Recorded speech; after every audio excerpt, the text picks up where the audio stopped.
khona phakathi kwale ndlu ehloniphekile indlu nkulu yonke ekhona, honorable members, I wish to make the following announcement, Honorable Speaker.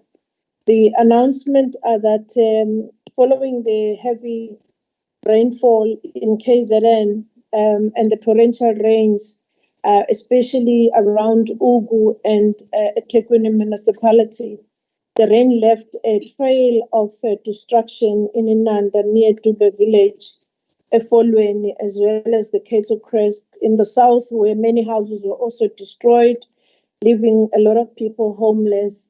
Unfortunately, we have lost lives in this incident.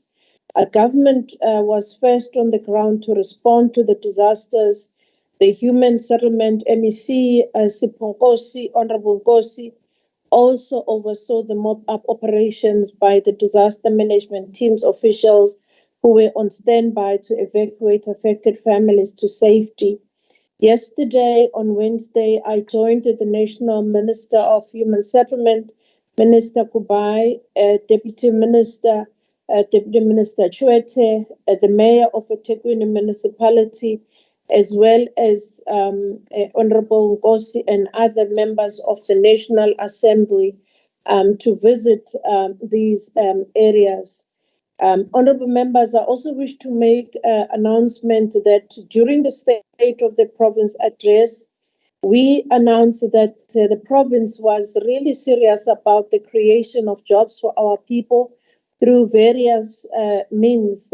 I will be joining the minister, our Minister of Transport will be joining us with MEC Sipho Hlomuka to unveil the 6,000 young people who have benefited in the job creation program, such as Bambe and many youth ambassadors, crime prevention safety ambassadors. Government also continues to create and encourage young people to generate their own income. The province has established a jobs war room, which has facilitated over 500,000 job opportunities combined through the EPWP program across the various sectors in KwaZulu-Natal. Honorable members, I wish to announce that Honorable President, His Excellency Ramaphosa, will tomorrow on the 30th of June lead the presidential imbizo at Uthukela District Municipality, KwaZulu-Natal. As part of his imbizo, communities of Uthukela and surrounding areas will have an opportunity to speak to the President on key service delivery issues. As the President will be accompanied by members of his Executive Council from the national and provincial, as well as local spheres of government, communities will also know in real time which actions have been taken and intervention in terms of employment and addressing the service delivery issues. The district development model imbizo will also offer an opportunity to members of the public to access government services within their proximity through the mobile services and exhibitions rendered by multiple government departments and agencies, including Home Affairs, South African security agencies, and many other departments that will be rendering services. This Saturday, we are very glad that KwaZulu-Natal, Durban, will be a hive of activity as the city will host the Hollywood Durban July 2023, which attracts more than 48,000 people in Durban, a massive whooping more than 65 million direct spend contribution in our province. And we wish to thank all the stakeholders, particularly the Honorable MEC of Economic Development, MEC Treasury, for leading and working with other agencies in this regard. Thank you, Honorable Speaker and Honorable Members. Siyabonga. Thank you, Madam Premier. We're now moving to tablings. The first tabling is Portfolio Committee on Cooperative Governance tables its report on focused intervention study on assessing the implementation of water access and yellow plant programs at 7 municipalities in the province, Ukuba, Mzinyathi, Amajuba, Zululand, Umkhanyakude, and Herigwala municipalities, dated 7 June 2022, ad hoc committee on land restitution tables its report on complaints and other related matters for Zululand, Amajuba, Ukuba, and Mzinyathi progress report, as tabled in July 2021. Portfolio Committee on Public Works, a report of the Portfolio Committee on their oversight visit held at Mhlabuhlangene Senior Secondary School, Ugu District on 8 July 2022. Portfolio Committee on Public Works Annual Oversight Plan 2021-22. Also their report on stakeholders and public involvement sessions held in Herigwala District, Peace Valley Hall at Ubuhlebeze Local Municipality on 24 January 2023. Is there any other tabling that we may not have recorded? Thank you, honorable members. We will now move to formal motions or notices by the Chief Whip. Honorable Chief Whip.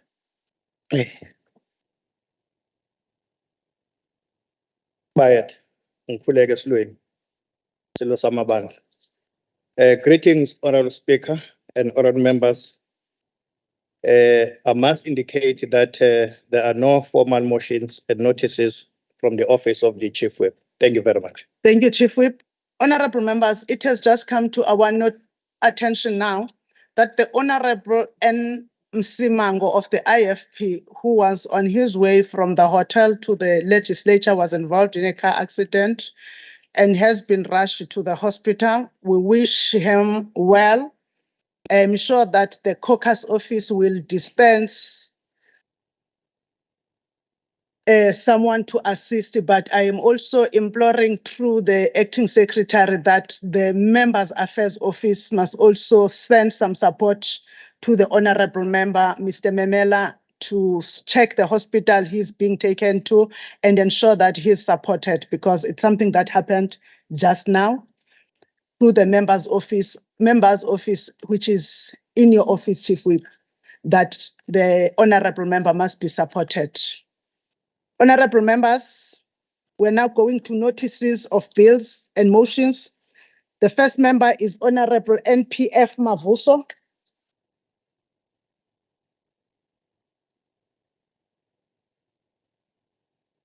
Thank you, Honorable Speaker. Honorable Speaker, on the next sitting day of this House, on behalf of the African National Congress, I shall move as follows. This House notes that water is a crucial source of life and is defined as such and is a basic human right. That COGTA continues to make serious strides in transforming our communities for the better, such as the investment of 57 rand for short-term water and sanitation projects to accelerate universal access and the distribution of 365 static tanks to various municipalities for interim measures, totaling to 2.6 million. Equally, water war rooms have taken and been established in most districts with the support of OSS champions. This House therefore resolves to commend COGTA for the municipal support on water interventions, as water is indeed a basic human right. I shall so move. The Honorable MP Gwala.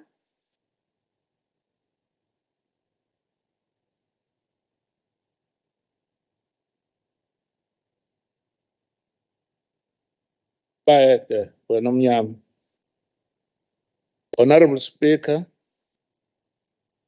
on the next sitting day of this House, I shall move as follows. This House notes people can no longer move around in the country again because of rampant killings that keep happening on a daily basis. This country is becoming scary and more dangerous on a daily basis. Despite all the efforts from the South African police services and other security personnel, criminals are still indulging in their negative activities. This comes after an IFP councillor in Edumbe local municipality, Zama Masondo, survived an assassination attempt when his car was shot at in Ngoakho-ke le area. This House resolved to call upon the KZN provincial government to step up its effort in eradicating crime in KZN to ensure that citizens are safe. I shall so move, Honorable Speaker.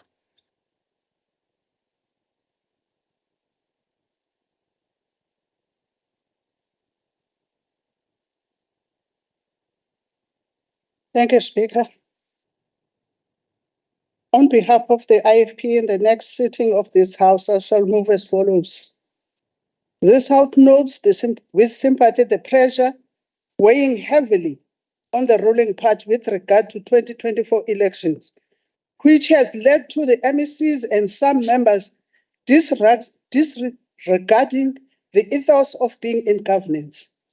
Therefore resolves that government work in participatory form and engagements must remain just that and not ANC rallies. 2, honorable members, to exercise restraint and not... Honorable member, heckling is allowed. They haven't drowned you. If you continue to waste time, I will invoke the rules. Honorable members, to exercise restraint and not politically campaign in those gatherings. This will prevent the undue tensions that can threaten our fragile peace. I shall so move. Honorable S. Ban Prakash. Thank you, Honorable Speaker. Honorable Speaker, on the next sitting of this House, I shall move as follows. This House notes the dangers posed by illegal sand mining operations in KZN became evident during oversight visits.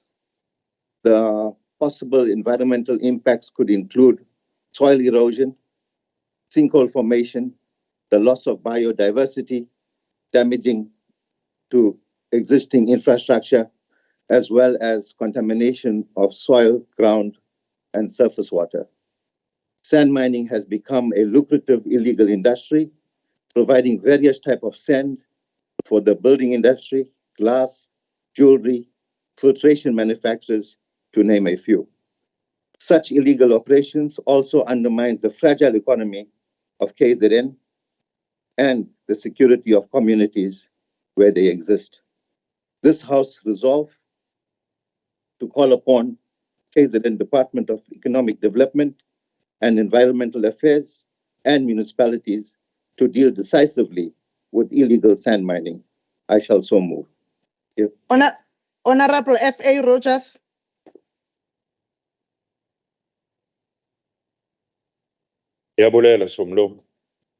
Madam Speaker, I hereby give notice that I shall move at the next sitting of the House as follows. The House notes, 1, a by-election held in Ward 11, Newlands East. 2, the Democratic Alliance increased its vote from 41% to 57%.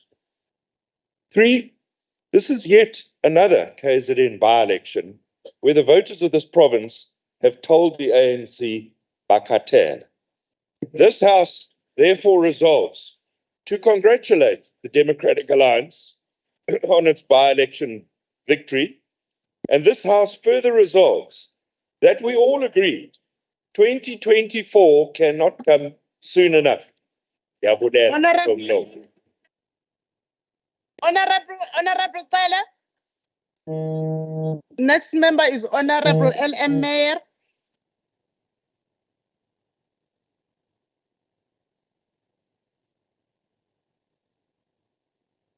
Thank you, Speaker. I hereby give notice at the next sitting of this House, I shall move the total collapse of eThekwini and Msunduzi, which are under administration or facing administration, and that most ANC municipalities of KZN are financially dysfunctional and unable to deliver basic services.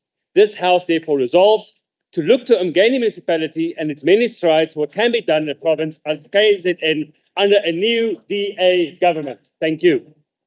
The next member is Honorable CM Shinga.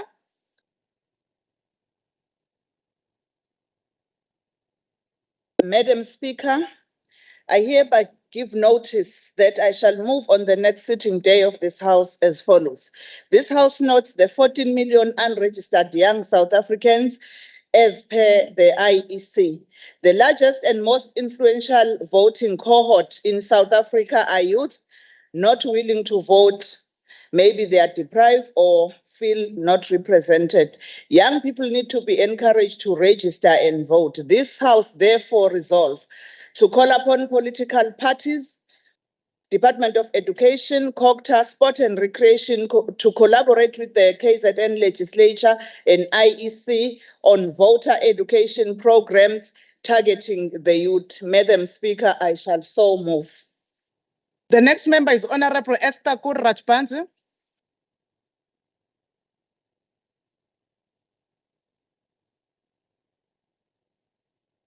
Honorable Esther Kurrachpanzi. Honorable Esther Kurrachpanzi. Is she connected, table officers? The rule says that you must be connected in a manner that will allow you to participate in the proceedings of the sitting. The honorable member is connected, but we have called her 3 times. Thus, in terms of the rule, it's not in a manner that she could participate in the sitting. You are now reading her motion. Yes, Honorable CM Shinga. Honorable Speaker, this morning she forwarded an apology. She'll be connecting, but she's not well due to sore throat. She will not be speaking. Thank you. Where are apologies forwarded? We did not record that apology, Honorable Shinga. We do not forward apologies in the sitting. We're now moving on, honorable members. She's connected and not in the manner that is conducive. We now drop her off. We will now go to the next member, Honorable H.U. De Boer.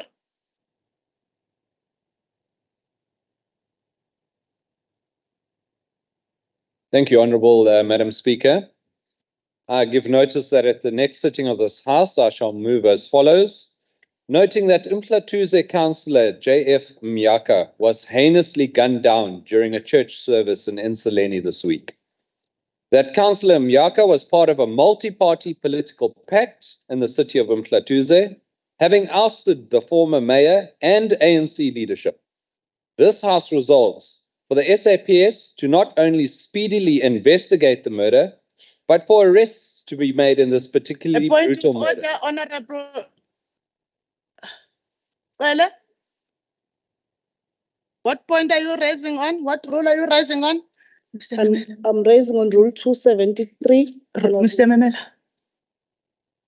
Wait, they're bringing me my rule book. Angazi ba badleni mama nebechithwa na isihlalo namhlanje.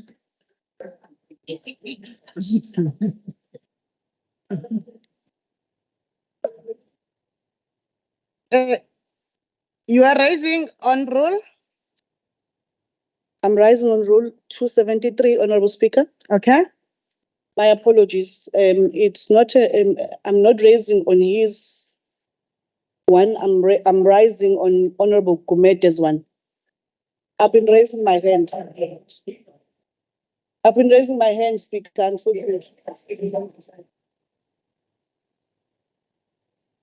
Okay. What are you raising, Honorable? I'm rising on the point, Speaker, on what she was saying on her motion, where she was threatening the peace in KwaZulu-Natal. I reject that motion, Chair. Okay. What you are raising, Honorable Cele, says that a member may raise a matter relating to contempt, including a breach of privilege, but not relating to a breach of the Code of Conduct and Ethics, in the House or a committee, or in writing with the Speaker. The matter must be raised as soon as possible after. So I am clarifying because I've had whispers from members. After it has occurred, you raise it after it has occurred. You don't raise it whilst it is occurring. After it has occurred, the member who raises the matter must simultaneously provide the other member with a copy of the written complaint submitted to the Speaker. So the rules infer that you must write to the Speaker. and also offer the other member a written complaint. So for now, the matter you want to raise, you still have an ample opportunity to raise it. You can't raise it now because you are raising it verbally. We will await for you. It will be recorded once we receive a written complaint, of which a copy must be sent to Honorable Gumede. Then we will record that there is a matter raised in terms of Rule 273. For now, there is nothing that is raised, Honorable. We will then continue. Apologies to Honorable De Boer. The member had an illegitimate reason to raise. Continue, Honorable Member. So that your motion is coherent and recorded properly, I will offer you to start it right from the start, Honorable Member. I'll afford you that opportunity. Thank you, Honorable Chair. Honorable Speaker, Madam Speaker. I give notice that at the next sitting of this House, I shall move as follows. Noting that Ngakho-ke councillor J.F. Myaka was heinously gunned down during a church service in Insuleni this week. That Councillor Myaka was part of the multi-party political pact in the city of Ngakho-ke, having ousted the former mayor and ANC leadership. This House resolves for the SAPS to not only speedily investigate the murder, but for arrests to be made in this particularly brutal murder. Moreover, this House resolves for the KZN Legislature to formulate a political violence task team to not only assist investigations, but help foster respect and tolerance amongst all political parties. So shall I move. Thank you, Honourable Speaker. Honourable M. Tembe.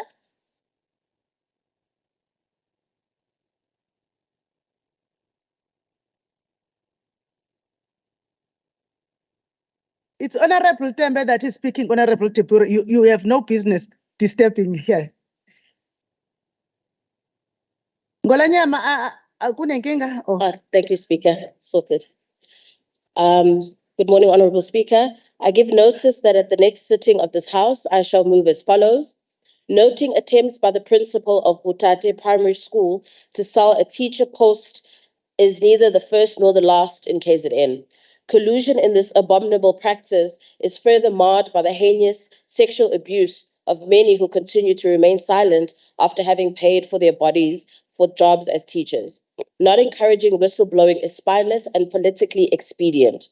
This House resolves to call upon the MEC for Education to implement the recommendations by the Ministerial Task Team reports into the selling of posts of educators by members of teachers' unions and departmental officials in the provincial education departments. So shall I move. Thank you, Speaker. The next member is Honourable NJ Nkwanyana.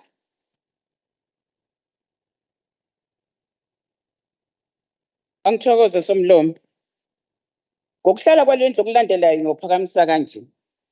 Lendlu iyakunaka ukuthi selokhu iqembu lenkatha labhulela ukhongolose esakeni kuhle kwamabele ngokhetho lomasipala izinhliziyo ezibomvu zigcwele amahlule kubaholi be-ANC ngenxa yokuthi bahlanzwa ngabantu. Lokhu kufakazelwa isigameko sokuhlaselwa kukaMnumzane Sikhumbuzo Hlatshwayo okusolakala ukuthi uhlaselwe yikhansela le-ANC eMnambithi ngoba licikwa ukuthi uncenga abantu ukuthi bajoyine inkatha ngoba bekhathele izethembiso esingafezwa. Lendlu inquma kanje.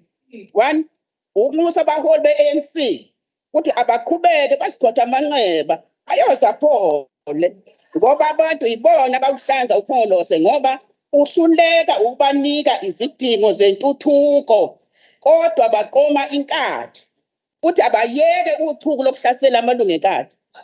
2, ukunxusa amaphoyisa ukuthi asheshise. Honourable members, sengiyamkhuluma ke manje. Lizoboshwa leli bhoxolo le-ANC elihamba lishaya abantu. 3, ukunxusa i-ANC ukuthi ifundise amakhansela ngokuthi abantu banelungelo lokujoyina iqembu lezombusazwe abalithandayo. Somlomo ngiyophakamisa. Honourable TP Mthethwa. Honourable members. Hlanselwe wena nosobhulenyoni. Honourable members.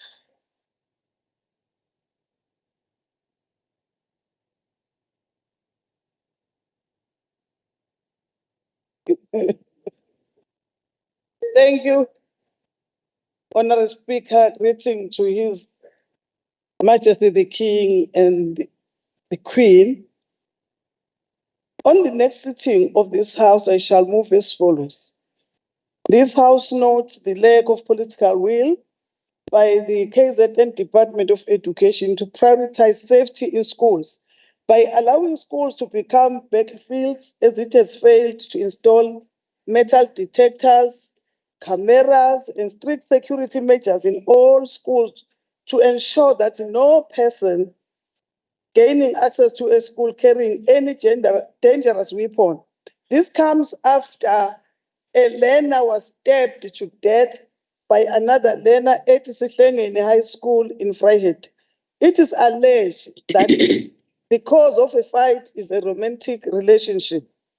This House resolved to call for an urgent debate on the lack of safety in school. I shall so move. Honorable S. Moodley.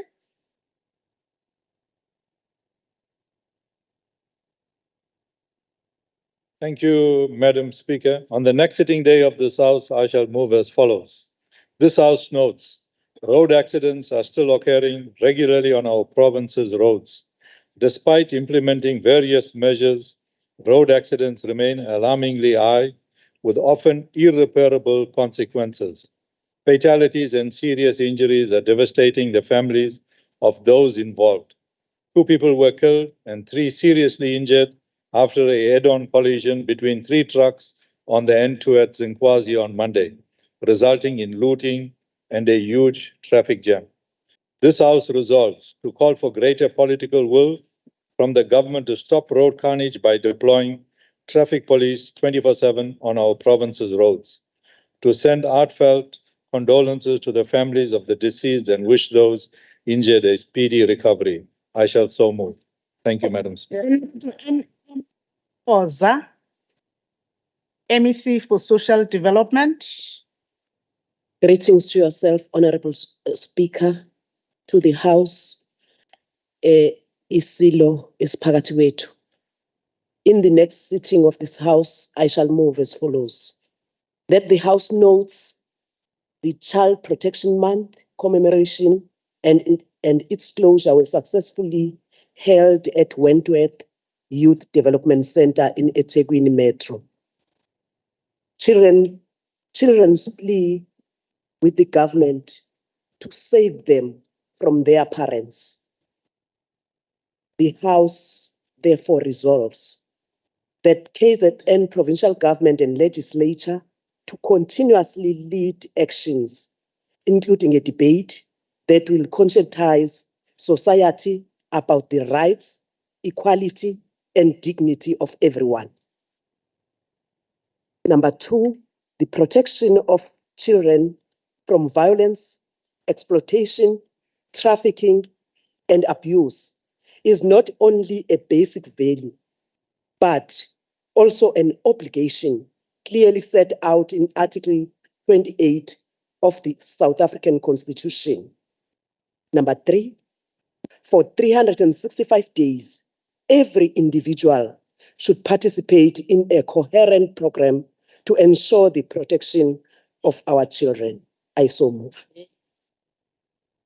The next and last speaker is the Honorable T.S. Mtshali.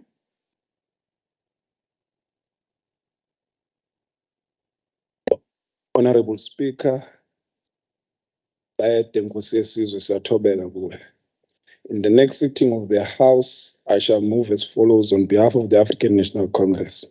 Today, the Department of Transport, under the leadership of the MEC Tomuga, they will be launching the program which is called Stesha Wire Wire, Creating Sustainable Jobs.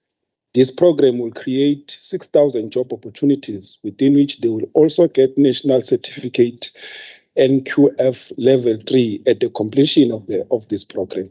This is a clear indication that the ANC-led government, this is the clear indication by the ANC-led government of its commitment to create sustainable jobs, especially for the youth. With the stubborn challenge of youth unemployment, the ANC-led government continues to declare war against the unemployment. This House therefore resolves to commend MEC Hlomuga for ensuring that his department creates employment opportunities, especially for the youth. This House further resolves to urge MEC Hlomuga to continue creating more jobs for the youth as a clear indication that under the ANC-led government, we are declaring war against unemployment. I shall so move. Thank you to all of you, honorable members and party whips, for the notices of motions. We now go to the first order of the day, which is item 8.1 on your order paper. The first order of the day is a debate on the motion, which is the second ANC Party Motion that was moved in the House by the Honorable Mr. SA Duma of the ANC, MEC for Economic Development, Tourism and Environmental Affairs on Thursday, the 25th of May, 2023. Immediately when the debate ends, we will, as Win announced earlier on, suspend the House to allow the procession of the King to leave the House.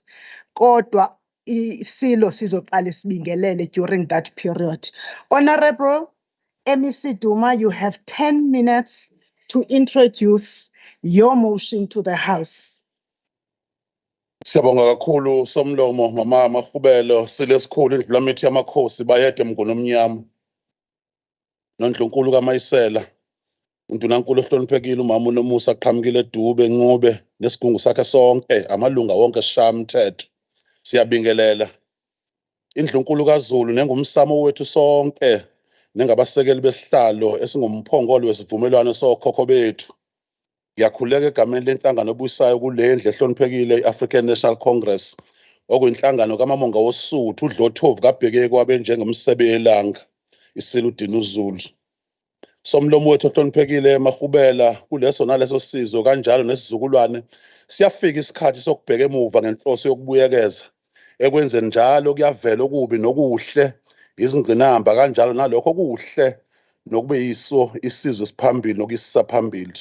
Uma sibheke emuva umlando kaZulu kanye nowesifundazwe sethu kuyavela ukuthi wabe umazombe zombe.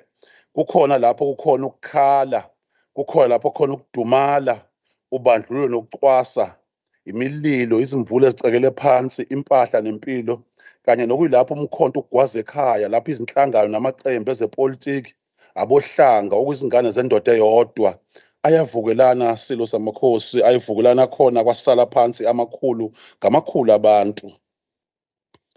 Nokho njengoba imvelo ihlala ikwenza kulobo buhlungu nezingqinamba nomvelinqangu wethu zatshala phakathi kwethu inqaba kutholwa zatshala uMdlokombane vukadla amadoda ingonyama uZwelithini kaBhekuzulu.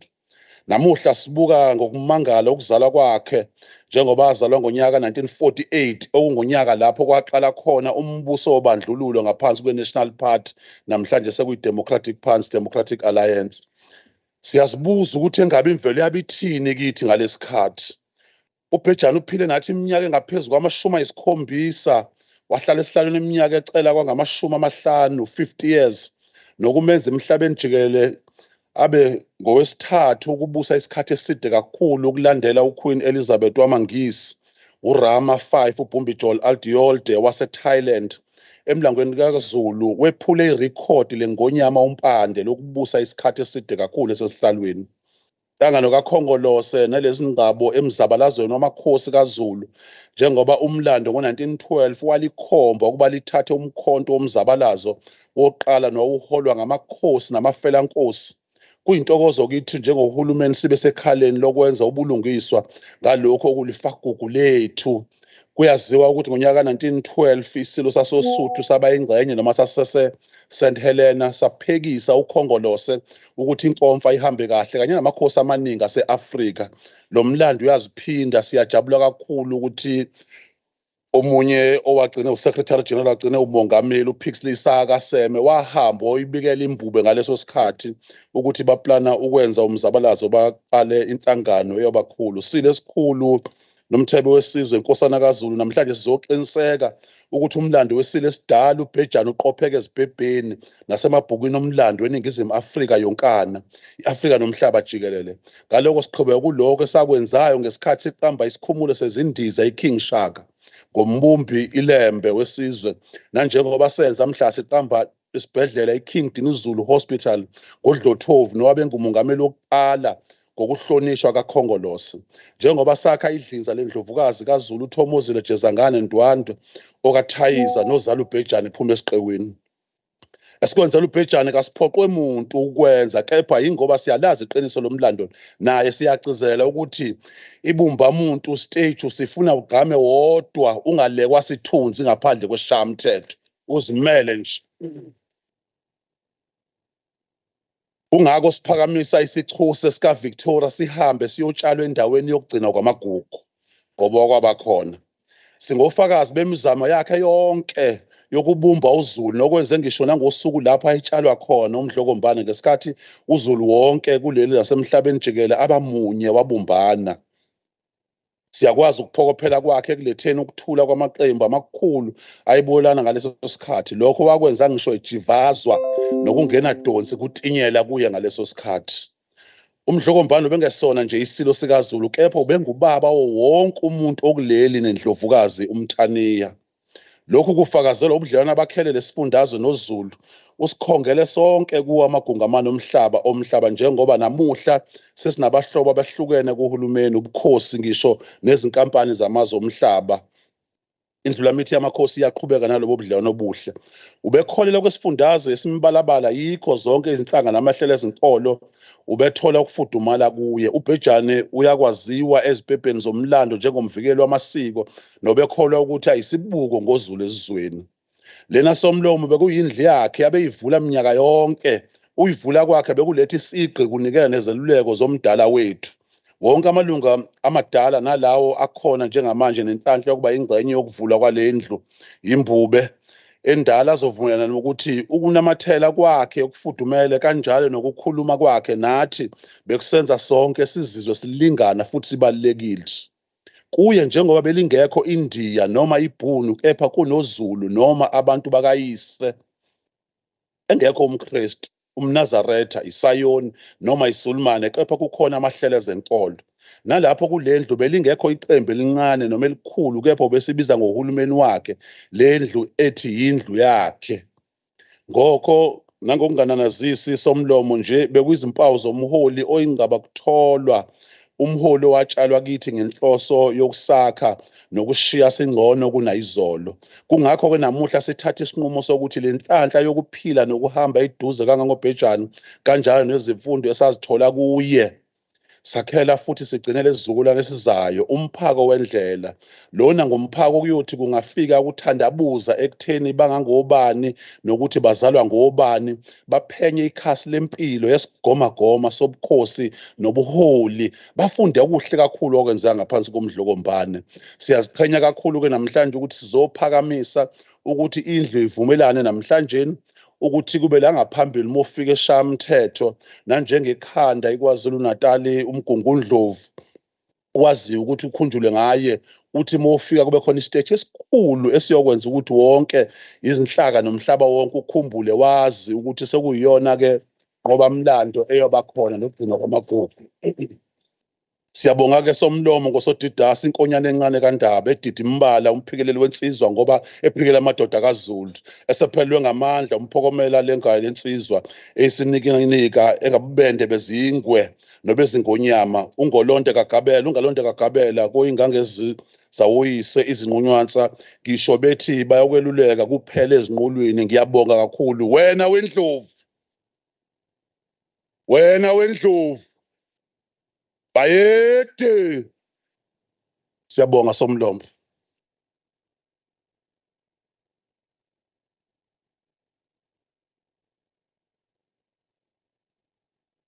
The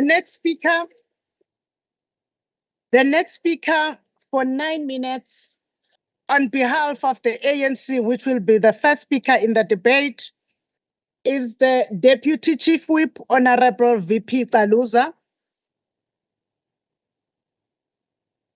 Somlomo Mahubela, ngokukhulu ukuzithoba silesikhulu dlula mithi kaZulu noNdlunkulu Mayisela. Sihlalo kaKhongolose Swazi. I'm sure some members are expecting that I'm going to be throwing jabs towards the opposition. Kodwa namhlanje nginabantu abadala, so I'm going to be on my best behavior.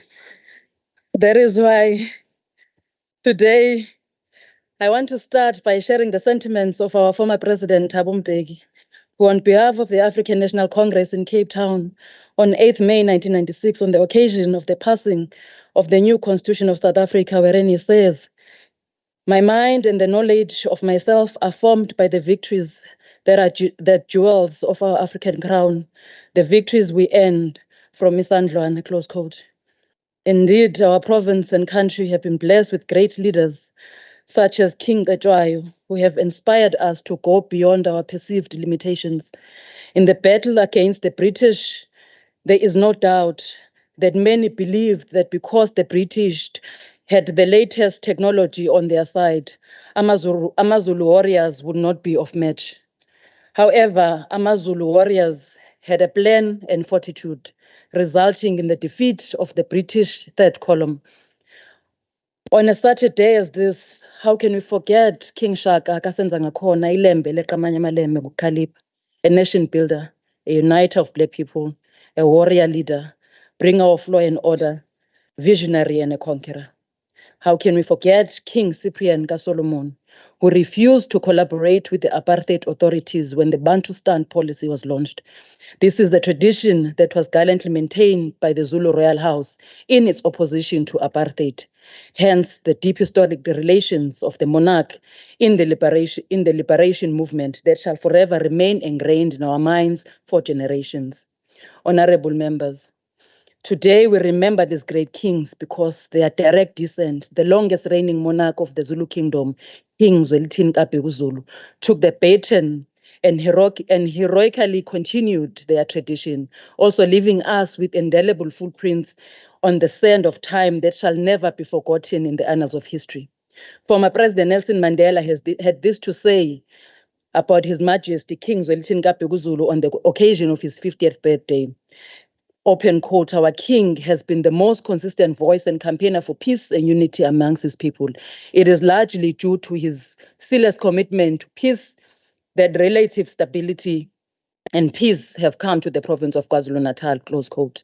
Indeed, many of us further saw this commitment as His Majesty led the nation and the people of KwaZulu-Natal to proscribe HIV and AIDS in the dustbin of history. He did this through an intense campaign to get men in KwaZulu-Natal and in hostels in Gauteng to circumcise to reduce the risk of spreading HIV. He further did this regarding and sponsoring the ancient tradition of Mkhosi Omhlanga, which continuously sees many young girls in the province taking pride in remaining izintombi and abstaining from risky sexual relations until the right time. Through him, we have learned the value and appreciate indigenous ways and traditional wisdom to prevent unwanted teenage pregnancy, premature sexual intercourse, and the spread of sexually transmitted infections. Honorable members, we also saw the ceaseless commitment of peace and stability of uMdlokombane when he stood up to condemn the xenophobic violence in declaring such as a shameful act that cannot be done in his name. Ukuhlonipha uBhejane ephuma esiqiwini, kuhlonipha zonke lezi ngonyama ezasibumba saba yisizwe esihlangene nezasifundisa isikompilo eseliyisisekelo sezwe lethu lonke okungubuntu. Impela ukuhlonipha imbube yethu eseyakhothama kuhlonipha uZulu wonkana njengaleyo nkathi iguqisa isitha empini yasesandlana. Honorable members, such history cannot be swept under the carpet and even be overcast by the dubious and anti-democratic characters who use their ill-gotten power to promote the subjugation of Africa's indigenous people, as seen in Namibia through the removal of the Von Franco statue, which had been standing since 1965 in the city of Windhoek. But also, we must take cue from the people of Mozambique, where the statue of colonizer Salazar, whose statue was in the center of Mozambique and later removed and sent to the National Library of Mozambique, facing the wall for that matter. But to bring it closer to home, the hashtag Rhodes Must Fall movement in Cape Town, which saw the removal of Cecil Rhodes' statue in the University of Cape Town. We must ensure that our symbols of history are part of our transformation agenda in order for them to be reflective of the aspiration and realities of our democratic and non-racial order. This has been indeed the disposition of our progressive government as we have over the last 3 decades made huge strides in ensuring that our historical symbols reflect the demographics of our country and our democratic order. It is in this vein that we must fully support our provincial government's commitment to remove the colonial statutes, including the one in the legislature, and replace the one of our colonizer, Queen Victoria, with that of our late King, Zwelithini Kabhekuzulu. We support this, understanding fully well that we cannot undo history, but what we know is that we can rewrite it. Rewrite it so that our children and great-grandchildren, we know where we come from, but more so, that we once lived amongst great men and women. As such, putting the statue of our colonizer in the museum where it belongs is what should be welcomed by all of us. But erecting the statue of uMdlokombane will not just be a recognition of a great man, but ensuring that he will always be remembered. Speaker, for as long as I can remember, a certain particular party has attempted to monopolize the Zulu tradition. And as such, we are proposing that as we usher into this new era of rewriting our history, we also ensure that it is coupled with educating all of us about the tradition of this great nation. This statue, Honorable Speaker, will forever remind us of the importance of education as we recall King Zwelithini's consistent focus on education, going to an extent of even slaughtering cows for principals and encouraging them to lead by example and improve matric results. It will forever remind us of the importance of our land in alleviating poverty, unemployment, inequality, as we recall his campaign for heightened focus on agriculture to ensure food security, condemning having tracts of lying land fallow, whilst those living on it remain trapped in unemployment and poverty. Futhi, siyohlezi siyisikhumbuzo sokuthi sibekezelelane njengosopolitiki njengoba ayehleze esixwayisa ngodlame kanye nokubulalana okuhlangene nepolitiki. Ethi lokhu kuyimbewu ezosibhubhisa njengendle emnyama, futhi kusibuyisela emuva ngaphezu kwalokho uMdlokombane akazange akhathale ukuthola izindlela zokukhuza umhlola kanye nechilo lokuhlukunyezwa kwabesifazane, izingane kanye nogogo nomkhulu. uMdlokombane also stood firm and loudly against the cruel murders and the treatment of people with albinism. This statue will be a consistent reminder of us to follow suit as leaders in our various constituencies. Indeed, Honorable Speaker, this nation builder's important contribution to cultural identity, national unity, and the economic development of KwaZulu-Natal in our country will forever remain unmatched and worthy of this great gesture. Beyond this, honorable members of this House, the ANC-led government will continue to honor and strengthen its working relations with the royal household, which is anchored in our common belief that peace, stability, and better lives of our people. Drawing inspiration from the many years of the ANC fighting side by side with the previous monarchs, we are certainly looking forward to the continued fruitful work with our King, Mrs. kaZwelithini, indlu lamithi kaZulu, edlula ezinye intamo ezicosha kweziphakeme, uhlanga lomhlabathi. Siyathobeka.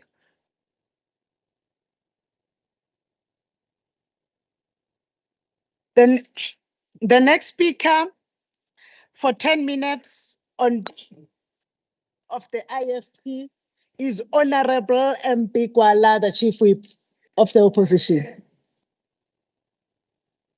Honorable Speaker and honorable members, on behalf of the official opposition, the IFP, I greet His Majesty King Mrs. Zwelithini, the heir to our late King, His Majesty King Goodwill Zwelithini Kabhekuzulu, on whom this debate is focused.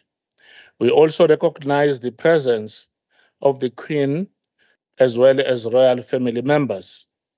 Let us say from the outset that the IFP on principle supports any initiative to honor the heritage of the Zulu Kingdom and the lineage of our kings, We know better than anyone the importance of erecting statues and tombstones as tangible reminders of the strength of our inheritance.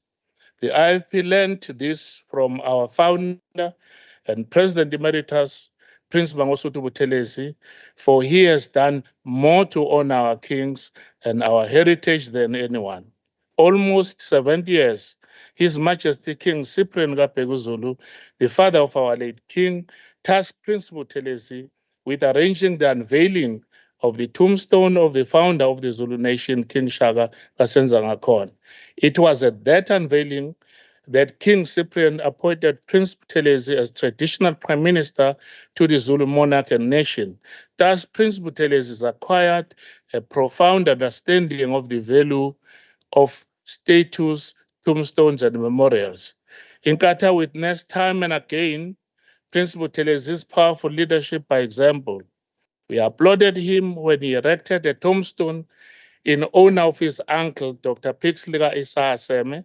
It was said that more than 30 years after his passing, the ANC had not yet honored the founder of the Africa's oldest liberation movement by erecting Dr. Aseme's tombstone. But Prince Buthelezi's close relationship with his mentor and his consistent example of honoring our heritage made it natural for him to be the one to do so. With this background, the IFP supports the proposal to erect a statue of His Majesty King Goodwill Zwelithini Kapeguzulu. It will not be anything then that has not been done before. What we cannot understand, however, is why the ANC want to put this statue on rented premises when it is already taking about moving the legislature among from this place. A statue of King Goodwill Zwelithini, the longest reigning king of the Zulu nation, rightly belongs alongside the statue of King Shaka, the founder of the Zulu nation, which stands in Ulundi. What is also in Ulundi is a state-of-the-art provincial legislature building, which was a seat of the South Africa's first non-racial, non-discriminatory government, the KwaZulu-Natal Joint Executive Authority. It has a house that seats 130 members and a gallery accommodating 650 guests. There are offices for the Premier, the Speaker, the Deputy Speaker, and all ministers, as well as departmental offices. There is ministerial housing, as well as housing for the Speaker, Deputy Speaker, Premier, and senior managers. And there are 131 four-roomed apartments to accommodate MPLs. All of this belong to the current KZN government, but none of it is being used. In fact, it has stood unused for 18 years while the ANC-led government squandered billions of rand renting duplicate space. Ulundi is where the statue of King Goodwill Zwelithini should be erected, because Ulundi is where KwaZulu-Natal legislator should rightly be. It would be appropriate both in terms of our democratic heritage and the heritage of the Zulu nation, and it would be by far the best financial decision, freeing up billions of rand, which the KwaZulu-Natal government can build houses and schools, fix roads and equip hospital, feed school children, provide water, create jobs, and invest in our youth. There is no more fitting tribute to His Majesty King Goodwill Zwelithini Kapeguzulu than to truly serve his people. Prince Buthelezi has given us the example. Under his leadership, more than 6,000 classrooms were built in KwaZulu, and it was done without the massive budget provided by democratic government.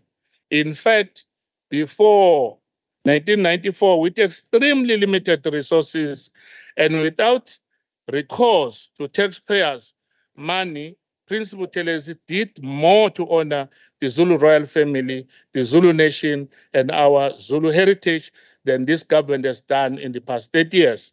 Lest we forget, it was Prince Buthelezi who ensured that the monarchy was officially recognized. The monarch of the KwaZulu government was given autonomy to legislate. It was Prince Buthelezi who insisted on a budget for the king. It was Prince Buthelezi who ensured that palaces were built for the king, that the king was allocated protectors and provided with static security. It was Prince Buthelezi who insisted that king's salary be higher than his own as chief minister of KwaZulu government in recognition of the king's status. Because the king had been head of government before the defeat of the Zulu nation, Prince Buthelezi's constant goal has been to refurbish the institution of the monarchy. It was Prince Buthelezi who insisted that a day be set aside for His Majesty to open and address the Legislative Assembly, and after 1994, the KwaZulu-Natal Legislature. It was Prince Buthelezi who insisted that His Majesty receive the royal salute. It was Prince Buthelezi who gave up his seat during constitutional negotiations when the ANC and the National Party. Balibambile isikhathi sakho. Akuyalumela. So basibambile isikhathi sakho. Akuyalumela. Okay. Mama umthetho kodwa nawe ukhona kule nkinga le efakelwa ubaba uGwala. Bengicela Honorable Nqumalo ukuthi ningayifaki kakhulu ivolume ize yehle. Uphilani. Heckling is allowed. The higher volume that is not allowed. Can heckle him, kodwa ningamegqumi. Qhubekani ke Honorable Gwala. Thank you very much, Honorable Speaker. It was Prince Buthelezi who gave up his seat during constitutional negotiation when the ANC and the National Party refused to allow the king a seat at the table. It was Prince Buthelezi who caused Parliament to be reconvened for one day to insert a clause in the constitutional recognition recognizing the Zulu monarch. It was Prince Buthelezi who restored the graves of our kings. And it was Prince Buthelezi who protected all the land of the Zulu kingdom when he created the Ngonyama Trust, placing it under the sole custodianship of His Majesty, our King. We have not forgotten that in 2018, a report by high-level panel headed by the former President Kgalema Motlanthe made the recommendation that the Ngonyama Trust Act must be repealed, and the ANC has not rejected recommendations. Even today, we don't know what the former KZN Legislature Speaker, Ms. Lydia Johnson, and the former KZN Premier, Willis Mkhunu, submitted on our behalf without consulting us as views contained in the submission presented to the high-level panel on the assessment of key legislation and the acceleration of fundamental change for the repeal of the Ngonyama Trust Act. I think the ANC in this House must come clean on this matter. I call upon you, Honorable Speaker, to table the report in this House without any further delay.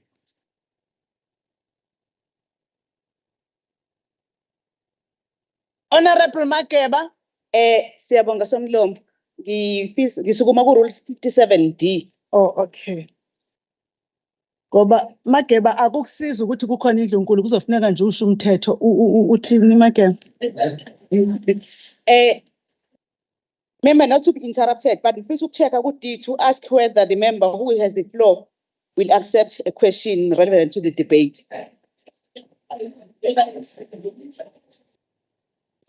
Manini. Nangichathi ngakagoqi.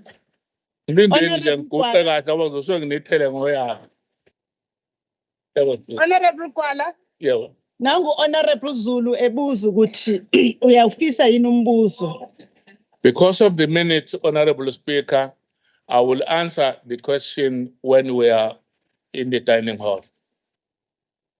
Okay, uthi Honorable Mageba cha. Continue, Honorable Gwala. Thank you very much, Honorable Speaker. The IP land from Prince Buthelezi. We honor our kings and the heritage of the Zulu nation. It is good to see the ANC finally stating to learn from Prince Buthelezi as well. We challenge them, however, to honor the late king appropriately by placing this statue where it is rightly belongs, at the historical seat of governance of the Zulu kingdom. This statue and this legislature belong to Ulundi. Ubumbulu asibufuni. I thank you, Honorable Speaker, for the time that you have given to me. Yeah. I Victoria umngani wenu.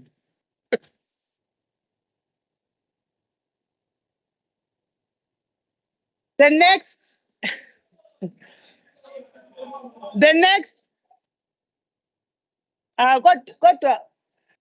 kodwa Khilani umoshela indlu manje ninomtimande. The next speaker is for 5 minutes, Honorable F.A. Rogers, the leader of the Democratic Alliance. Jwaha. Diabulela somlom. Bayete. Greetings to the King and the Queen. Madam Speaker, on a lighter note, I don't think Queen Victoria had this much attention when she was alive and when she was in her reign than what's going on in this House at the moment. But, you know, Madam Speaker, although... Honorable members, kaloku sivumelene ngokuthi the volume must not exceed that of the speaker on the podium. No, Honorable Rogers, the appropriate word of the rules is heckling. Let's go. Madam Speaker, the one thing we should learn from the late King, Goodwill Zwelithini, is the nature and the love that he had for people of this province. Not just any particular grouping of people, but people across the spectre. And it's for that reason that the DA certainly supports the motion of erecting a statue in memory of the late King. However, it comes with certain conditions that we believe. King Goodwill Zwelithini played a pivotal role in ensuring peaceful relations in all communities in KwaZulu-Natal. And perhaps again, we need to take a lesson from the late King. He deeply cared about values and traditions of the Zulu nation, and perhaps his greatest attribute was his commitment to social cohesion efforts and pronouncements in the region. His Majesty was a visionary monarch who made an important contribution to cultural identity, national unity, and economic development in the province of KwaZulu-Natal. He saw himself as a custodian of traditional culture. The King was active in portraying his region as a desirable destination. Overall, the traditional King played a modern role, and he did so with absolute dignity. I never once heard the King take to a podium and use race as a divisive method to unite. I never heard the King stand up on a podium and refer to a mayor as a little white boy that was going to be dealt with. And this is why I'm saying, if we want to respect the King, the late King, then you need to take a leaf out of the book of the late King.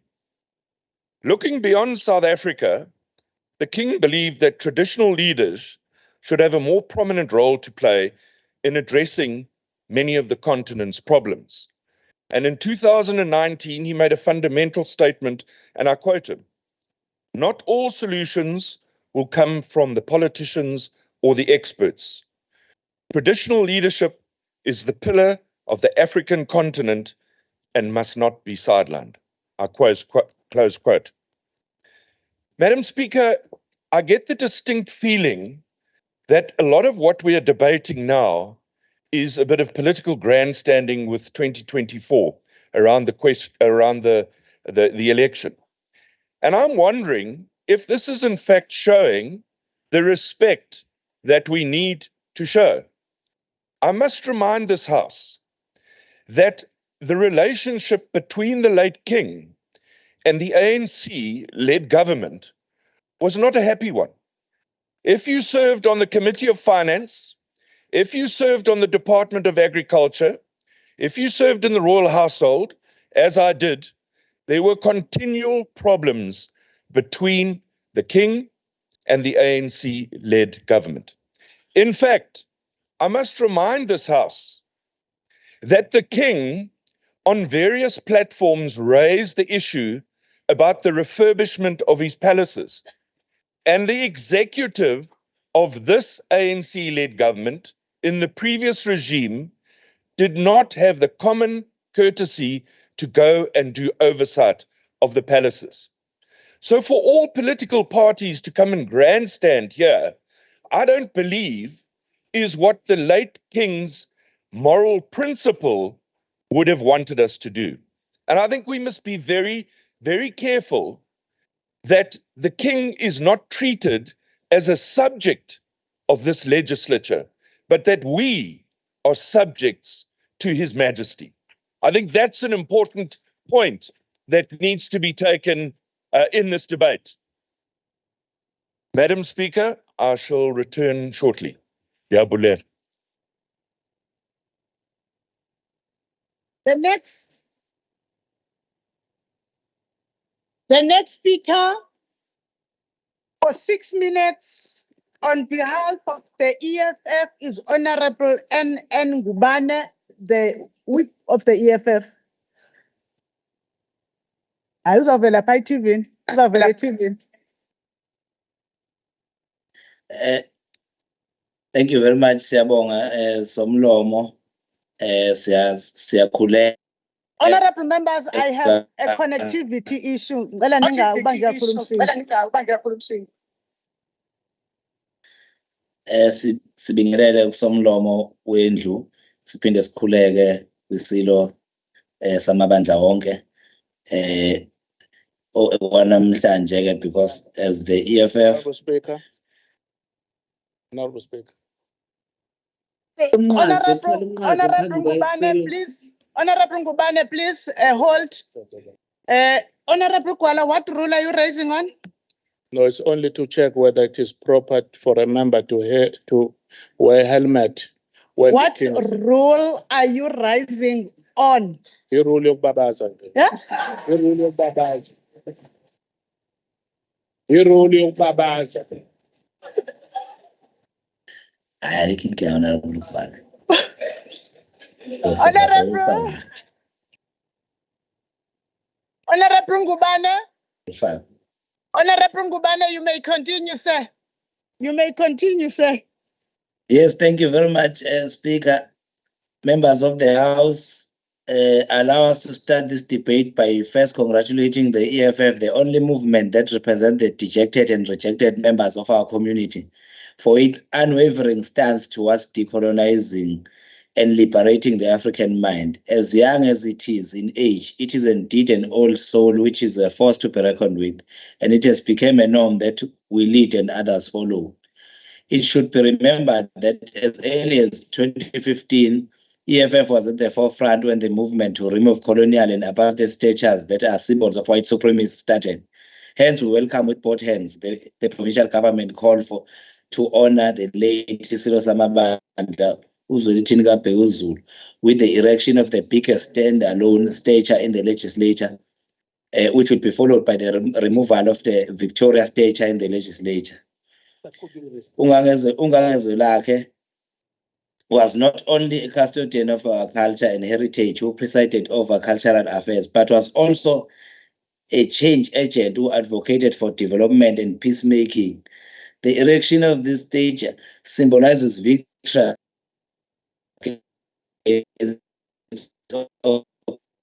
oppression and imperialism, preserving the legacy of our forefathers. Instead of honoring its prominent leaders at a eThekwini for 22 million that has been set aside at the erection of statues belonging to former President Nelson Mandela and ANC longest serving President Oliver Tambo, while service delivery left behind. We'd also like to ANC not use the rating of the stature as another cash heist for stealing monies from unsuspecting taxpayers. We call for transparency, and everything must be in the black and white in terms of budget allocation, the awarding of tenders and time frames for a project. In fact, we call for establishment of ad hoc committee that will exercise oversight as well as ensure that everything is done according. There is value for money and there is no unlawful wasteful expenditure like in the case with funerals in the province. Siyathemba futhi ukuthi ukwakhiwa kwalomfanekiso wesilo samabandla akuzunika uhulumeni igunya lokubamba umbuso kaZulu ngobhongwane lapho iSilo uMisuzukazi welithini ezithola izithuse esihlalweni ekubeni izinqumo ezingale zithinta indlunkulu nobukhosi zibe zenziwa uhulumeni wesifundazwe. Kanti ubaba uMphephetwa, in essence, Speaker, IFP has rejected this because uthi ubaba uMphephetwa mangabe singayo Lundi eduze kamntwana waphinde angena basidinga istage. So mangabe singayibeka nje in real terms IFP ayisidingi the stage because asiyo Lundi so basema respect. Even this debate uthi iParliament libuyele Lundi is so shallow. Because you look at the infrastructure there, it's just self-serving, this debate with the Parliament. The Parliament will never go back to Ulundi under our watch. Pietermaritzburg, the capital city. Hence, the EFF is calling for even the Parliament to move from Cape Town to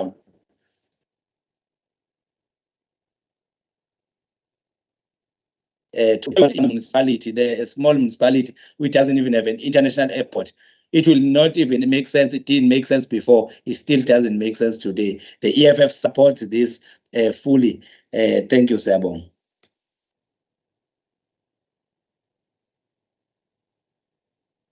The next speaker for 2 minutes is Honorable CM Shinga, the leader of the NFP. Somlomo. iSilo. uNdlunkulu wethu nazo zonke izihambeli njengeqembu le-NFP siyakholelwa kakhulu kubuholi bendabuko nokuyibona okuyigcina nefagugu lamasiko ethu. Sikushayela ihlombe sikweseka kakhulu ngokungananazi ukufakelwa nokumiswa komfuziselo wesilo samabandla uMdlokombane nokuyisona silo sokuqala esificwe sabusa ngaphansi kwentando yeningi. Singelibale ukuthi eminye yemithetho emihle nemibi ehlukumeze yaqeda ngokubaluleka kobuholi bomdabu yashaywa yaphasiswa kuyo le ndlu. Lo mfuziselo uzofundisa kakhulu uphinde utshale ulwazi kwizivakashi noma izihambeli lezi ezihlala njalo zitheleka zizobuka lesishayamthetho. Kuzoqhakambisa impilo neqhaza lomdala ngezikhathi zengcindezelo nangesikhathi senkululeko. Miningi imisebenzi eyenziwe iSilo uMdlokombane. Lwasifundisa ukubaluleka komthandazo nokholo namasiko. Somkhumbula kakhulu uma sethi bazoxabana njengoba nixabana nje. Okunye ukudala ukuthula nokukhuza udlame lwezepolitiki esizweni, ukulwela nokuvikela umhlaba, ukulwa nokufundisa ngesifo sikagawulayo noma ingculaza, nokukhuthaza ukusoka nokuvikela kwabantwana nabantu besifazane. Waba isishabasheki sokulethwa kwentuthuko nezidingo ey'ndaweni zasemakhaya ngokugqugquzela ezolimo. Sithemba ukuthi lokhu kuyopholisa iminjunju esizweni njengoba sahlukunyezwa abelungu iSilo saphinde sahlukunyezwa abaholi bakithi abamnyama. Abanye babethi kumele sicele imvume masizothatha abanye basilawula besiphathela isikhwama senkece. Time has expired. Siyabonga. The next speaker for 9 minutes on behalf of the ANC is the Honorable NC Melane, the MEC for Health. Yes. Yes, fine. Okay.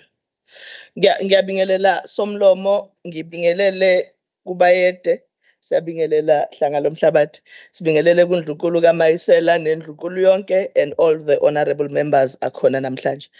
Somlomo ngicela uqala nje ekuphikiseni udaba lokuthi i-IFP njengenhlangano iyona eyayazi ukuthi amakhosi ayahlonishwa. Asikaze sisibone ndawo leyo representation ye-IFP. Kodwa-ke angingakhulumi nje kuphela ngomlomo. U-ANC uma ngabe uthatha ukuhola othungulu municipality, yathatha isinqumo sokuthi kubalekile ukuthi siwahloniphe amakhosi ethu njengoba senza nje namhlanje. Kwakungenakhethwa ngalesa sikhathi njengoba lungekho ukhetho namhlanje. Kodwa sathatha isinqumo njengo-ANC ukuthi uthungulu municipality asulubize kabusha ngegama elisha, silibize ngoKingcetshwayo municipality. Sangagcina lapho. Sabiza i-building ngegama lenkosi iSilo uKingcetshwayo. Saphinde sakha i-statue esihloniphekile senkosi uCetshwayo. Hayi-ke bafika ontaba kayikhonjwe i-IFP ngo-2021. Babona ukuthi bona akwanele ukuthi inkosi iSilo sakwaZulu sihlonishwe ngalendlela ebesihlonipha ngaso. Bathatha isinqumo sokushintsha igama, bashintsha igama i-chamber eyayibiza ngoKingcetshwayo bayibiza ngoPrince Buthelezi, bashintsha iSilo basibiza ngoPrince. Bangagcina lapho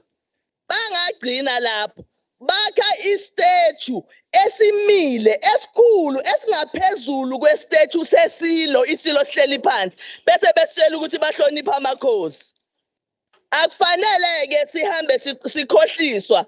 Abantu bakithi kufuna balibone inhlangano yenkatha for what it is. Ngoba bathatha iSilo, basibeka phansi, bathatha istatue somntwana. Siyakuvuma ukuthi umntwana kodwa akasona iSilo. Umntwana ungamele iSilo eKingcetshwayo. Somlomo irole yamakhosi kwinhlangano kwaKhongolose iyahlonishwa ngaso sonke isikhathi ngoba iyaziwa ukuthi right at the beginning ngo-1912 uma kwakhiwa le nhlangano, inkosi uDinizulu kwaba omunye wamakhosi acontributor kakhulu ekutheni inkomfa ka-African National Congress ihlale, futhi wangakhuluma ngomlomo kuphela isupport ngomlomo, waze wenza abanye abaletha ingxenye yamakhosi aletha inkomo ku-African National Congress ukuze leya nkomfa ibe successful. Wayazi kahle-ke ukuthi yini edingekayo ngoba wayeyingxenye yabantu ababethi uKhongolose awakhiwe yingakho ayisupport. So u-African National Congress-ke inhlangano ewasupporta kakhulu amakhosi futhi inhlangano ehlonipha ubukhosi bakwaZulu ngoba siyazi ukuthi lapho esiqhamuka khona. Ngiyafisa uku-emphasize lokho Somlomo, siyazi ukuthi thina njengo-African National Congress ebukhosini bakwaZulu ilapho esivela khona ngoba sikhona nje ngenxa yenkosi uDinizulu. Njengoba-ke sikhona isichuse esikhona ngaphandle sika Queen Victoria, siyafuna ukuvumelana kakhulu nomhlonishwa uDuma ukuthi cha, lesi sichuse asisuswe ngoba njengoba sikhona lana sasibekelwe ukuthi abantu njoba we were called the Bantu ngaleso sikhathi, it must be shown that uQueen Victoria usengamele abantu abamnyama. It must be shown that uQueen Victoria usengaphezulu kweSilo sakwaZulu. Yingakho wayebekwe lana. Akufanele-ke siqhubeke nalokho. Akufanele sikuvumele lokho. Akufanele inkosi yethu iSilo sethu sime next to abacindezeli. Sizomsusa-ke uQueen Victoria. We cannot erase history. Ngesikwazi ukuyisisa history. But colonial history must always be remembered and never celebrated. It belongs in the back room of museums, and that is where we are taking a statue sika Queen Victoria. Kodwa again, Somlomo, uma ngabe i-IFP ithanda ingamthatha uQueen Victoria immikiso Lundi. Asinayo inkinga nalokho. Ngoba phela kusho ukuthi bayamthanda bona, kodwa thina lapha esibeke khona iSilo sethu cha, asimceli eduze kwethu. Siyafisa-ke ukusho ukuthi ukuhlonishwa kwamakhosi, ukuhlonishwa kweSilo prior to 1994 kwakungeyona into eyayibalekile kuhulumeni wakwaZulu ngaleso sikhathi. Uhulumeni owawuholwa yi-IFP Uhulumeni wakwaZulu awukaze ukhokhele amakhosi ngendlela uhulumeni ka-African National Congress owenza ngayo uma ngabe uthatha over. Uhulumeni wakwaZulu owawuholwa yi-IFP awukaze unikeze isithunzi ubuholi bendabuko ngendlela ubuholi obunikwa isithunzi ngayo. Lo hulumeni esikuwona awukhulumi nje, lo hulumeni esikuwona uyenza. Provincial government walks the talk. Sikwenza lokho ngoba ngiyafuna nje ukunika ama-examples. Uma sithi sisebenza nohulumeni, uma sithi uhulumeni sisebenza nobuholi bendabuko, sisebenza neSilo, sikwenza ngempela. During COVID-19, sasinama-programs esasiwenza nobuholi bendabuko, kodwa siqalanga lapho. Saqala kubayede, sahlala naye, saxoxa, sakha uhlelo, al-implementa, sal-implement. Ukhotha unama-programs right now awenza nobuholi bendabuko. Arts and culture unama-programs awenza nobuholi bendabuko. Department of Agriculture today unama-programs awenza neSilo, nendlunkulu, nobuholi bendabuko. It's just a few examples engifuna ukuyibeka lapha ngikhombisa ukuthi uma sithi siyabuhlonipha ubuholi, siyasihlonipha iSilo, asikukhulumi kuphela lokho kodwa siyenza as well. It's just a few examples engiyibekayo. iSilo sasiyi-agent for change nge-HIV and AIDS. And sasikwenza lokho sisebenza sibambisene nohulumeni ka-African National Congress. Hayi we-IFP ngoba wawukhona we-IFP kodwa awukaze unikeze iSilo le respect that this ANC government has done before. Ningahambi-ke nikhohlisa abantu.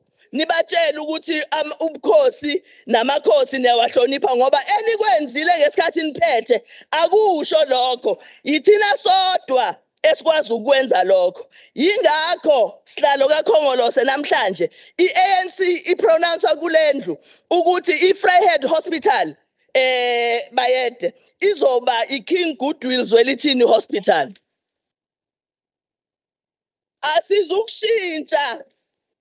Asizukushintsha igama kuphela, sizoshintsha nendlela ebukeka ngayo, sizoshintsha nama-services ukuze abantu bakithi uma bengena esibhedlela sabo esibizwa ngenkosi yabo bakuthole ukuhlonipheka lokho esikubiza ubayede ngaso.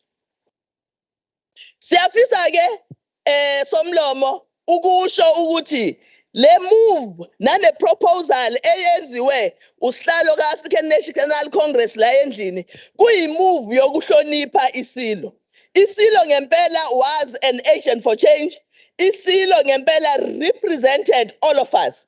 Uma ekhuluma nathi wayesishaya esiyala njengabantwana bakhe bonke ngokulingana. So kufanelekile-ke ukuthi uma kukhona izinto ezi-progressive ezithinta yena sonke sivumelane. Angabi khona uBud Honorable Rogers. Uma sithi siyasupporta, asupporte nje. Kungabi khona ama-conditions in supporting, because when you have conditions, it means you are not saying what you want to say. You are reading the house because the mood is saying everyone agrees, therefore you also agree. No, when you agree, just agree. Don't have a but, so that we all know and support this program. Siyabonga kakhulu ngale debate and siyokujabulela ngempela ukuthi isikhuse sika mama uVictoria sisizwe ngokukhulu ukusheshsha ayede sisheshe sisibone siphakama. Siyabonga. Thank you.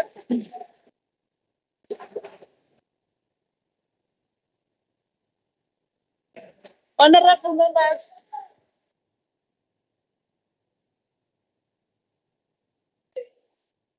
Honorable members, the next speaker for 2 minutes was Honorable Esther Rajbanzi.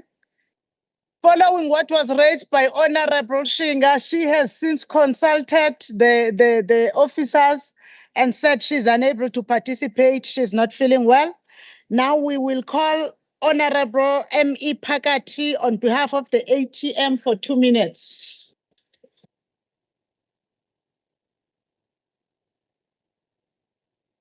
Honorable Speaker, members of the August House, Kamichi siyasithoba kakhulu, Ndlunkulu amayisela siyasithoba indlunkulu yonke ephakathi kwale ndlu namhlanje.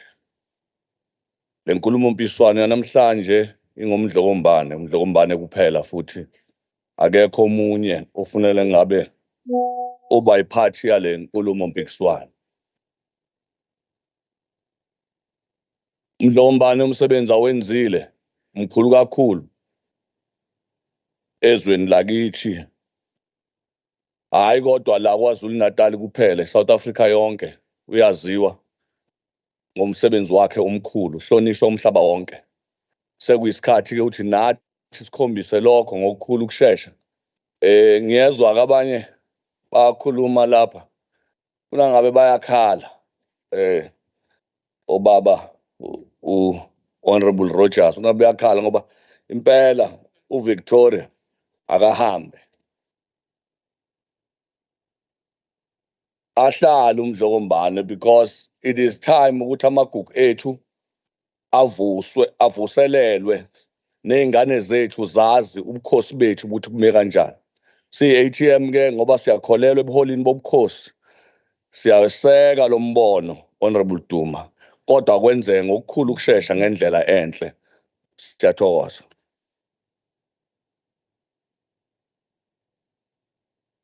Honorable members, the next speaker is Honorable S.E. Manqele, who has tendered an apology due to ill health. We will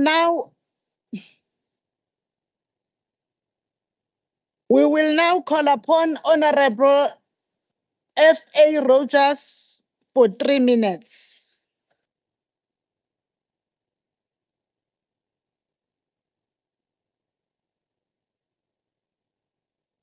Thank you, Madam Speaker. Let me first respond to Honourable Similani, and this is the only way I can respond about conditions. Your party has a terrible track record when it comes to statues. I'm thinking of the elephants in Durban that you didn't want because it had IFP connotations, but you paid the money. I'm thinking of the Indian indentured labourers monument. That's still not built. I'm thinking of the statue that was built at King Chaka, and then the design was wrong. So that's why there's got to be conditions. But Madam Speaker, let me tell you, if this House wants to do something in memory of the legacy of the late King, then this is what you need to do. The King should not have to come to this legislature with a begging bowl asking for money. For 15 years, I have been driving the issue that the King and the monarch and the royal household, we should develop a plan of self-sustainability. And you can do that in 2 ways. And I did discuss this with the late King, and I did have a fair relationship with the late King. And you'll recall, he often came to my hometown of Kokstad. And the King had a passion for farming. And he had a relationship with many farmers across the province of KwaZulu-Natal. There's an ideal opportunity, but all this legislature does is talk about it. Where's the plan? Where is the plan to make the monarch self-sustainable, giving the royal household dignity? As I said earlier, we are subjects of the King. He is not a subject of this legislature. We've been talking for how long about the tourism industry around the Zulu nation and around the King. What are we doing about it? We're just talking about it. So I want to reiterate, if you want to respect the legacy of the late King and of the Zulu nation, we have that opportunity as legislators. We should be giving a hand up and not a hand out. That's what it's all about. Because listening to this debate, you say that's what you're doing, but where is it? I want to see it operational. Is there an agricultural industry that sustains the royal household? That's where we need to get, and that is the only way to respect the late King. But I again want to reiterate, the DA supports the structure on condition that the ANC doesn't erect that structure, because you can't do it. History speaks for itself. Yeah,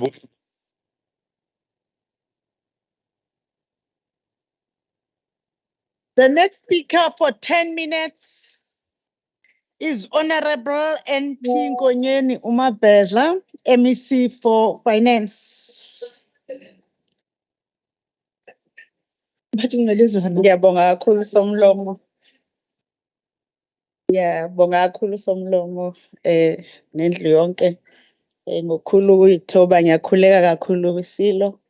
Khuleke futhi uNdlunkulu ukaMayisela abantwana basendlunkulu bonke abakhona siyakhuleka kubona amalungu eshamthetho undunankulu wethu siyakhuleka siyabingelela.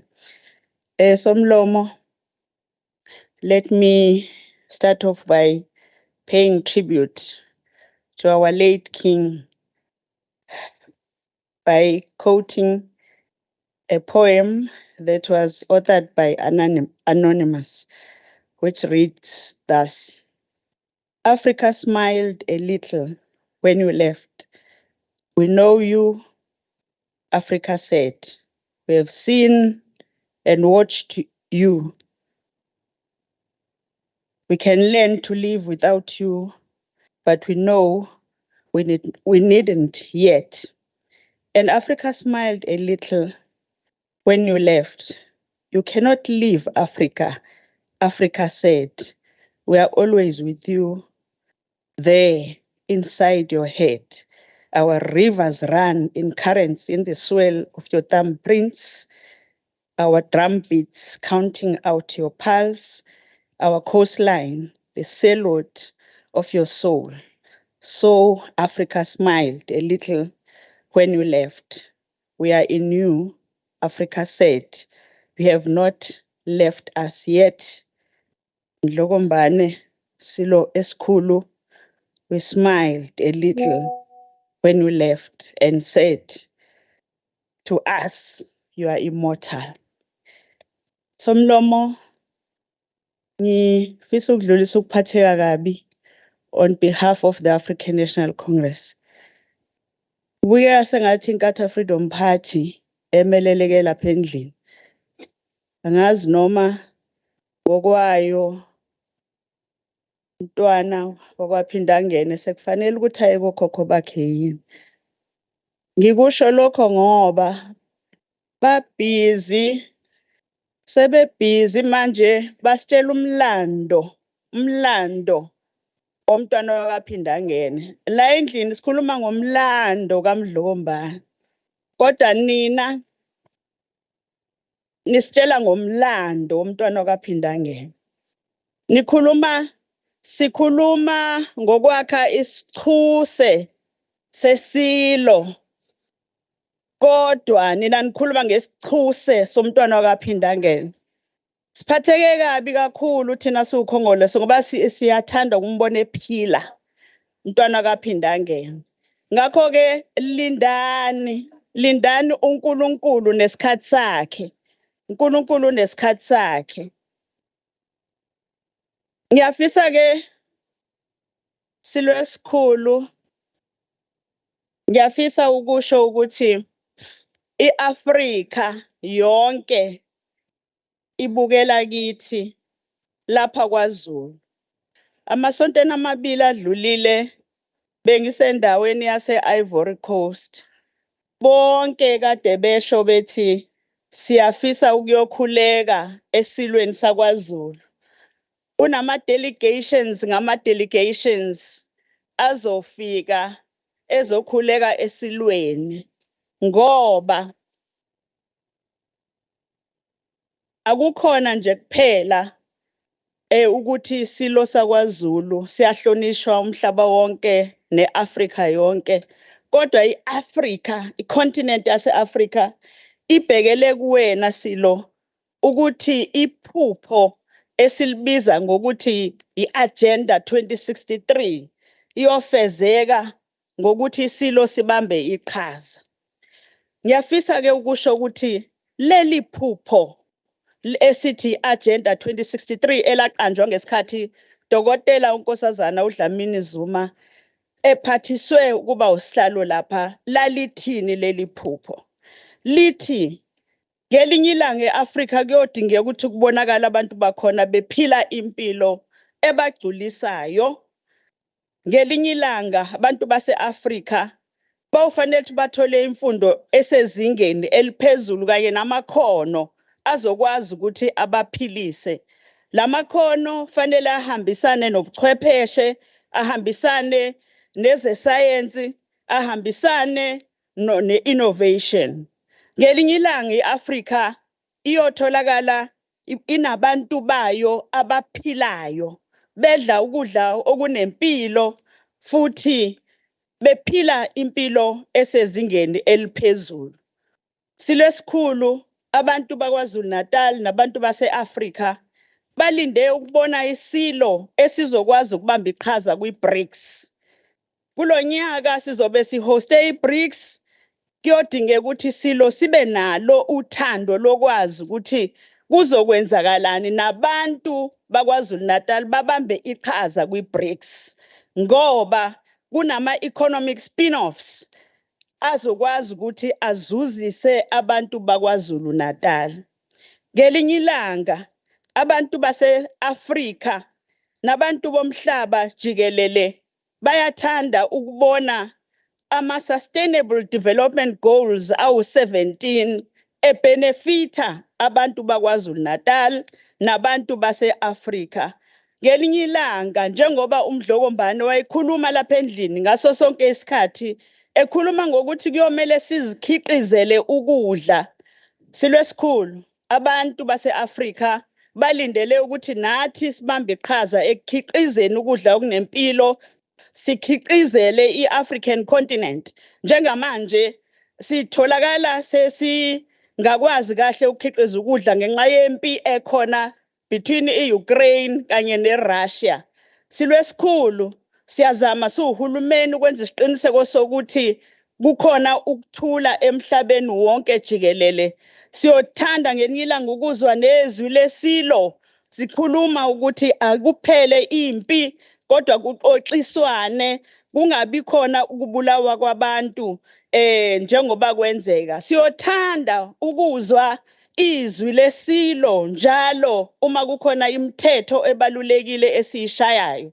Kukhona i-National Health Bill ezophasiswa silwesikhulu ebaluleke kakhulu kuthina ukuthi abantu bakithi kungabi khona ukubandlululwa ngokwezempilo, kodwa uye esibhedlela othanda ukuya kusona noma ngabe unayo i-medical aid noma awunayo, kodwa uhulumeni kube uyena nabantu bakhe ababhekelela bonke abantu baseNingizimu Afrika nabakwaZulu Natal. Silwesikhulu ngelinye ilanga kuyofanele ukuthi makushawa umthetho esiubiza ngokuthi iBella Bill owakwa-education okhombisayo futhi ophokophelela ukuthi abantwana bethu bonke bakwazi ukuthi babambe iqhaza bathole imfundo esezingeni eliphezulu. Silwesikhulu lapha e-Afrika sikhuluma nge-Africa Continental Free Trade Agreement. Kuyobaluleka ukuthi abantu bakwaZulu Natal nabo babambe iqhaza kuleyo free trade agreement. Ibhizi sixoxa indaba yokuvulwa kwemingcele lapha e-Afrika. Nathi ke siyathemba ukuthi iSilo masihlangene namanye amakhosi kuyokhulunywa kabanzi ngokuthi ivulwa kanjani imingcele eyayivele yenziwe ngezikhathi zecolonialism ukuhlukanisa abantu base-Afrika ngokupheleleyo kwi-African continent. Siyafisa ke ukubona iSilo sethu sibamba lelo qhaza ngoba iSilo King Zwelithini kaBhekuzulu ubenganqeni ukukhuluma, ubenganqeni ukuthi asiyale uma ebona kungekho ukubambisana nokuhamba kahle ezweni lakhe. Ubenganqeni ukusho ukuthi uyalwisana nobugebengu, uyalwisana futhi nodlame olubhekiswe kubantu besifazane, kubantwana kanye nabantu abakhubazekile. Lapho sikhona iSilo siyasmayila ngoba namhlanje ukhongolose ukwazile uqhamuka nendlela yokukhokhela izinduna kanye kanye nokwenza isiqiniseko sokuthi labo bantwana abaqashwe emahhovisi amakhosi nabo bayahola futhi bahola imali ebagculisayo. Siyasmayila iSilo uma sibona namhlanje lapha endlini ukukhulunywa ngokuthi sizokhunjulwa ngisho nezizukulwane ezilandelayo ziyokhonjiswa ukuthi nakhu lapho kulele khona iSilo, nakhu leSilo sasenza ukuthi nokuthi futhi lelitshe leli silibeka ngoba siyalihlonipha iSilo. Siyabonga kakhulu.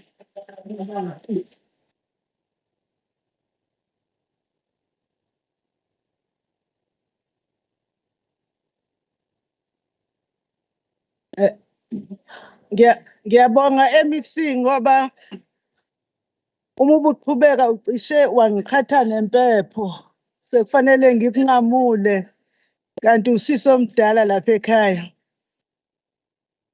Kanti la eShaya mthetho akukho sisi omdala kunamalungu nje ayalingana. Honorable members, we have come to the end of the debate. We now call upon the mover of the motion, the Honorable MEC Duma, to close off the debate in 5 minutes in response to the debate. Sibonga kakhulu somlomo mamango ukusinikeza ithuba bayede. Ngicabanga ukuthi-ke sifisa ukubonga bonke abahlonishwa abathathele lithuba bayihlonipha inkulumo bakwazi nokuthi bayinikeze isizotha. Zikhona-ke izintwana ngoba phela ngaso sonke isikhathi uma kungcoka ziba khona kodwa zikhona ekufanele sizilungise. Ngicabanga ukuthi-ke umhlonishwa ucaluza usitshela about dialectical understanding of rich history of South Africa, of which we agreed, not in principle, but the understanding and the trust and the role that has been played by iSilo Sabaduguza. Ngicabanga ukuthi bekubalekile ukuthi sivela lokho nane-role nje yemonarchy iphelele. Ngicabanga ukuthi-ke umphephethe ukhuluma ngezinto besingasilekelela kodwa-ke ngicabanga ukuthi uphoqwa ubuqembu ngokuthi angabe sazisho ezinye izinto. Uzobona nje uma ubheka ngo-2002 libhalile iphepha ukuthi uMdlokombane wayeselungile nondlovukazi kufanele kuyiwe kovuliswa iParliament bangamnikeza iy'moto. Uzoyitshela ishaya mthetho la ngenkathi ukhabaza lesewuprime ukuthi ngiyabonga ukuthi ngesikhathi amanzi ankosi nakukhumbula ukuthi ngiyisilo senu nangithengela imoto kuqala ngaleso sikhathi. Lo mlando umile akuwona umlando kufanele siubhale namhlanje ngenkathi kusekhona uCJ Mthethwa ngaso sonke isikhathi cabanga nje imbube kwakufanele icela ipermit ukuze iphume ondini ngaso sonke isikhathi. It's a painful exercise engafanele lezo zinto siziyeke and siyacabanga ukuthi kubalekile ukuthi uma singakhohlisana kanjalo nabantwana bayazazi neSilo esesitalweni njengamanje siyawukhumbula lo sisi and asifuna ukukhuluma ngalezo zinto kakhulu kodwa ke sifuna ukuthi Honorable Rogers, we knew the interest and your area of interest was going to be Victoria with the DA because Victoria represents the hegemony and the supremacy and the racism that oppress our people. So it is easy for you, it resonates well with your spirit, and we are just going to deliberate and deal with the issue of racism when it raises its ugly heads. And that's what you represent in this legislature. Little must we remember and advise and reflect that Honorable Rogers, who MEC Khoza ngaleso sikhathi was the chairperson, they will always reject the budget of iSilo. So I don't know why today I don't know why they behave. Every time they will research and say that there is a need, but there is no need for this budget of this nature. So he cannot just deceive His Majesty while he's saying because we are funda the hunters. It's also reflecting even during the barrows of this world's time. They will always say, no, it's not worth it because they don't understand the value. Only the value with you is only when you are white. When you let the melanin, that's something that must be recognized. So please don't deceive us. It's not a true reflection. And we will tell you until Jesus Christ comes back on earth. Ngeke siyiyeke lonto. Siyacabanga ukuthi ke silesikhulu izwakele indaba. Ngicabanga ukuthi solibona nje mongase uhambe uye esikhumuleni sezindiza iKing Shaka. Sikhona isithombe selembe side ukudlula iAirport uqobo lwakhe. ngoba kufanele zazi indaba sekusendlunkulu nje ukuthi sivulwa nini ngoba phela kufanele siyokhuleka esilweni ngoba umcimbi wabo and leyamcimbi siyibamba sensitive. Ngiyabezwa abanye sebekhuluma ngama tender process, asizikhulumi lo zinto zasendlunkulu kanjalo, zibanjwa ngobunono ngoba ngayo yonke indawo eAfrika, hamba nje uhambe uyobheka indaba mangisi, into yakhona ngisho intelligence yakhona I reflect or not even a document. Thina sifuna ukuzoveza amahlazo wethu ukuthi unikeze kangakanani indlunkulu. I take something, Honorable Rogers, I'm sure it shouldn't happen. You are saying that the king is here begging. He shouldn't come to the debate. Even if it means that we are fighting, it's something that you can't say to the king. The king is invited as the guest, and the king is #1 in the province of KwaZulu-Natal. So you cannot just downplay and trivialize something of this nature. You are contradicting yourself.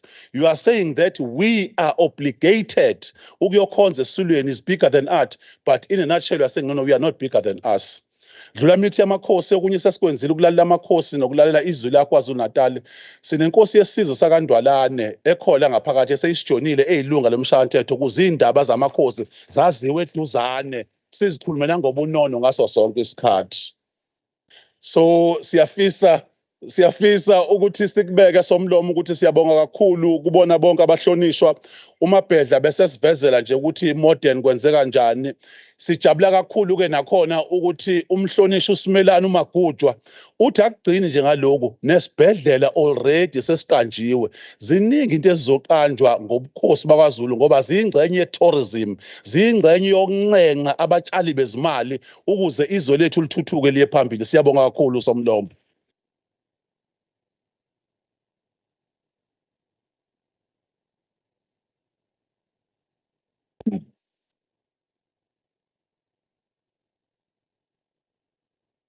Honorable members of the honorable members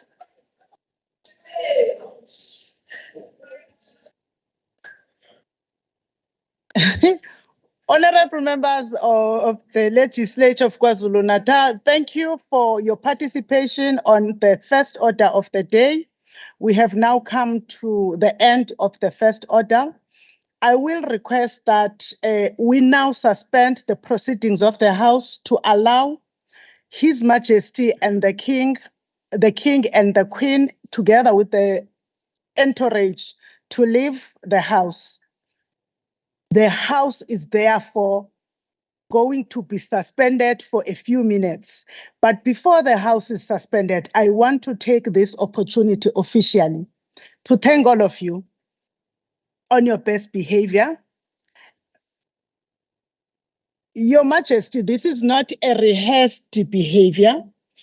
This is how a parliament or legislature should be, so that members are not conditioned not to raise what they have been elected to raise in the manner that they so feel, including the heckling. It might seem to others as if it's abnormal.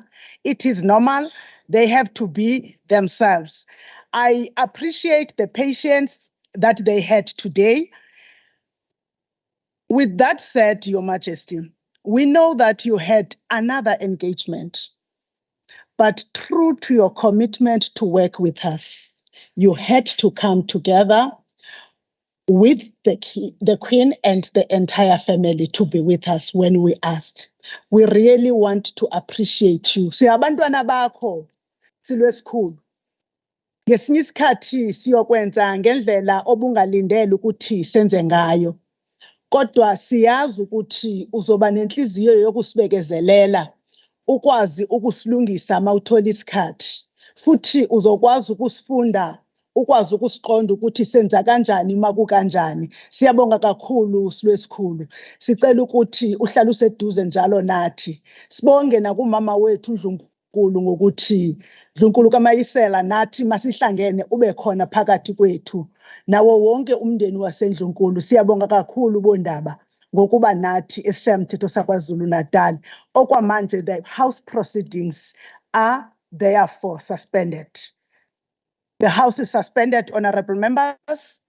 Now that the House is suspended, ngicela ukuthatha leli thuba bahlonishwa sesiyabantu nendlunkulu sicele ukuthi ongangezwe lakhe abingelela abantwana bakhe. Sizodedela ke ukuthi ngoba indlu isuspendiwe okamsindazwe akwenzayo uzokwenza engalana ngoba indlu is suspended in terms of the rules. Ngenzela ukuthi ningabi seningibuza imibuzo. Uzokwenza konke kwasendlunkulu kuzokwenzeka ngalana noma iphuma indlunkulu malunga ahloniphekile izophuma yonke nondlunkulu uzophuma lana ngoba indlu sobe siyimisile. Sinikeza ke isikhathi kongangezwe lakhe.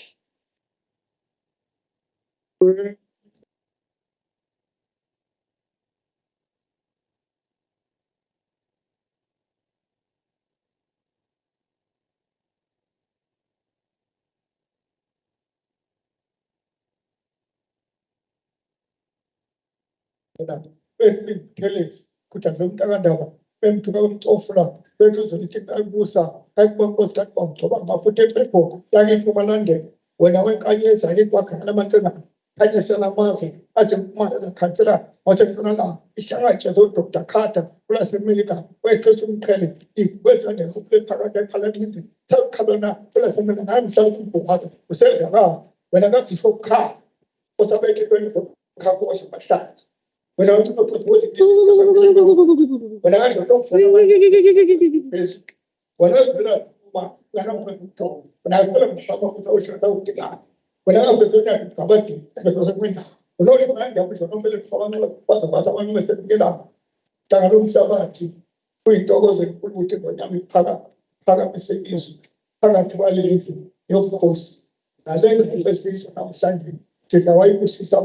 I kuhlezi sihlale sawo sibusiko kwazo ezazingamafusi ayibusisa abantwana benkosi bonke abadala nabancane ibusise yonke inkulu ebesibusiswa ngamaqhawonka asendlini nozulu wonke wena wendlu wena wendlu yede.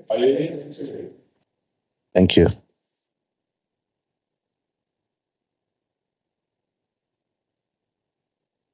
Madam Speaker, Mamboyisi, indlunkulu kaZulu, indlunkulu kaMayisela,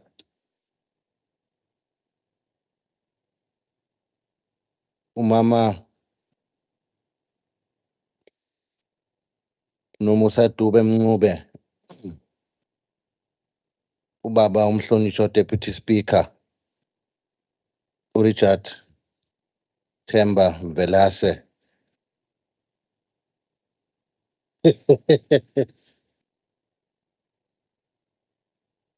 Members of the legislature in various capacities, members of the media present. I would like to first thank this legislature today for inviting me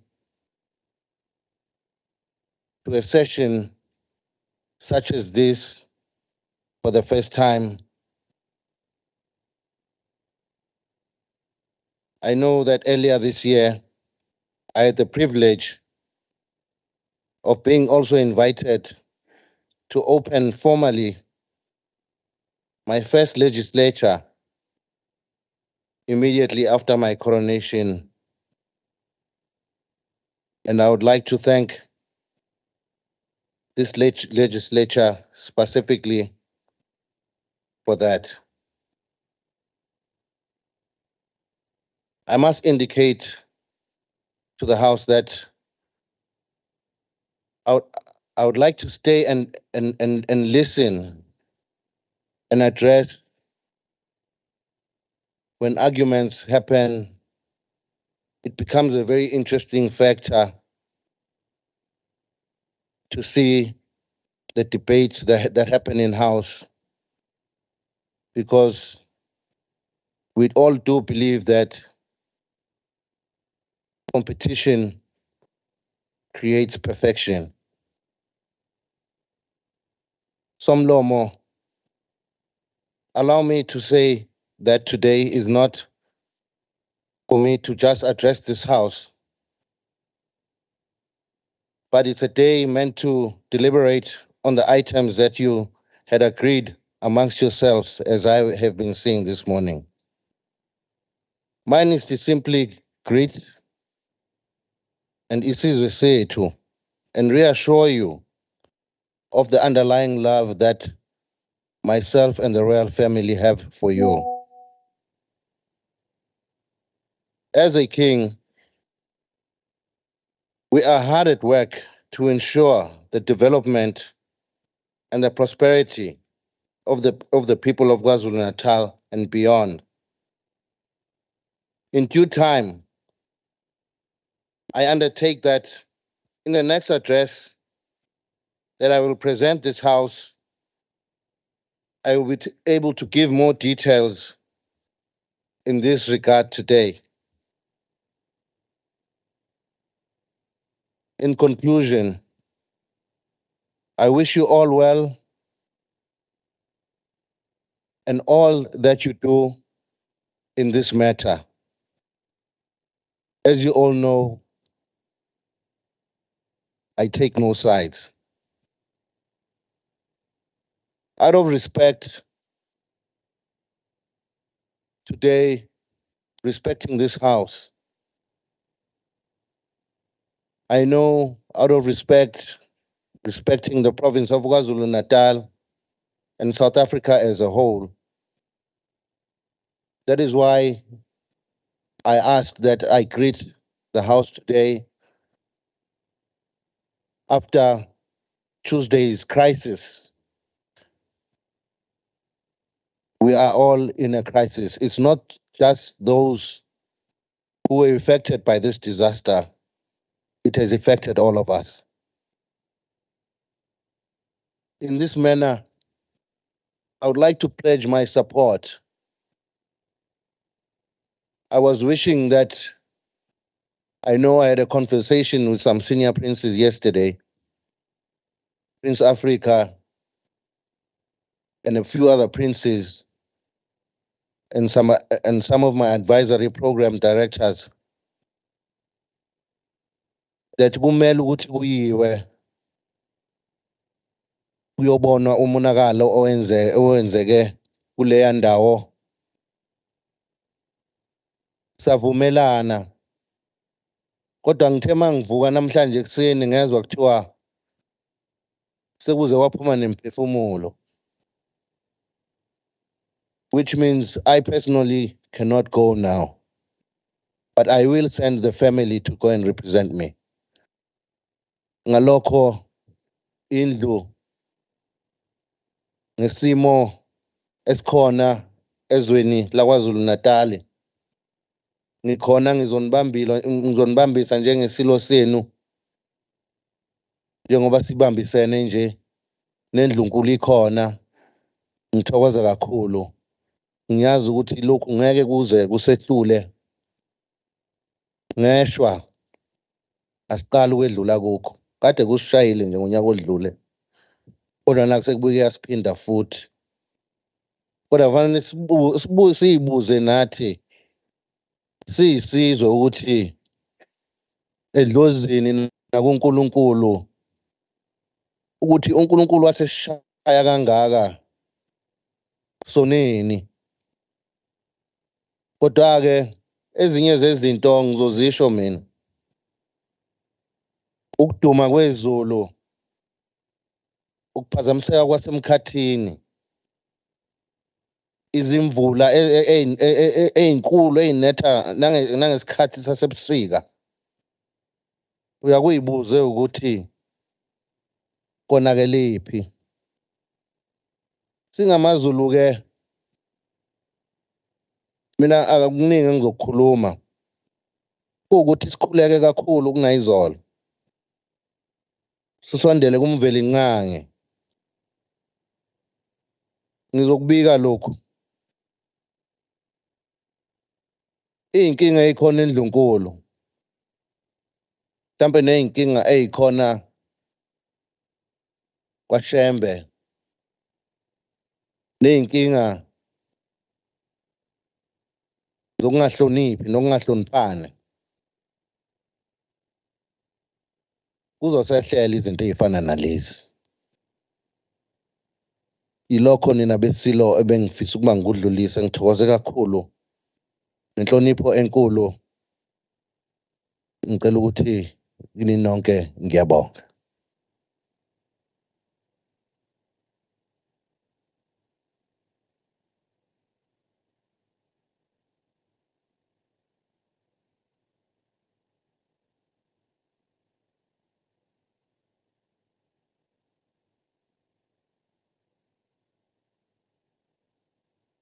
Awekuzela ukhanda libanzi yabo kwamathathela iziphethu ngenetheni yavele ngokuthelezi kwathi ivaleleni bafana ingaze yangena ekhaya yawuthi singena ekhaya iyabona sithole insingizi kandaba yabangiziphendula umngunakithi itshelehle phezulu kube nengeni elibone ngondwadle nabathembu kondwadle abakithi ecudu balimomozelela amathembu asesanjani akweza ayizwa isavela seqala umuze Nkosi isilo singaphinde simaphumulela inkolo zingamuva nangaphambili sifanele ukulakithi lapho thukela ukuzinkomo yayibala yabona amadoda yangomothela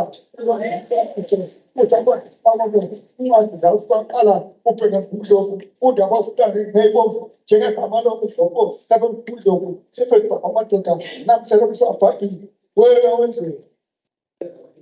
wendlu ethi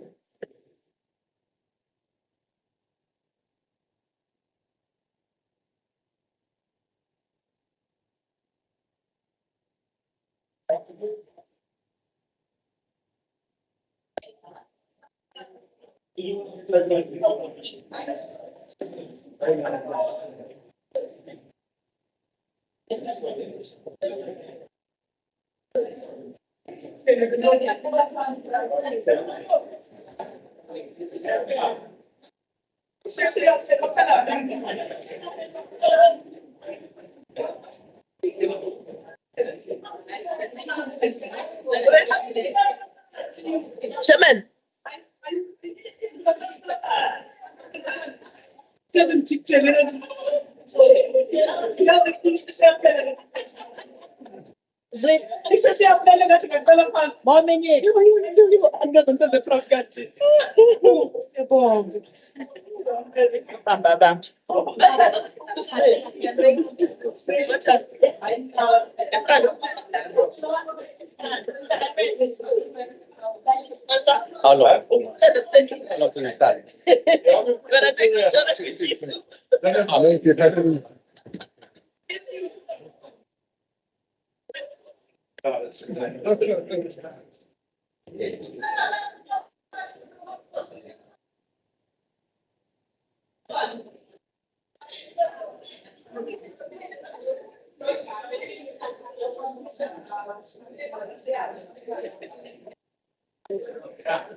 ukuzoqamba manga la. Sonta nawe sheshi nje awukwazi ukwenza leyo nto leyo. Madam Speaker, we cannot forget 64 billion which was a package which came from the Unemployment Insurance Fund, which assisted many workers which were affected by COVID-19. Minimum wage has increased from 20 rand and 76 cents per hour to 21 rand 69 per hour for the year 2021, and is still increasing. Today, it means that 3,500 per month for those that work 40 hours and 3,900 minimum wage for those who work 45 hours a week. I know that many workers, especially in farms, which are dominantly owned by white people, have been underpaid. We know how workers are treated. Umdlokombane is a witness to me and all of us. Mostly when workers in farms, you will find a farmer driving a double cab, but a worker will be sitting at the back with a dog. Not inside the car. We are not talking about that. We are quick to talk about something which has been exposed by the ANC. Since 1994, I'm responding to what you are saying in Pepet. Since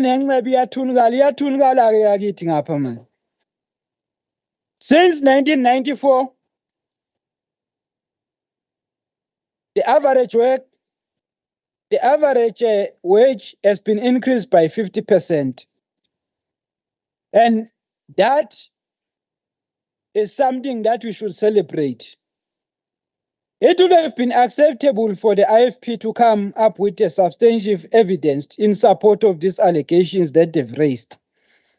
Instead, the members of this Oka's House are sitting here entertaining allegations whose sole intention is to raise false alarm bells and create unnecessary contestations amongst members of the Government Employment Fund scheme. As an official opposition in the province, the IFP can do better than entertaining us with rumor mongering. It should be something that in perpetua. It's something that we should avoid. And one of the things that I must say is that the allegations of pension fund taking place and swindling of hard-earned pensions, honorable members, the only issue that had made headlines recently is the matter of the Guardian Fund, where fraud has taken place, which was reported widely in various media platforms. The Guardian Fund falls under the responsibility of the Department of Justice. Additionally, in October 2022, Government Employees Pension Fund revised actuarial factors which are used to determine pension interest for government pension fund members. As I move towards close, thank you very much.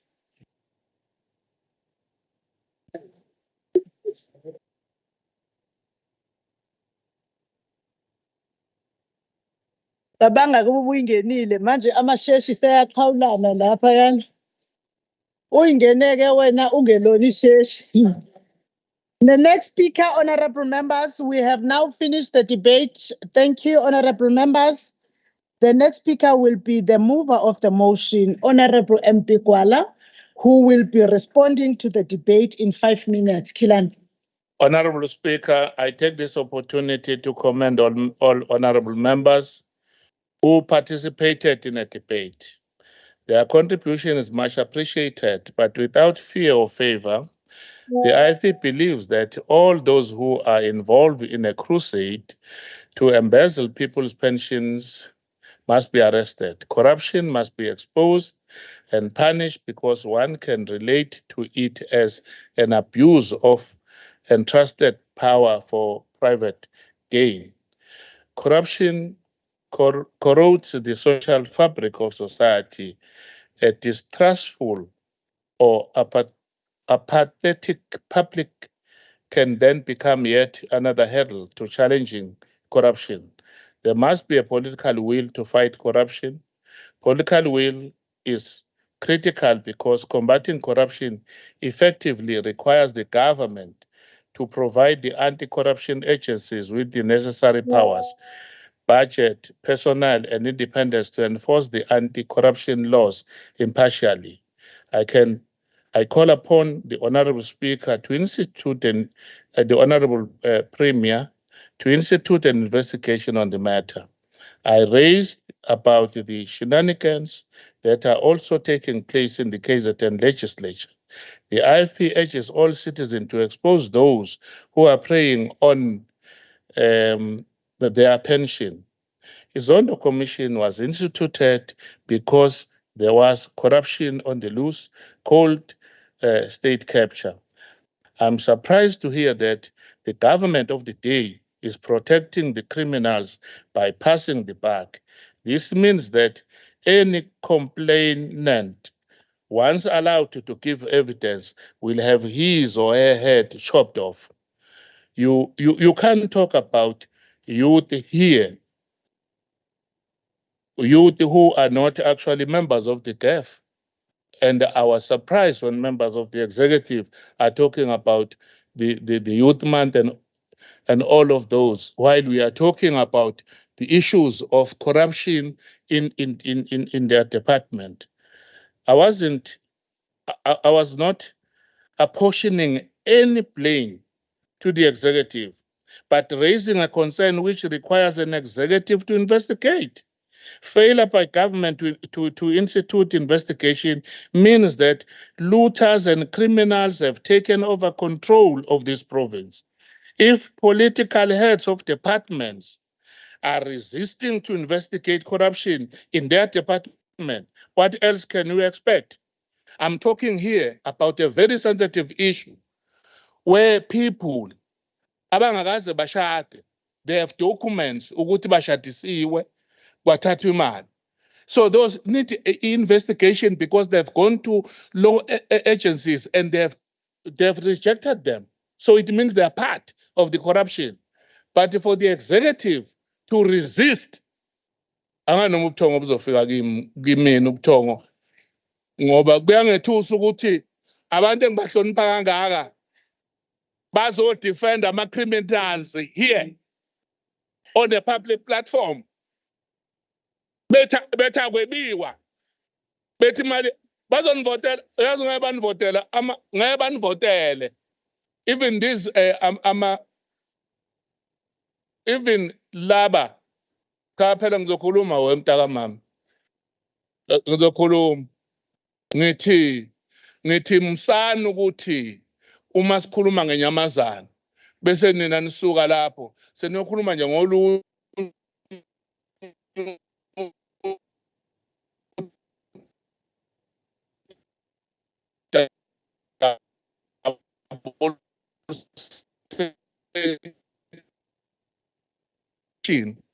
kulula lokho woza phela uphakamise la usomlomo uzonganivulile neParliament lizohlala wenza imotion yakho leyo motion yakho siyixoxe kodwa musu kususa la sithi simi khona ugudluke wena uzofaka olunye udaba ngoba ufaka inhlabathi edokweni uthi izodliwa ubani lelo doka. Uyabona nje uade ethi umhlonishwa uDokotela uMahlaba ethi uma kuzwele esilondeni. Uyabona nje icathulo zenu kushuthi ziyashisa kakhulu makhulunywa ngalolu daba. Yikho ngoba akufanele fana ngabe niyalalela kwenziwe investigation bese ningiprove wrong after the investigation. Not to improve wrong before investigation has been instituted. Saphela ke Ngiyabonga somlomo. Ngiyabonga. Oh, Honorable Zuma, bengifuna ukumbiza ngendlela engeke imbize ngayo mase ngikho la emsebenzini. Honorable Zuma. Somlomo besithi kune-motion ne-counter motion uyafuna yavotela la motion ukugcwala.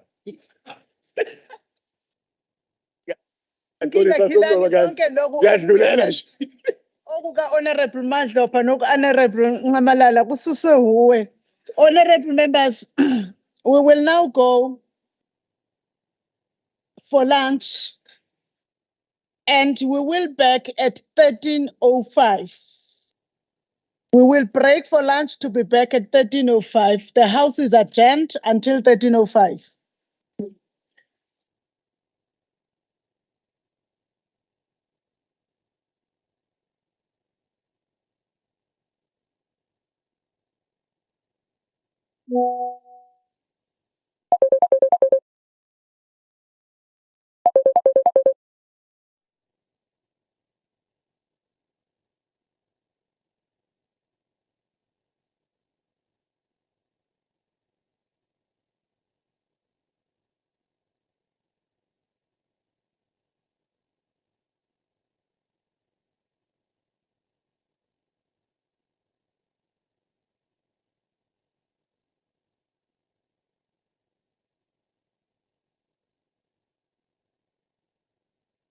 Ukuba.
Welcome back, honorable members. Thank you.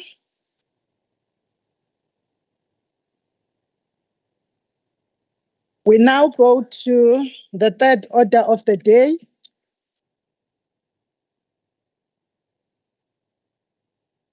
The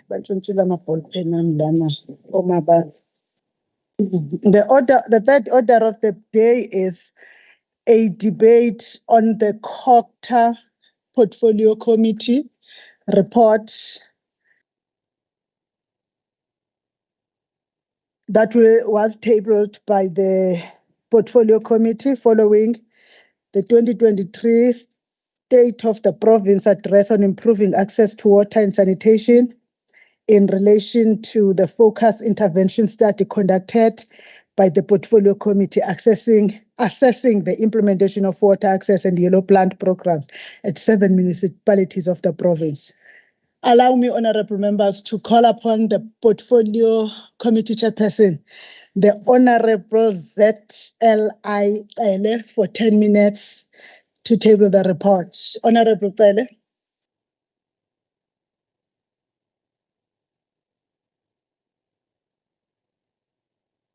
Honorable Speaker, honorable members of the executive, led by the Leader of Government Business in the House, honorable members of this august House, I greet you all.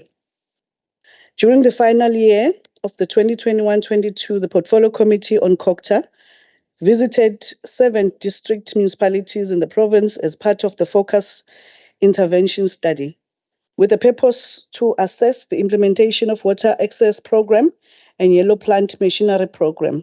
The yellow plant program is an all-inclusive program aimed at providing support to municipalities to maintain road waste management and to provide decent sanitation services. 7 district municipalities that form part of the studies are Ukuba, Amajuba, Herigwala, Uthukela, Umzinyathi, Umkhanyakude, and Zululand district. This report details the findings of the Portfolio Committee during these oversights. The provincial government, the Provincial Department of COGTA reported that 84 million was allocated to accelerate water provision program at 7 municipalities that are mentioned above. This budget covered procurement of static tanks, construction of boreholes, and protection of springs. Part of the support from this initiative was implemented through a yellow plant program, which is an all-inclusive intervention to eliminate service delivery challenges and backlog in water provision, road maintenance, waste management, and sanitation services. The department further reported that through this program, over 160 million worth of yellow plant equipment, including water tankers, graders, rollers, excavators, waste trucks, honeysuckers, and TLBs, was handed over to all district municipalities in the province. The province of KwaZulu-Natal faces severe water shortages where many communities do not have consistent access to clean water. This challenge has been raised by many communities in various platforms where they requested government to introduce sustainable programs to address water shortages in the province. Hence, the response of the provincial government. During these visits, the Portfolio Committee received progress reports from municipalities and Department of COGTA and visited various borehole projects. Reports presented by district municipalities also covered the report on the implementation of the Yellow Plan program by each district municipality. Having visited all the 7 municipalities, it became clear that municipalities have shared similar challenges when it came to water provision. The committee discovered that most of these challenges emanated from the following factors: lack of infrastructure, poor maintenance of infrastructure, poor payment of services, illegal connections, and vandalism of infrastructure. On the lack of infrastructure, municipal districts face severe water challenges due to inadequate resources available compared to the current demand of water. Some of these challenges are historical in nature. As a result, previously disadvantaged areas are worse affected by water shortages caused by this lack of infrastructure and water provision backlog. on infrastructure maintenance. Another challenge faced by municipalities is that of dysfunctional water infrastructure resulting from aging and or lack of proper maintenance. This infrastructure is often defective and requires continuous maintenance, thus leaving people for days without access to water. The Portfolio Committee also learned that municipalities do not budget adequately for infrastructure maintenance, which is meant to be 8%. For example, Ukuba district reports that its budget for infrastructure maintenance was 3%. And this was a norm in most municipalities. On poor or non-payment of services. Non-payment of services non-payment of water consumption was noted as a major challenge facing most municipalities. Part of this problem was attributed to municipalities' failure to implement and enforce proper procedures that will warrant for accurate billing system and ensure that clients, including government department, businesses, and households, are paying water consumption. The Portfolio Committee further discovered that Ukuba owed Umngeni Water about 500 million rands. Part of this resulted from inaccurate billing system, poor payments of services, and unaccounted money that is lost through illegal connections.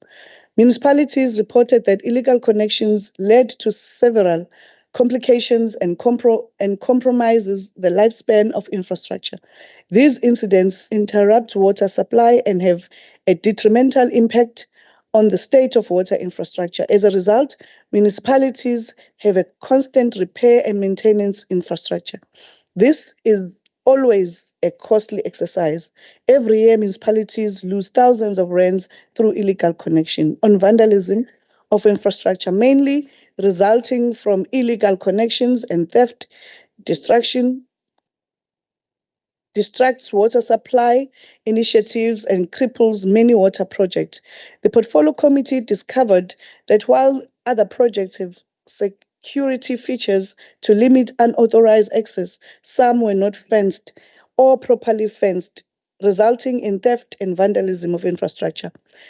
The committee recommended that municipalities must prioritize fencing of those sites and provision of security to hotspot areas where cases of vandalism had occurred.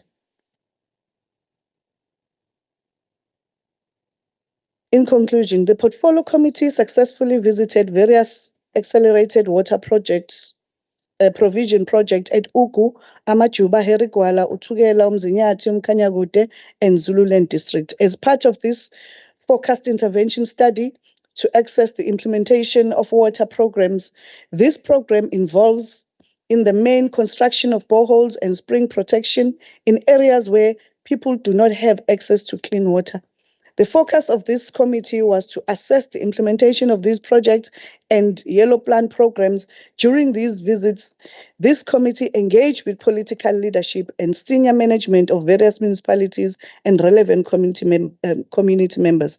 The Portfolio Committee witnessed extent of work on the ground and was impressed by the amount of commitment and support provided by the Department of Cocta to all municipalities to ensure that people have access to clean water.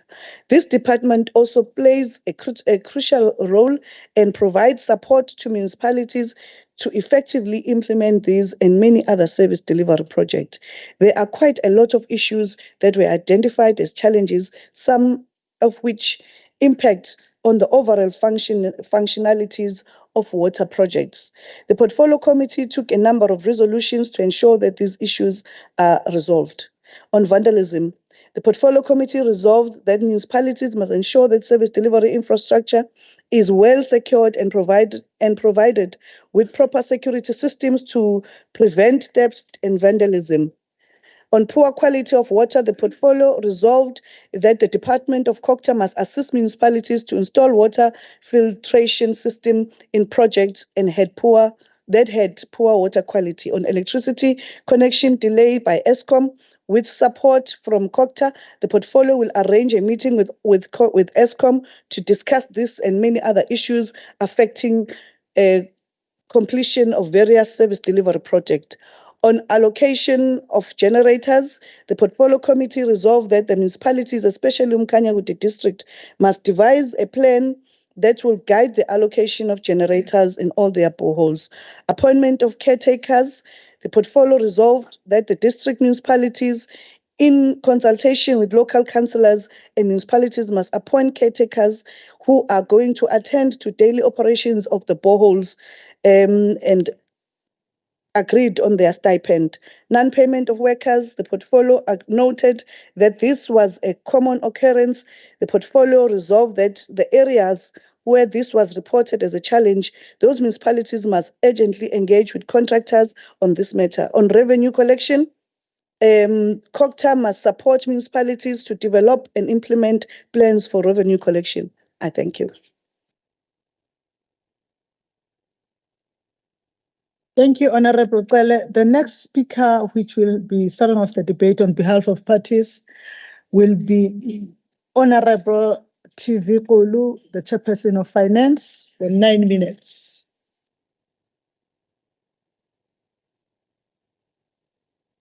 Honorable Speaker, Honorable Premier in absentia, Honorable Executive Council members, Honorable members of our provincial legislature, Nganbingelela Dambam. The African National Congress led government has advocated for improving the lives of our people from beginning of our democracy. We have put in a lot of effort and will keep putting effort into correcting the wrongs from the past. As we commemorate 29 years of democracy, we are aware that socio-economic inequality is still a problem in post-apartheid South Africa, a legacy of colonialism and apartheid. The government of cooperative governance and traditional affairs has concentrated its effort at the beginning of the 6th administration on re-engineering and prioritizing measures to enhance the effective operation of the department. In carrying out its constitutional duties to ensure that everyone has access to the basic sanitation and water supplies, requires to ensure that there is enough water and that the environment is safe for human health and well-being. Honorable members, this government of people has made great strides in providing access to water for the majority of South Africans. For instance, here in KwaZulu-Natal, access to water in the province stands at just under 80%, benefiting over 11.4 million people and 2.876 million households, which are supplied by 14 water service authorities, 2 water boards, and 1 bulk water utility. Despite this, there is an estimated 425,000 families that still do not have access to water, majority of whom are from the rural areas. This clearly shows that the legacy of the gruesome colonial past remains with us. Despite the above-mentioned achievements of the democratic government to reduce the water backlog, it is clear that we remain a divided country, where there are gross inequalities insofar as access to safe water and decent sanitation. Honorable members, the Portfolio Committee on COGTA, in its visit to the 7 district municipalities in the province, as part of its focused intervention study, with the purpose to access the implementation of water access to programs and yellow plan machinery programs, discovered several challenges when it comes to water provisions. These includes inadequate resources available compared to the current demand for water. Some of these challenges are historical in nature. As a result, previously disadvantaged areas are worse affected by water shortages caused by this lack of infrastructure and water provisions backlogs. Dysfunctional water infrastructure resulting from aging and or lack of proper maintenance. This infrastructure is often defective and requires continuous maintenance. thus leaving people for days without access to water. The Portfolio Committee also learned that municipalities do not budget adequately for infrastructure maintenance. For example, Ukuba district reported that its budget for infrastructure maintenance was at 3%, and this was a norm in most municipalities, which is below the recommended 8% budget that municipalities are expected to put aside for the infrastructure maintenance. Non-payment for water consumption was also noted as a major challenge facing most municipalities. Part of this problem was attributed to municipalities' failure to implement and enforce proper procedures that will warrant for accurate billing system and ensure that clients, including government departments, business and households, are paying for water consumption. The Portfolio Committee further discovered that Ukuba district owed Umngeni Water about 500 million. Part of this resulted from the inaccurate billing system, poor payment for services, and unaccounted money that is lost through illegal connections.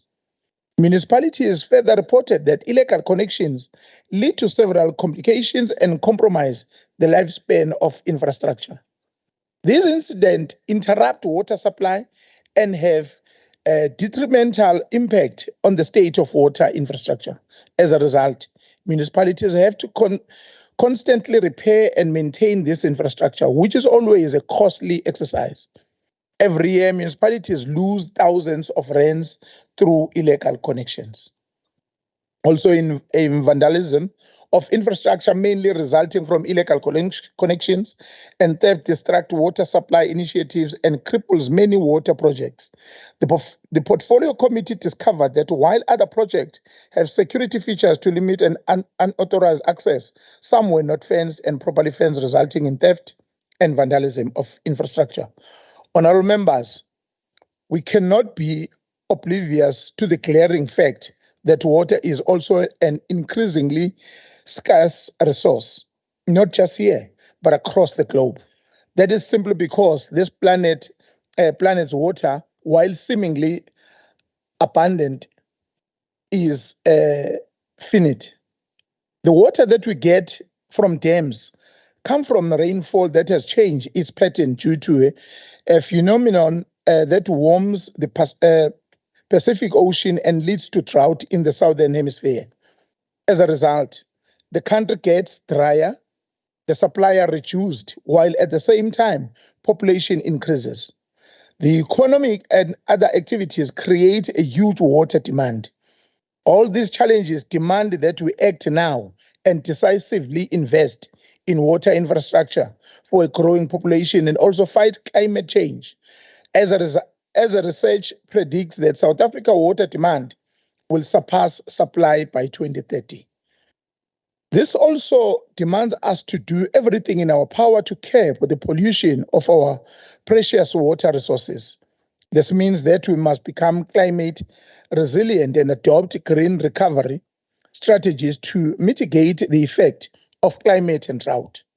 Honorable Speaker, let me take this opportunity also to congratulate the MEC of Kokta, Umshanawam, and the people of KwaNongoma in the province of KwaZulu-Natal, who have managed to take the IFP out of power in Nongoma local municipality and for restoring peace, order, and sanity in that community.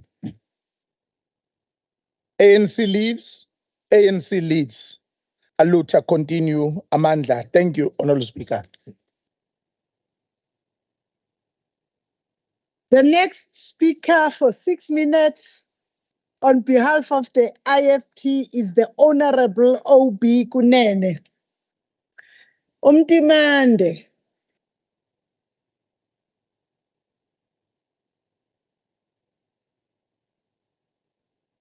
Lokuthuko Lokuthuko. The Honorable Speaker, the Honorable Leader of the Official Opposition, the Honorable MECs and Honorable Members. It is my privilege to represent Inkatha Freedom Party in this debate. From the onset, I wish to commiserate with the residents of eThekwini and the South Coast for the inconvenience they experienced due to the hail and storm that struck in their neighborhoods on Tuesday this week, which the locals called a tornado, but still to be confirmed by relevant agencies what it was that occurred on this day. It shows the difficult times we live in, where climate change is impacting on the lives of the residents of our province and our country. What happened in our province on Tuesday happened while residents of eThekwini are still reeling under the effects of the April 22 rains and floods, which destroyed infrastructure and led to a loss of many lives. These incidents demonstrate the need for all structures of government, particularly the local sphere of government, to be ready to respond to the climate change challenges that they are going to experience from time to time. It is so sad that 4 lives are reported to have been lost and some people still unaccounted for, adding to the number of people unaccounted for in the April 2022 disaster. It left a lot of destruction, which is going to take a long time to fix. The challenge in our country and our province is to build climate resilient infrastructure, which can withstand all kinds of storms and weather. It is also important to build and perfect early warning systems in order to ensure that communities prepare well in advance should inclement weather foments itself. Above all, our spatial planning should be climate sensitive. This is a very important factor to be considered by all municipalities within our country. And lastly, on this point, the IFP wishes to emphasize that COGTA should ensure that all municipalities within our province have functional disaster management centers, which are fully equipped and able to mitigate all kinds of disasters that may occur. Core services that local government provides, which include clean drinking water, sanitation, electricity, shelter, waste removals, and roads, are basic rights and essential components of the right to dignity enshrined in the Constitution of our country and the Bill of Rights. In 2019, the KZN provincial government launched a yellow plant equipment program worth millions of rands, which with much fanfare, and later it has been discovered that some of these machines that were handed over to the municipalities were second-hand machines, not new machines. This was raised by Amajuba District Municipality, where it stated that some of the machines had technical faults and the municipality had to use its own funds to repair the broken machines. The IFP wishes to know from the department whether the department has reimbursed Amajuba District Municipality the money it spent on repairing these machines. It was noted as a matter of concern that an Ubamba Bukosi in Uku District hijacked the equipment made to be used by the municipality for his own use. The IFP wishes to get feedback from the department on how this matter has been resolved, since the COGTA Portfolio Committee emphasized when it visited this district that this matter, if not resolved, be reported to the police. We are aware that during 22-23 financial year, 49.34 million was approved in respect of the equipment for municipalities under Operation Khawuleza intervention. It is quite disturbing that in spite of this, the people of our province still lack basic services, which if the funds were used for the purpose they were meant for, could have relieved them from the hardships they are experiencing at the moment. It is a matter of concern that the Department of COGTA did not provide some municipalities with enough yellow plant equipment, as has been the case with Herikwala district. According to the district, it was promised 4 TLPs, but only received 2. 2 excavators and low back rollers were also not provided. Again, the IFP would like to know from the department what happened to the other machines. The program of installing boreholes by COGTA and municipalities is commendable, but is faced with challenges. Some municipalities, such as Ngakho-ke le District Municipality, were supplied with 24 generators to be used in sites where there is no electricity access, which resulted in generators not being distributed to the borehole sites. The question remains, how much was spent on these generators? I know that it is always a norm now that for you to be able to be recognized, you have to attack the IFP. I feel a pity that Honorable Tulu decided to fall into the same trap. But I know that it's just because you feel good when you have attacked the IFP. I'll come back, Honorable Speaker. The next speaker for 5 minutes on behalf of the DA is Honorable L.M. Mayor. Thank you, Speaker. Worldwide, the growing water shortage is a massive concern. As climate change and population growth make water scarcer, a report from the European Commission's Joint Research Centre estimates that there is a 75 to 90% chance that wars are going to be fought over water in this century. Only 2.5% of the planet's water supply is fresh. World water use in the past century grew twice as fast as the world's population. In South Africa, which is a water-scarce country, the situation is getting quite severe. And whereas we don't foresee water wars with our neighboring countries, the lack of access to clean drinking water is often the cause of public protest and civil unrest. And as the situation worsens, so it could lead to even more protest and violence. According to ESI Africa, South Africa is approaching physical water scarcity in 2025, that's 2 years from now, where they are expected to experience a water deficit of 17% by 2030. And climate change will only worsen the situation. As taps are running dry, Dr. Ferial Adam from the Water Environmental Community Action Network believes that the cause for the crisis are factors like aging infrastructure and inequality. As experts in the field have agreed, the water crisis in South Africa can likely be attributed to economic, that is a lack of investment, as well as physical, the lack of rain. The DA therefore welcomes the department's actions to assist municipalities on this matter. Finding innovative solutions are vital for water stability in the province, and investment by COGTA and the provincial government has the potential to alleviate some of these serious matters. But we would not be doing our jobs as the elected representatives of the people of this province if we did not point out some concerns as well. And let us start with the boreholes themselves. The report before us does mention that some of these boreholes struggle with high saline levels, that is the salt in the water. Because of the geological nature of the coastal zone, fresh water being extracted may be replaced by saline water coming from the sea via the rocks, said the head of the botany department at Nelson Mandela University. And the saline water intrusion could eventually render borehole water deposit completely undrinkable. Furthermore, the water deposits being accessed by these boreholes often contain unhealthy and possible deadly amounts of bacteria. A 2020 study out of the University of Venda and the Tshwane University of Technology, for example, has found that 33% of the water found in borehole deposits near Bembe in the Limpopo province was contaminated with the E. coli bacteria.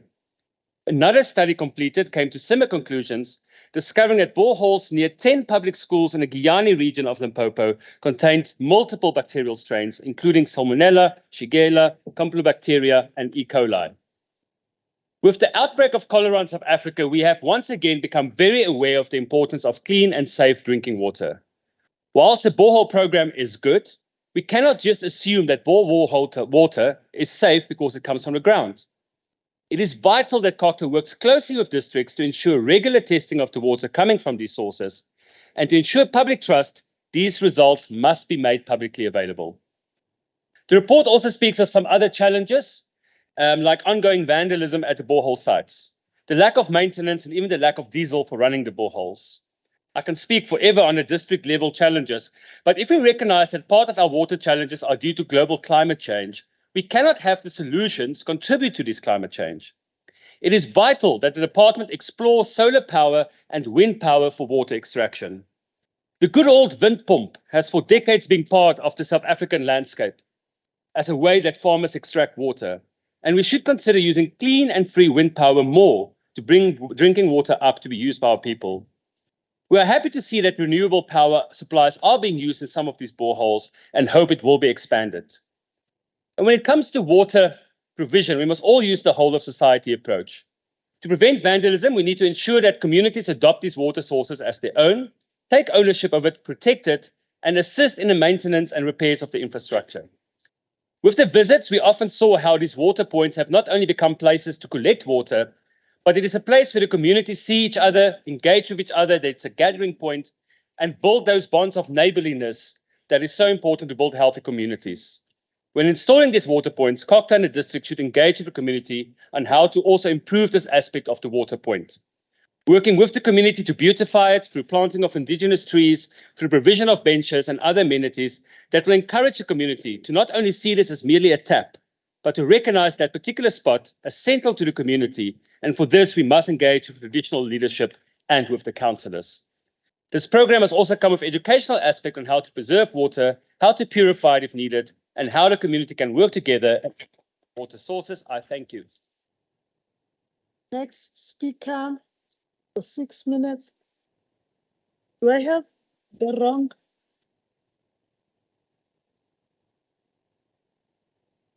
That's why I'm asking, do I have the wrong one? Side.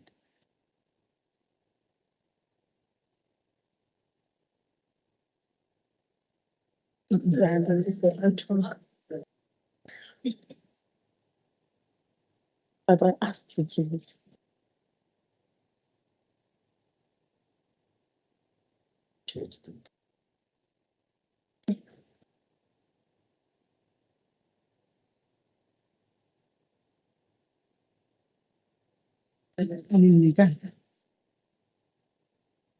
Honorable members, I'm sorry about ukushintsha ekungafikanga kumina. That's why I was checking if I'm using the wrong speakers list. The next speaker for 6 minutes on behalf of the EFF is Honorable T. Ngosi.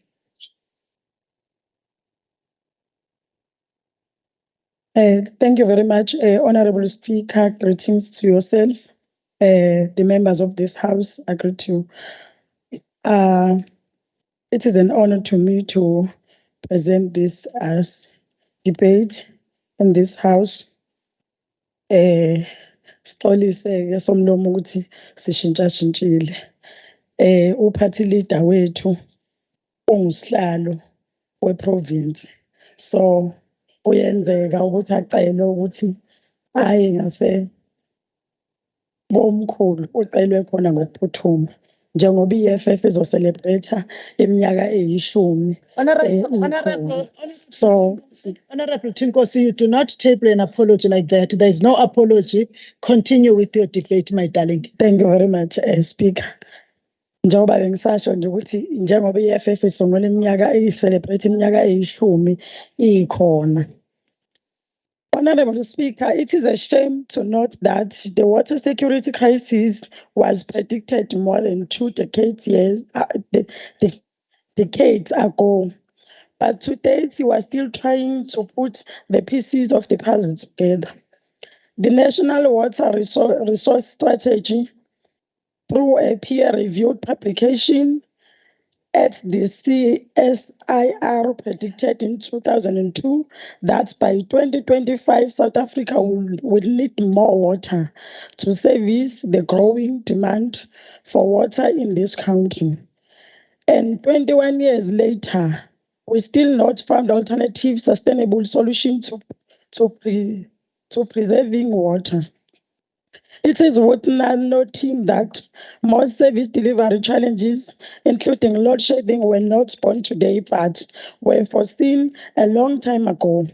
But because we are governed by a generation of government leaders that do not have a sense of urgency, especially when it doesn't affect the bourgeoisie class.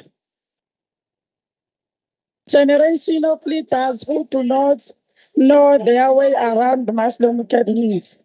A generation that cannot distinguish. Honorable Ngosi. Honorable Speaker, the members are violating my rule 52, the freedom of speech and debate.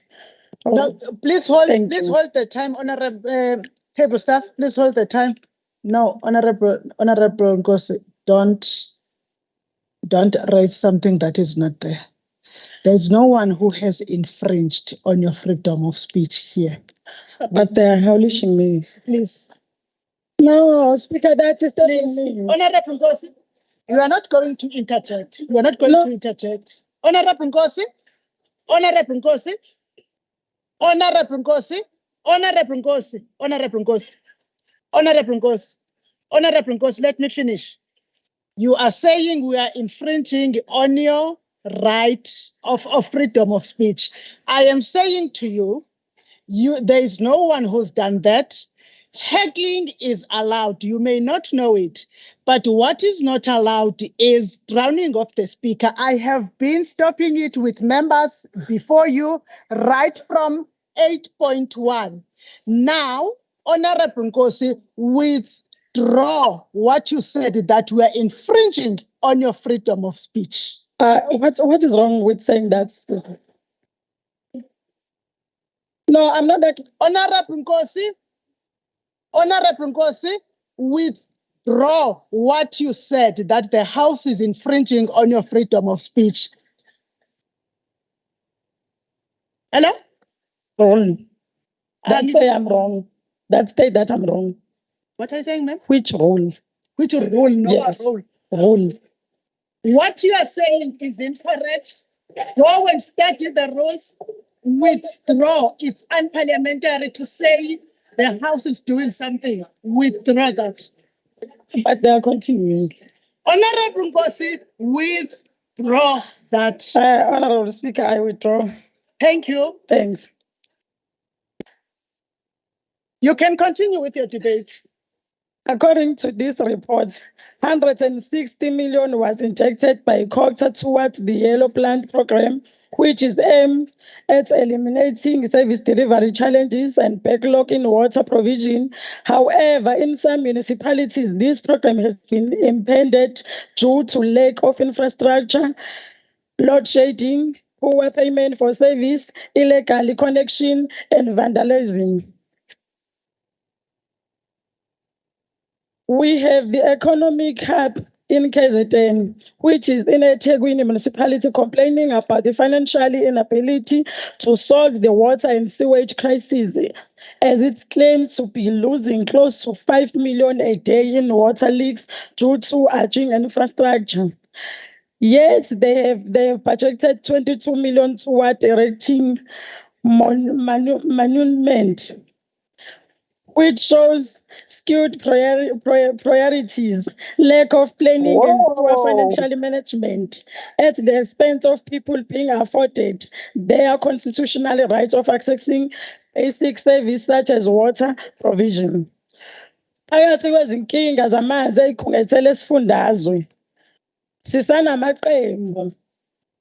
sisanamaqembu afana noSethembe azigqaja ngokuthi azokhuculula inkohlakalo kwamasipala, kepha kungakapheli nasikhathi esingakanani benikelwe ithuba lokuphathwa kwabanye omasipala abafana nakoThukela municipality, lapho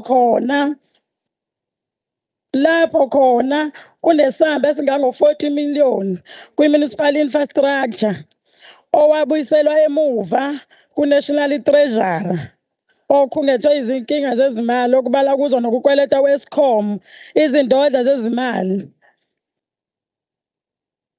Somlomo, phezu kwezinkinga zamanzi kule ndawo, lo masipala usematheni ngokusebenzisa budedengu imali zomphakathi elinganiselwa ku-10 million ebikhokhelwa abaqaphi abayi-12 abagada imeya yomkhandlu, nemali ebikhokhelwa abaqaphi abane ababegada usomlomo walomkhandlu. Lokhu kubhubhudla kwemali ngendlela engenasidingo kwenzeke ezinyangeni eziyi-14, 14 months edlule kusukela leli qembu lingenile. Sithi-ke sidlulisa ukuthokoza okukhulu ukuthi leli qembu liyaphucwa amandla ey'ndaweni ey'thile komasipala abafana noNongoma nakomasipala abafana noDannhauser. Kubo bonke omasipala abaphethwe iqembu lenkatha lapho benza khona ukungcola, ukweba iy'mali zabantu, sizokuqinisekisa ukuthi i-EFF iyasifaka isandla, iyangenelela ukuthi bephume emandleni. Thank you very much.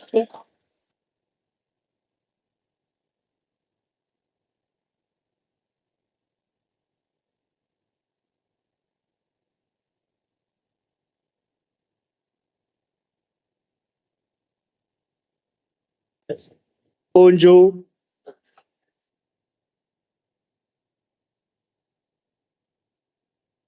Service officer, bring Honorable Nkosi to the House. Service officers.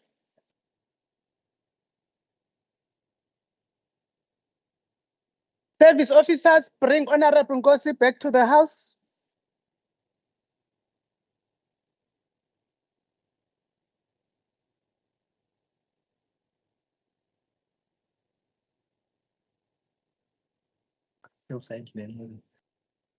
Okay. I will wait for Honorable Nkosi to return. We have a rule to attend to with her. Oh, she's back.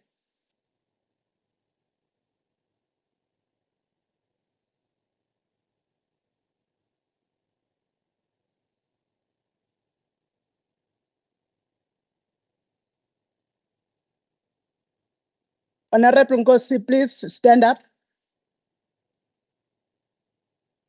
Honorable Nkosi, I want to bring your attention to Rule 59.1, precedence of the presiding officer. When I brought your attention to what you have done in terms of the rules, which was unparliamentary according to the House, you interjected the presiding officer. Rule 59.1 says, whenever the presiding officer intervenes during a debate, any member then speaking or offering to speak must resume his or her seat, and the presiding officer must be heard without interruption. You continued pointing back at the presiding officer and even questioning the presiding officer. No, honorable members, please don't assist me on this particular matter. Honorable Nkosi, that is unparliamentary. Please apologize to the House for breaking Rule 59.1.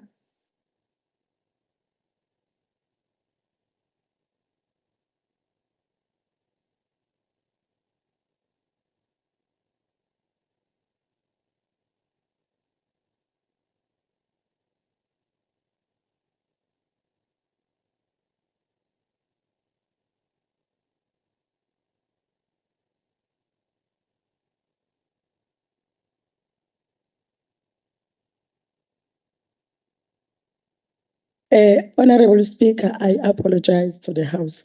Thank you. Thank you, Honorable Nkosi. You may take your seat. Onjo. The next speaker on behalf of the NFP for 2 minutes is the Honorable CM Shinga. Ukhona Honorable Shinga.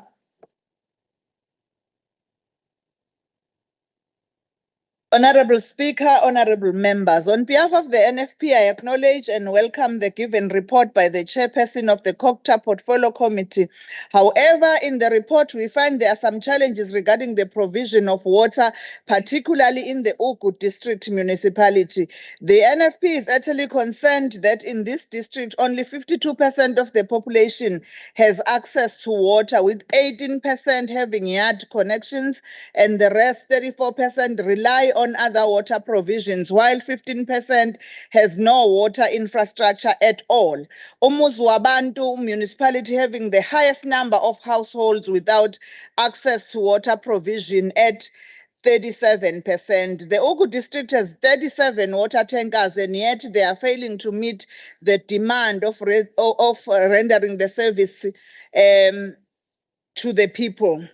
Honorable Speaker, all the 7 visited district municipalities seem to share the identical challenges when it comes to provision of water. Challenges originating from lack of infrastructure, poor maintenance of infrastructure, poor payment for services, illegal connections, and vandalism of infrastructure, which exposed our communities to diseases such as cholera, typhoid, and polio. The NFP is pleased to note that the overall implementation of the Yellow Plant Equipment Program appears to be well functional in almost all municipalities. However, we note the following challenges: transportation of machines to various sites in local municipalities and back to the district becomes a costly exercise. Some machines were second-hand and have technical faults. Water tanker and sewer tankers had maintenance issues. Shortage of equipment required for operations, lack of budget to maintain and repair the machines. We seriously need more initiatives and innovative ideas to help resolve the issue of water or scarcity. Thank you, Honorable Speaker. Thank you, Honorable Member. The next member for 9 minutes is the Honorable M.A. Zulu, the Deputy Chairperson of Committee. Umvikele sidlali nomlomo. Somlomo. Ukuqubuka kwesifo secholera eHammanskraal eGauteng kanye nakwezinye indawo sekuveze ngokusobala ukuthi kubaluleke kangakanani sombutho wesizwe ukuqikelela ukuthi abantu bathola amanzi ahlanzekile ngazo zonke izikhathi. The People's Movement and the ruling party, which is the ANC, has always been alive to this reality. This is evinced by producing a constitution of the Republic that states, I quote, 27.1b in our constitution, everyone has the right to have access to sufficient food and water, unquote. Honorable members, this is further proved by its continued commitment to ensure that everyone, especially in rural communities, taste the full benefits of freedom and receive the basic services like water and decent sanitation. To realize this commitment, the Provincial Department of Culture has reported that 84 million was allocated to accelerate water provision programs at 7 municipalities that are mentioned by my chairperson of the Portfolio Committee. This budget has also covered the procurement of static tanks, construction of boreholes, and protection of springs.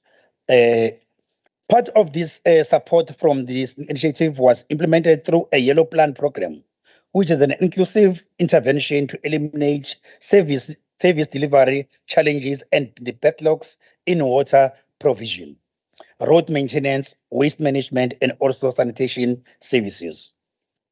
The department has further reported that through this program of over 160 million rand worth of yellow plant equipment, which includes also the water tankers, graders, rollers, excavators, water waste trucks, and honeysuckers, were handed over to all district municipalities in the province in the year of 2021.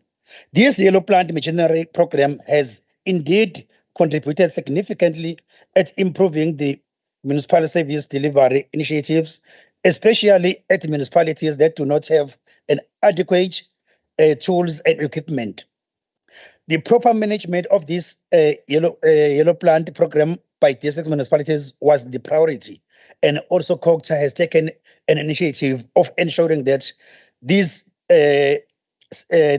yellow plant are protected and ensure that there is an improved service delivery mandate to them. The Department of Culture has also ensured that the boreholes are funded by the department and were also completed in the year 2021. According to the department, the scope of work for the construction of these boreholes included the following tasks. It was the assessment of the existing infrastructure for provisioning, drilling of production boreholes, pumping tests to determine the yield, water quality monitoring, and equipping of production boreholes with solar systems. Electricity and diesel generator were also part of the spec.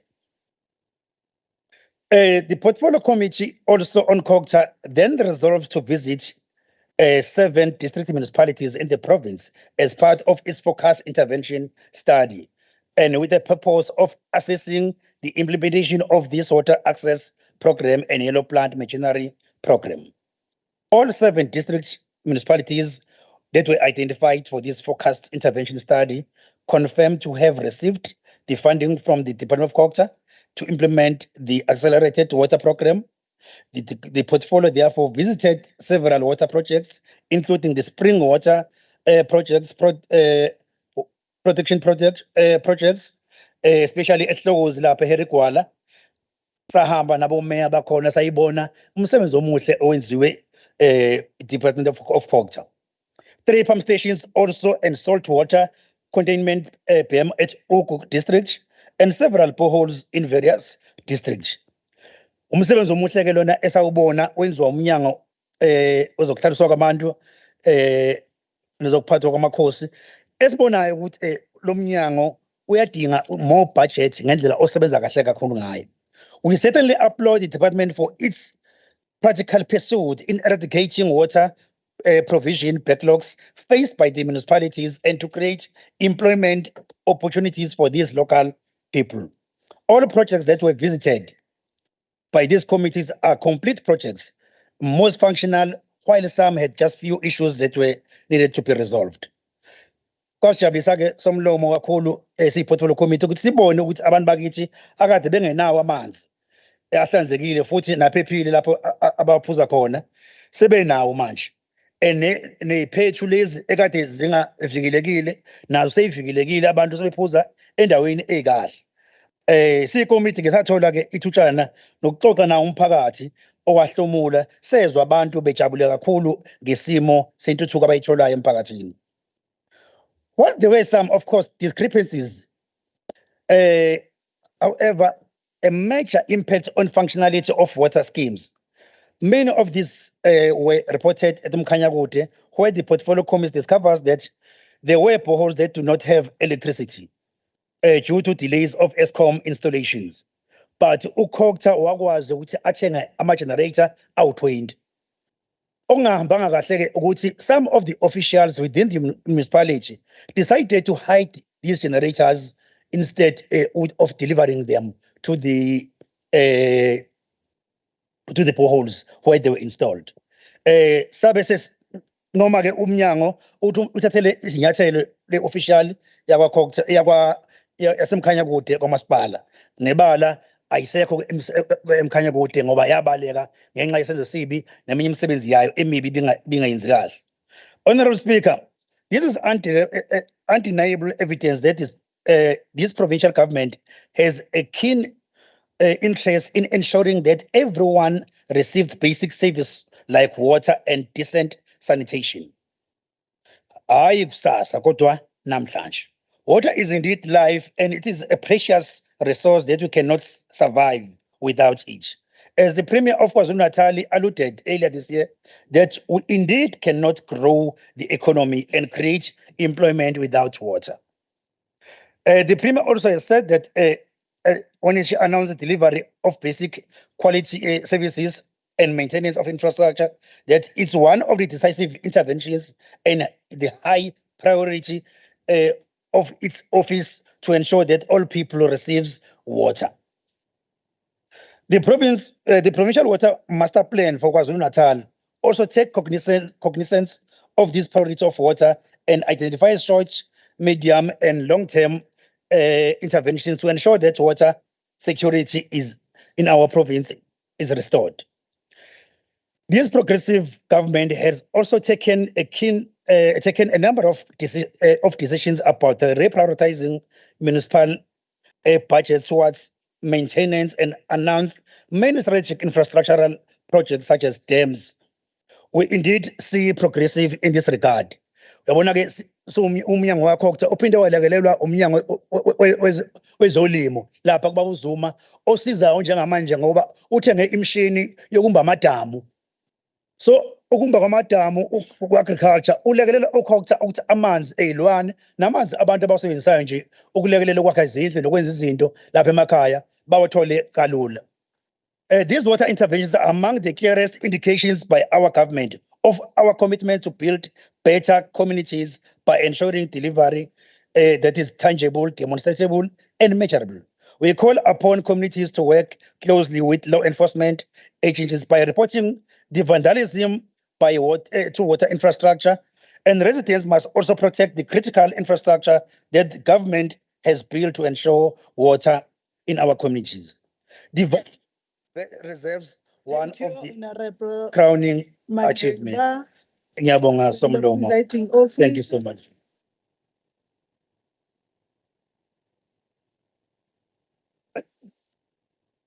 Honorable members, the next member Honorable Esther Kurraj-Bansi, there is an apology. Honorable Emi Pakati, apology. Honorable S.E. Mangale, an apology.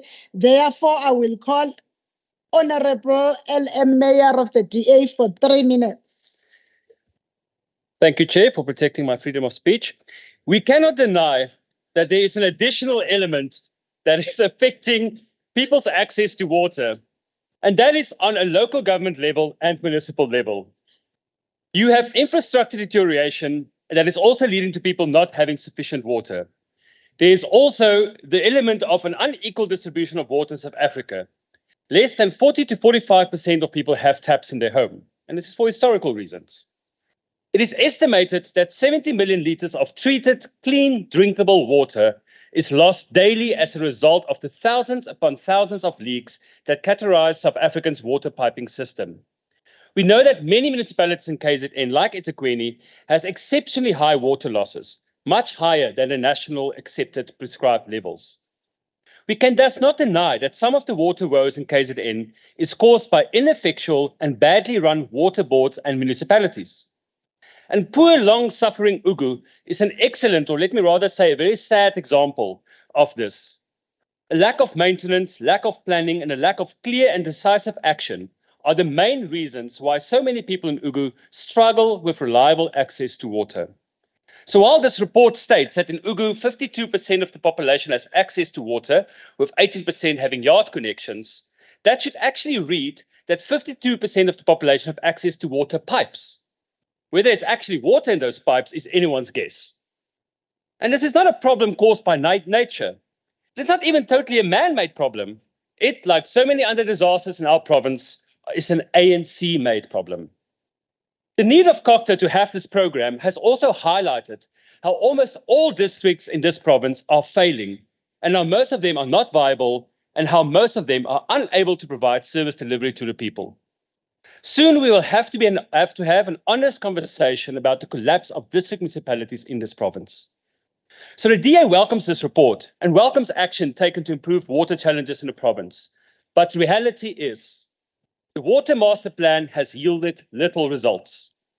The reality is that due to the inability of district municipalities to do the most basic of maintenance, the water situation is getting worse in our province, not better.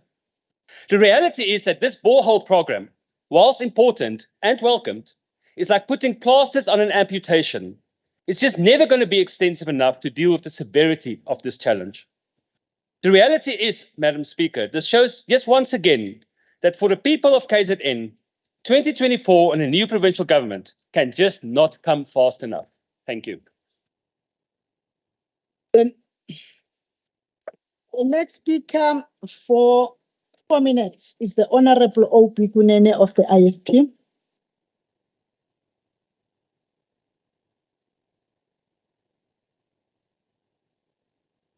Honorable Speaker, the IFP noted during the visit by the Portfolio Committee in Ngakho-ke district that there were and still are water pipes that have been lying unused since 2012, which are estimated at the value of 126 million rand, which were purportedly procured by Ngakho-ke district municipality under the ANC.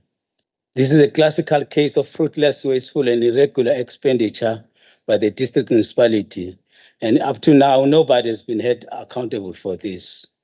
The Honorable MEC should commission an investigation on this matter and give feedback to this House on the outcome of that investigation. During SOPA, the Honorable Premier announced that KwaZulu-Natal will, in 2023-24, expand electricity connections to 25,000 households through the INEP grant from DMRE. The project has been allocated 784 million rand, which will bring electrification connection rate in KwaZulu-Natal to 93.89%. This project must be expedited so that communities that have been provided with boreholes but cannot access them due to lack of electricity can have water. We call for a thorough investigation into Kwajobe borehole program, which could not be located during the oversight visit. The IFP will pursue this matter with the department to seek answers on how this borehole could not be located. How much was spent on it? Which trading company was awarded a tender to build this borehole, which is supposed to be serving the people of Kwachobe? In addition, we also seek clarity about the construction of cost of Manyampisi borehole in Umkhanyakude district, which amounted to 720,000, which is almost 2 times higher than other projects. We suspect that there is corruption involved in this matter. Further, we suggest there must be a strong monitoring of the hiring of water tankers by municipalities, as some water tanker drivers are alleged to be selling water to the people, and some politicians have turned this program into a cash cow. Actually, the IFP wishes that the water tanker program should be done away with, but it is difficult to say so when so many of the residents in rural parts of our province can only get water through water tankers, because otherwise there is nowhere they can get water. It is indeed a sad indictment that at present, KZN municipalities are reported to spending 53.75% of their MEGA allocation, 40.4% of WSIG, and 30.6% RBIG. Further to this, it is worth noting that Coca-Cola Beverages has donated 4 boreholes to be built in Alfred Duma and in Ngakho-ke le municipalities. In addition, the Newcastle municipality has submitted a 903 million rand business plan to the Department of Water and Sanitation. Lastly, I just wish to comment on what I can only say to her is that she still has graduated from the political kindergarten school, which she is at the moment. It is only too early for her to try to imitate the ANC by her attack directed at the IFP. She will still grow, but she must not do political practice by dragging the name of the IFP through the mud. Thank you.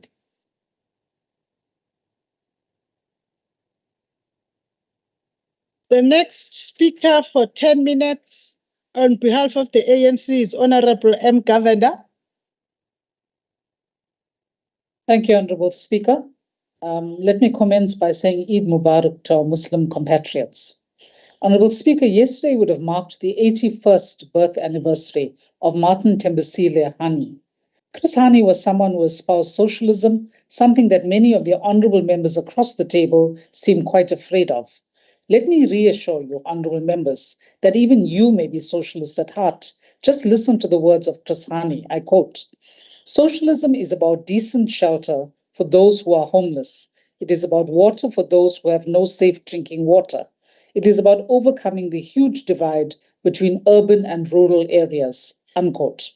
Honorable Speaker, the COCTA Portfolio Committee looked at the implementation of the boreholes and yellow plant program, and I will focus on Umkhanyakude and the Zululand aspect of the visit. There were progress reports provided by COCTA on the implementation of these programs in both these districts, and in Umkhanyakude, 23 of the 24 projects planned for the district were completed and handed over. Whilst the committee had intended visiting 9 borehole projects, it actually visited 8, as the Jobe borehole in Jozini could not be located. Very strange situation, I must say, Honorable Speaker. Unfortunately, officials of both the Zululand district and Abakayise municipality were absent. And the portfolio committee was informed that they were at a Munich meeting. One is interested to find out how many officials attend Munich meetings. The portfolio committee was thus only accompanied by COCTA officials to the sites. We were informed that all the boreholes were operational, apart from Mhlekazi borehole in Ward 11, where there was inadequate groundwater. And due to delays in the installation of electricity, generators were being used to power all the production boreholes. At the Mshudu area, the borehole was non-functional because there was no generator. And the Tandiziwe borehole was handed over to the community in a faulty condition because a water pipe was defective. Now, this is unacceptable, Honorable Speaker, because when you hand over something to people, particularly when it involves water, it should be functional and working. The municipality did confirm the reports and stated that the matter was reported to a contractor and the pipe would soon be replaced, and we will certainly be following that up. In addition, generators weren't allocated to every borehole in the district, which was originally planned, and so they were unable to produce and supply water to many communities. These boreholes are literally white elephants, having not been used since they were completed in November 2021, and despite being handed over to communities. During the visits, it was noted that the municipality was using a roving generator. This was carried to all the projects that the committee visited and was used to pump water. But community members complained that although municipal officials occasionally bring a generator to pump enough water to fill up JoJo tanks, the water only lasts for a few days, and then everyone is back to square one. The district reported that they also didn't have funds to buy diesel for these generators, which affected their functioning and resulted in an outcry in most areas. It was also noted that most boreholes in Lengana, Honourable Speaker, were rusting, and this was affecting steel components. In the long term, these structures are going to be weakened by corrosion.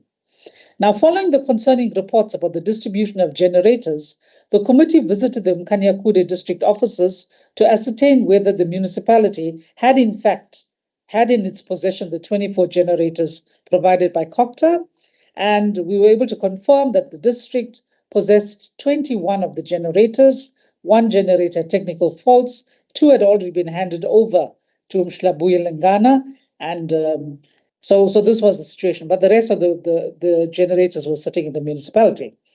In terms of the yellow plant program, the district confirmed they'd received the allocation of yellow plant equipment, but they did not distribute it to local municipalities because they were still waiting to register this on the municipal asset database register. And Chairperson, except that they had issued just 1 machine to Mtuba municipality. We are concerned, Chairperson, Honourable Speaker, because this equipment was intended for municipalities to use, and we are therefore calling on the district and the council to ensure that these generators are distributed and the equipment is distributed as well. In terms of our general recommendations on the visit to Ngakho-ke, we also think that investment in a solar system might serve as a long-term plan because it would minimize the operational costs associated with using generators. We are asking the Department of COCTA to also prioritize fencing of the Tengani borehole, and we're calling on the department and the district to develop a maintenance plan for all boreholes to prevent and protect the boreholes. The construction costs of Manyampisi borehole was 720,000 rand, almost 2 times higher than other projects, and we want a detailed report and breakdown as to why this is so. On the issue of Kwajobe, the missing borehole, Honourable Speaker, the Portfolio Committee resolved that COCTA, together with Ngakho-ke district municipality officials who had not been with us, must find this borehole and provide a report with all the relevant information, including GPS coordinates and photos of the project, because this one gives new meaning to the term missing in action. Honourable Speaker, the committee also visited 3 projects in the Abakayise municipality, and again, the municipal officials were absent, and the Portfolio Committee intends following up this absence, Honourable Speaker, because it speaks of disrespect and a lack of accountability. It was reported that 27 production boreholes and 16 hand pumps were erected in various parts of Zululand district, and 2 contractors had been appointed to build boreholes at all 4 local municipalities under the district. However, 16 of the 20 hand pumps had water quality issues, and the problematic substances in the water were found to be above the acceptable limit, thus posing health risks. And it's recommended that COCTA assist municipalities to install water filtration systems in projects with poor water quality. Honourable Speaker, we must say it's heartening to note that 24 production boreholes are wind-powered, and this is the way to go in terms of sustainability and the use of green energy. And we urge the department to use more such eco-friendly and sustainable approaches to water provision. We are concerned about the negative impact of theft and vandalism on infrastructure, and we are urging communities to take responsibility to protect the infrastructure that serves them. We must also, municipalities have to ensure that the infrastructure is well secured, and they should employ people who can both maintain and safeguard the infrastructure. In relation to the electricity connection delays that had been reported, the Portfolio Committee intends arranging a meeting with Eskom together with COGTA to discuss this and other issues which are impacting on the completion of service delivery projects. Chairperson, Honourable Speaker, water is, let me say, that the Portfolio Committee, despite identifying various areas requiring attention, wishes to commend COGTA on the good work that it is doing to support water provision in the province. Water is life, and the lack of it invariably results in strife. Water provision is a tough job, but one that this ANC-led government is tackling with commitment and vigor. As John F. Kennedy said, and I quote, "Anyone who can solve the problems of water will be worthy of 2 Nobel Prizes, one for peace and one for science," unquote. Thank you, Honourable Speaker.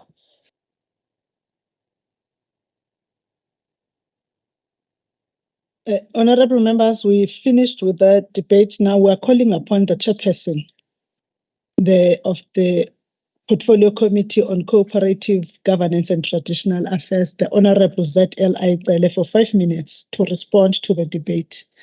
Honourable Iyalitusa. Thank you, Honourable Speaker. Let me thank all honourable members who came forward and were part of the debate. I will firstly would like to address Honourable Mayor. I would like to request you to go and read the Washington Post, which was published on the 23rd of February 2018, which says, "Cape Town, South Africa, what do you do when your city runs out of water?" It's a very interesting read, and it reads as follows. I just need you to, because you forever want to make as if the Western Cape is the best place to be, except for the people of Khayelitsha and Gugulethu. So you're always wanting to talk about Ugu as if people of Ugu hasn't had water for years. The issue of Ugu and the challenges of water is not as long as Cape Town has been facing the water crisis. It dates back from 2016, where they were talking about the ground zero, where there was not going to be a drop of water in Cape Town. So this notion of you coming and glorifying Cape Town as if it's the place to be for the poor of this country, which you purport to be representing as the DA, is not assisting. So this thing, which was at 2024, is not assisting. Honourable Kulu, siyabonga kakhulu. You are umusha kwi-Portfolio Committee, but your debate was sound and it represented exactly what the Portfolio Committee found on the ground. Siyabonga kakhulu lokho, where you focused mainly on the main crisis which the country is facing, the issue of climate change.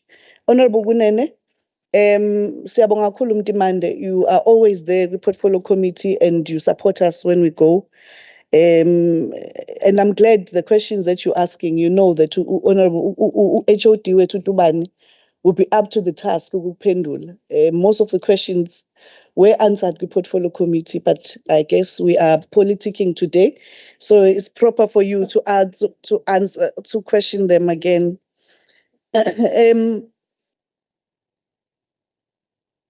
Honourable Bonjour, Honourable Nkosi. We are not sure if you are a bourgeois. We are not sure if you're a bourgeois or you are a peasant. We are not sure i-yellow plant ayikwazi uku-affectwa yi-load shedding. You see, masikhuluma nge-yellow plant sikhuluma ngogandaganda. Ugandaganda udinga ugesi. Sikhuluma ngamarola, uyabo. So le nto yokuthi sithi sikhuluma ngamanzi, ukhulume nge-load shedding sis ayisinceda. Kodwa sicishe saxosha-ke wabuye washayela ontaba kayikhonje sasithi yakudedela-ke. Sithi siyamncoma uSpeaker ukuthi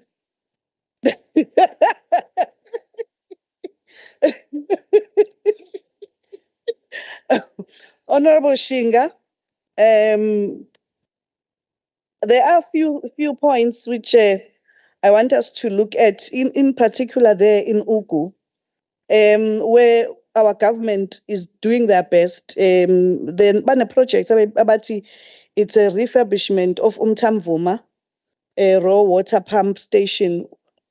Ngiyacabanga ukuthi izowenza kakhulu umehluko laphayana Ogwini with the challenges that they are faced by abantu boku.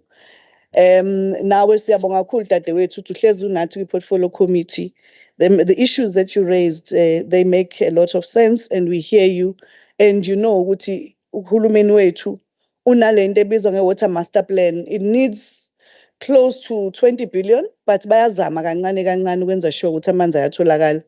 And kule financial year sikhuluma ngayo nje, as you know, bas reportel, but they spent about 121 million ukuthi sikwazi ukuthi abantu bakithi bawathola amanzi. So as much as ama challenges ekhona, kukhona futhi okuhle esikubonayo uhulumeni ekwenza. Honorable Governor, thank you very much as well. Uyakhombisa kona ukuthi uya understand umsebenzi. But let's just make the point ukuthi there were 300 boreholes iyodwa kuphela esingayitholanga. Nakhona ngicabanga sasesikhathele sasesihambe kakhulu. But everything that you raised, you are correct. Yonke into ya resolve ama issues. Ngiyabonga kakhulu. Thank you so much. Thank you. Yeah. Thank you, honorable members of the Cooperative Governance and Traditional Affairs Portfolio Committee and all of you honorable members. Now we are going to the last order of the day, which is the report by the chairperson of the ad hoc committee on land restitution complaints and other related matters, consolidated progress report.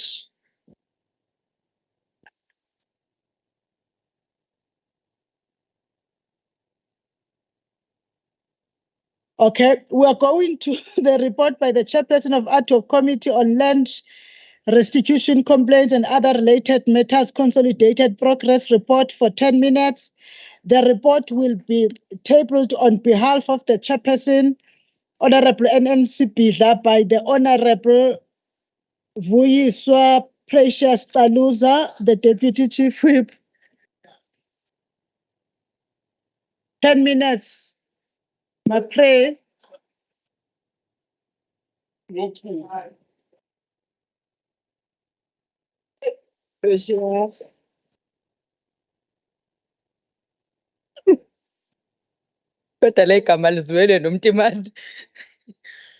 Honorable Speaker, members of the Provincial Legislature, ladies and gentlemen, on behalf of the chairperson, we table this report immediately after the promulgation of the 1913 Land Act. A pioneering journalist and Secretary General of the South African Native National Congress, Sol Plaatje, wrote in his book titled The Native Life in South Africa, a quote, "Awakening on Friday morning, June 20, 1913, the South African native found himself not actually a slave, but a pariah in the land of his birth," close quote. Plaatje was capturing the effects of the 1913 Land Act, a piece of legislation which effectively constitutionalized land dispossession of Africans. Honorable Speaker, our democratic government has promulgated various pieces of legislation in the form of Land Tenure Act and the Land Restitution Act to reverse the effects of land dispossession.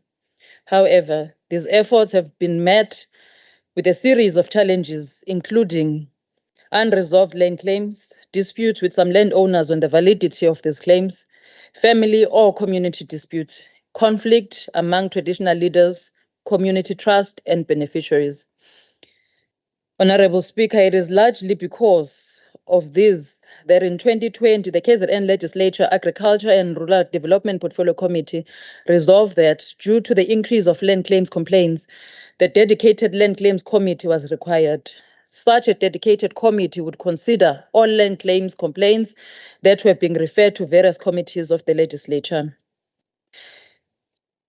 The committee, which was established in terms of the standing rule, was mandated to amongst others, deal with all the land claim complaints referred to various committees of the legislature, to complete the task on or before the end of the 6th term of the legislature, report on the House and the Joint Committee of Agriculture and Rural Development and the Standing Committee of Public Participation Committee biannually, table its final report a month before the end of the 6th term.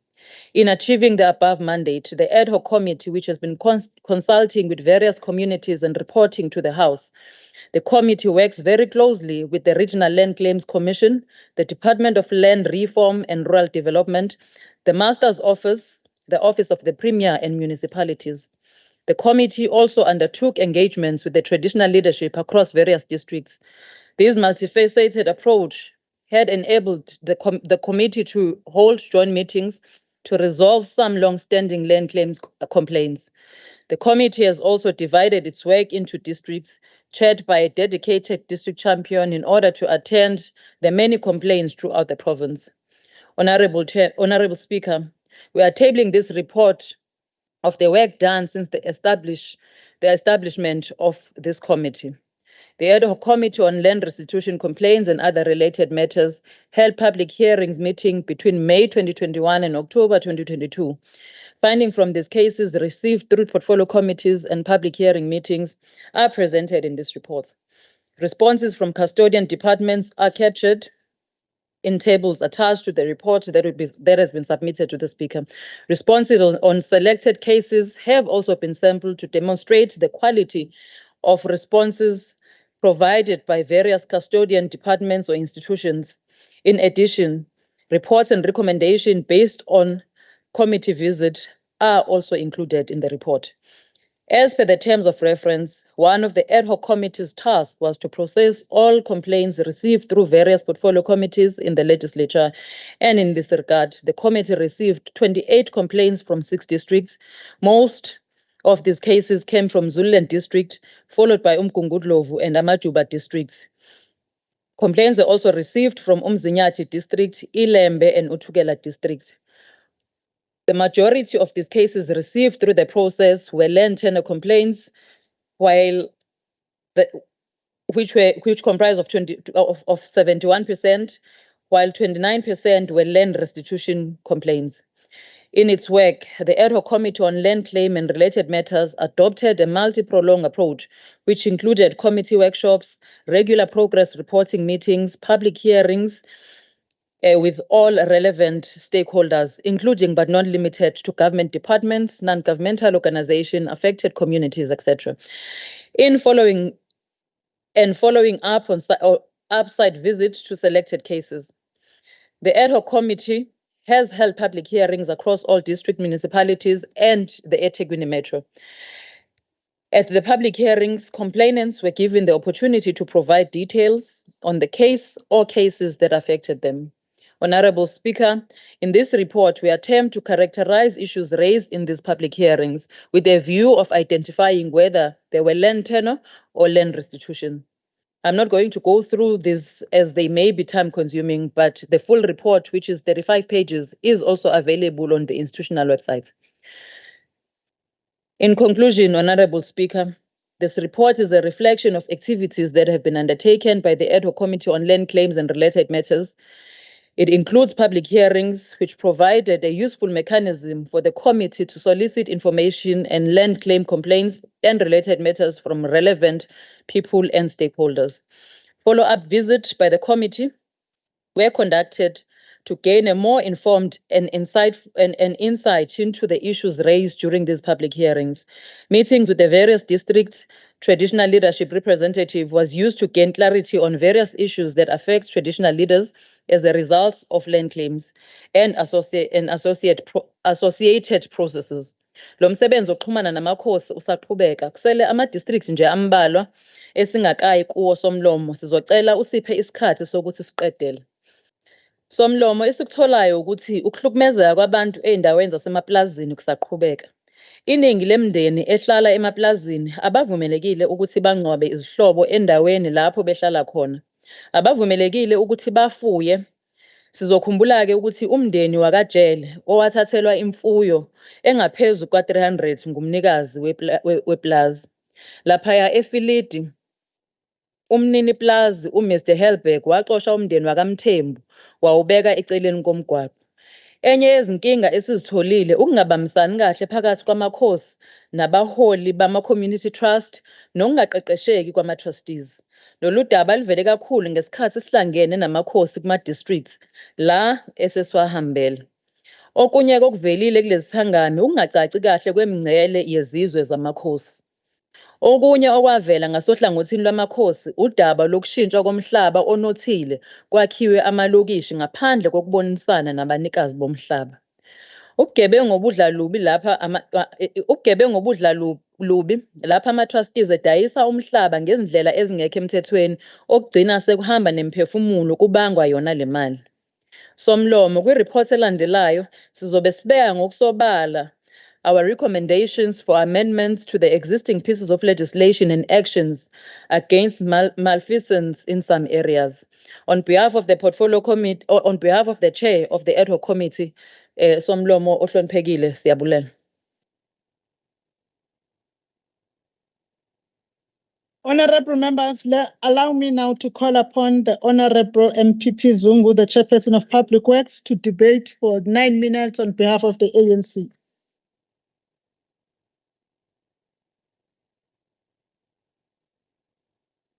Ngiyabulela Somlomo, ngibingelele indlu ehloniphekile. Ngibingelele labo abasilandela ey'nkundleni zokuxhumana. Ngibonge kwinhlangano ebusayo u-African National Congress ukunginika ithuba lokuthi ngikhulume on its behalf. Ukuhlithwa komhlaba obabamkhulu bethu ngodlame kwasihlukumeza kakhulu, kusasihlukumeza nakalokhu. Even though our ancestors fought heroically to defend and regain the lost land, the superior weaponry enabled the colonies to prevail, and the native reserves were established from as early as 1948 in Natal by Theophilus Shepstone. Honorable members, this rule by the colonizers is what formed the basis of one of the fundamental foundations of the African National Congress. In the Freedom Charter, founding members of the ruling party were not apologetic about what needs to be done to address the challenges when it comes to land. The Freedom Charter is clear on that the restrictions of land ownership on a racial basis must be ended, and all the land redivided among those who work to banish famine and land hunger. Even though work has been done in this regard since the ANC has been in power, in reality, a lot still needs to be done to undo the injustices of the past. The resolutions and the proclamations play a key role in legitimating the systematic land disposition and segregating following the explosion of the mineral revolution with discovery of diamond and gold. As a result, Slalo, after the end of the South African War, the British and Afrikaners began working on establishing the Union of South Africa, which was accomplished in May 1910. However, Black people were excluded from the meaningful political participation in its formation and future of the Union. We know very well that in 1909, a group of Black delegates from 4 provinces attended the South African National Convention in Vryhoek, Bloemfontein, to propose ways of objecting the draft South African Act and the Union Constitution. In this meeting, that was convened by uMafukuzelo Njengohlanya, John Langadebelele Dube, and Dr. Walter Khobosana resolved to send a delegation to London to convince the British government not to accept the Union in its present form. These attempts, however, fell short. Thus, on the 8th of January 1912, as a solution, hundreds of members representing professional men, businessmen, journalists, chieftains, teachers, clerks, building contractors, labor agents met in Bloemfontein to establish a national organization to protest against racial discrimination and to appeal for equal treatment before the law. That was a viable solution. This meeting was the most significant in the history of Black protest politics, as it was only the first joint meeting of Black representatives from all 4 self-governing British colonies. But it also gave birth to a revolutionary people's movement that brought an end to the despicable system of apartheid colonialism, ushered in a new era of social democracy, peace and justice, and remains the only hope for the people till today. The manifesto that the African National Congress has been clear all the way through on issues of land. We have seen considerable progress in terms of the recognition and protection of the land rights of all South Africans done through the land restitution and restitution, security of tenure, labor market reforms, the agricultural credit scheme, amongst others. As the former President Nelson Mandela said in 1995, I quote, "With freedom and democracy came restoration of the right to land, and with it the opportunity to address the effects of centuries of dispossession and denial. At last, we can, as people, look at our ancestors in the face and say, your sacrifice were not in vain." Close quote. Through the work of the governing party, the Constitution of the Republic of South Africa provides a framework for land reform, protection of property rights, and expropriation if it is in the public interest. Furthermore, to address the consequences of legacy of apartheid with respect to land, the South African Constitution, a product of the solution and vision in 1912, included the following clauses: that a person or community dispossessed of property after 19 June 1913 as a result of past racially discriminatory laws or practices is entitled to extend provided by an act of parliament either to restitution of that property or to equitable redress. That a person or community whose tenure of land is legally insecure as a result of past racially discriminatory laws or practices is entitled to the extent provided by an act of parliament either to a tenure which is legally secure or to comparable redress. Honorable members, this progressive government, which remains solution that was envisioned by the forebearers of our struggle, has enacted several pieces of legislations as part of comprehensive land reform program to redress inequality in land ownership and transform the spatial landscape. And this includes various land acts to balance the scale caused by the imbalances of the past. As I stand before you today, the ANC-led government has settled 80,664 claims benefiting 2.1 million beneficiaries at the cost of 40 billion, inclusive of financial compensation to beneficiaries. Out of those 163,463 are female-headed households. Furthermore, government restored 3.5 million hectares of land, which can be used as catalyst of agricultural economic development. Ubaba uLanga Libalele Dube, iqhawe lethu lomzabalazo, kanye nowayengumengameli we-ANC wokuqala. Impela uyaziqhenya ngalo msebenzi omuhle kangaka esiwenziwe. However, the often unsung heroes when people narrate the history of our struggle are women who have been in the forefront in challenging the oppressive regime.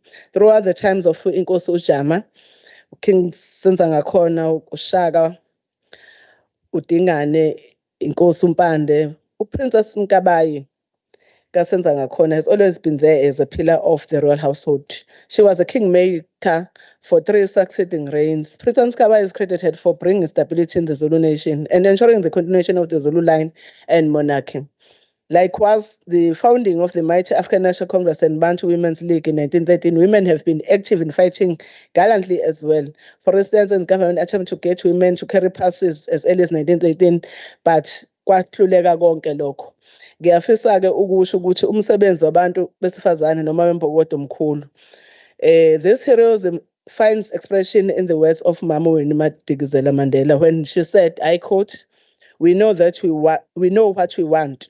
We are not asking for majority rule. It is our right. We shall have it at any cost. We are aware that the road before us is uphill, but we shall fight to the bitter end for justice. Close quote.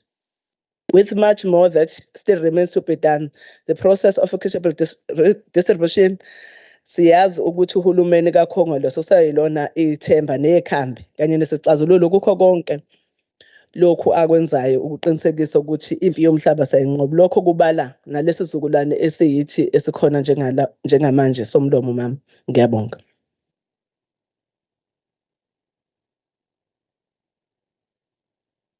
The next member for 6 minutes is the Honorable MP Gwala on behalf of the IFP.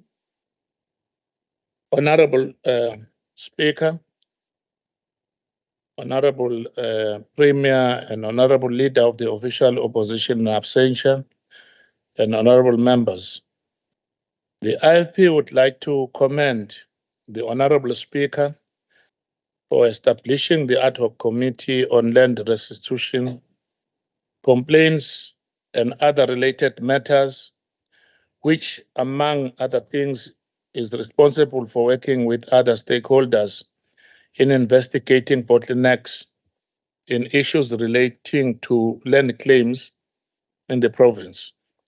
We also thank the chairperson for presenting the report.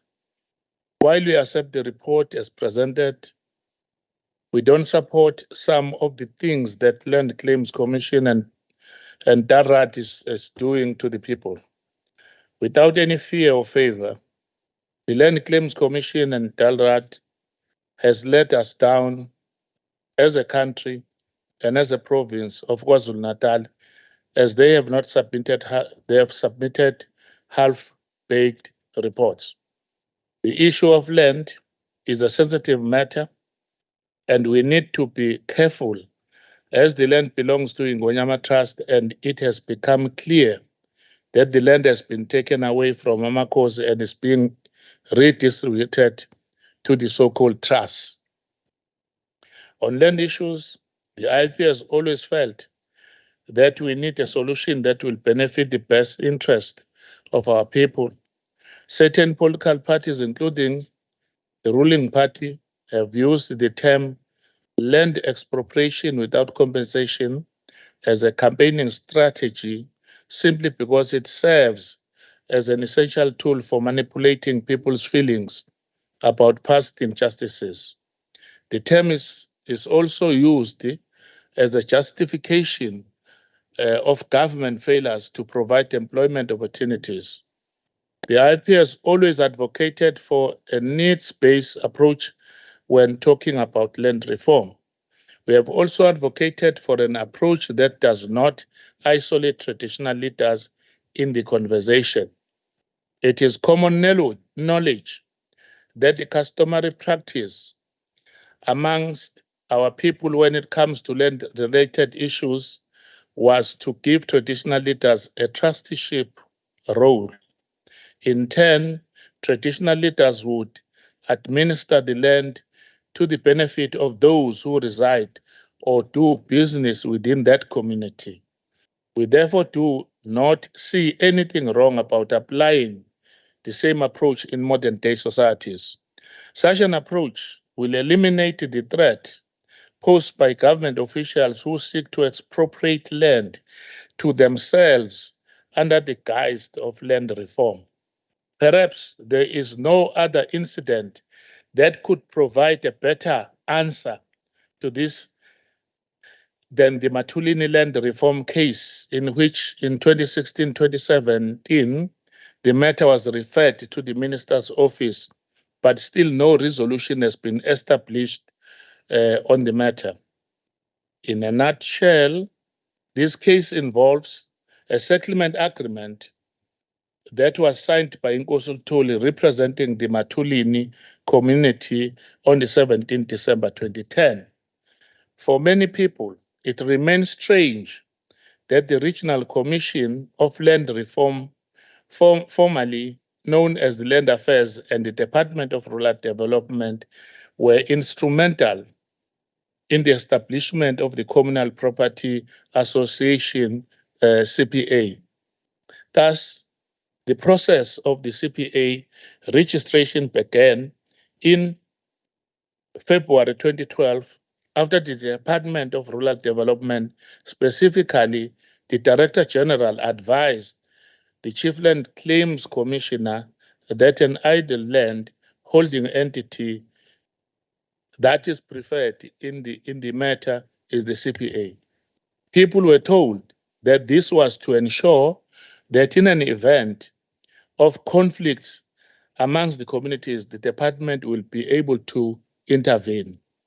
The constitution of the CPA provided a framework of how disputes should they arise would be dealt with by the Director General of Department of Rural Development and Land Reform. We believe that this was an attempt to take control of the Matulini land in order to ensure that leaders and friends of the ruling party benefited from the land. One of the reasons among these is the fact that there has been a major interference with the workings and the functionality of the CPA by the Land Affairs and the stalling of the finalization of phase 2 and 3 of the settlement agreement. Land Affairs has gone as far as removing legally appointed committee members of the CPA and replacing them with their own members of the so-called consent group. This is a team that has disregarded court orders in an attempt to loot money and land belonging to the Matulini community. Abangutu usomlomo uzobuya.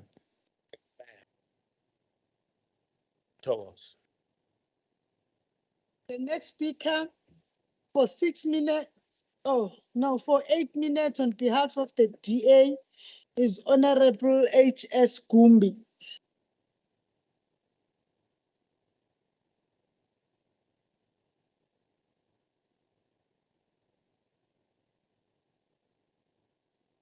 Madam Speaker, land has always been a contentious issue around the world. Who is entitled to what piece of land, and what is the moral basis of that entitlement? How far back do you go to turn back the clock to justify it? And this has been consistent across the world as it is for us in South Africa and in KZN. South Africa, however, has chosen a path of restitution, which includes a point in time on the clock and a constitutional pathway to justice. To do this, however, we are heavily dependent on the Land Commission, which, if this report has any lessons for us all, has largely failed to uphold its responsibilities and be a responsive state institution under the circumstances. In King Cetshwayo district, for instance, the Mkhwanazi clan claim, which was gazetted and also accepted by the Land Claims Commission way back in 2002, about 20 years ago, has not had any further progress since then at the time of the hearing.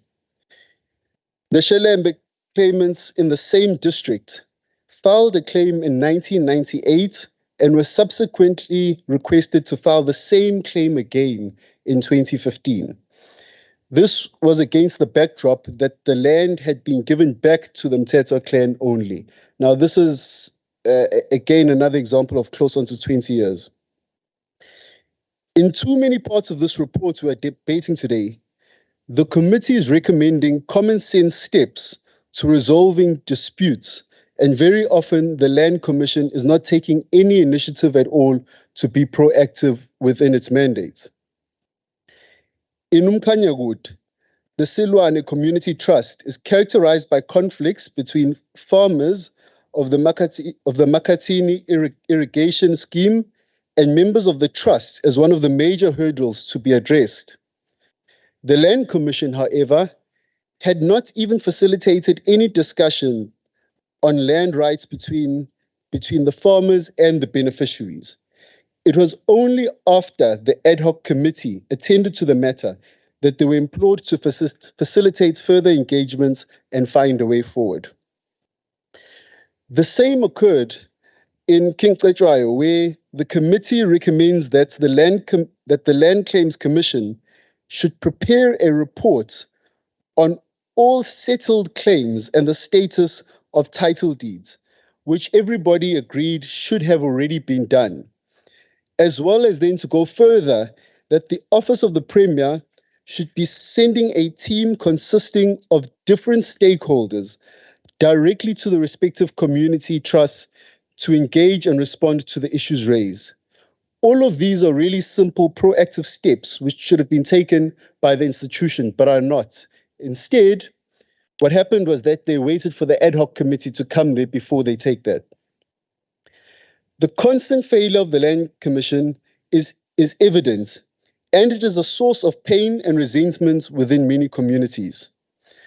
I was present at the Sweet Home Farm meeting, which took place at Dombe, where it was clear that the Commission doesn't even have the confidence to enforce its own decisions once they have been made, or be proactive in defending claimants' rights when new challenges ultimately arise.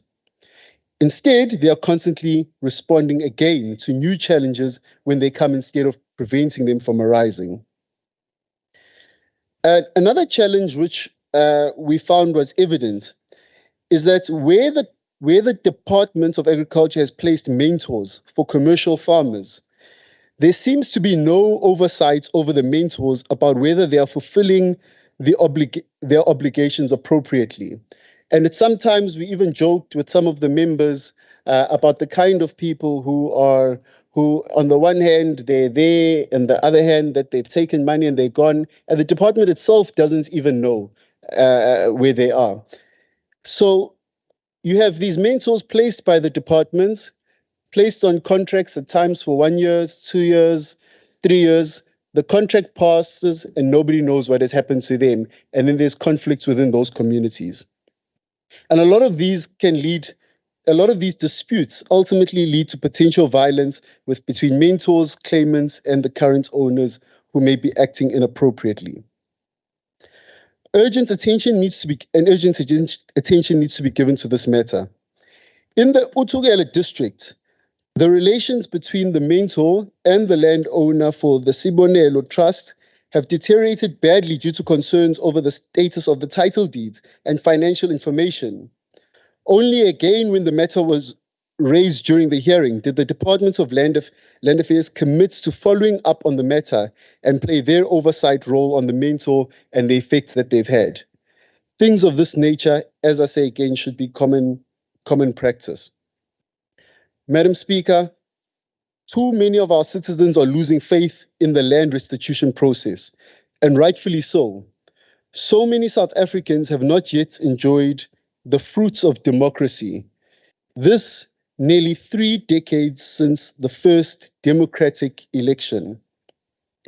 I believe the establishment of the ad hoc committee, though, has played a crucial role in ensuring that many claimants have had a voice in a process which has often been riddled with errors and ineffective leadership.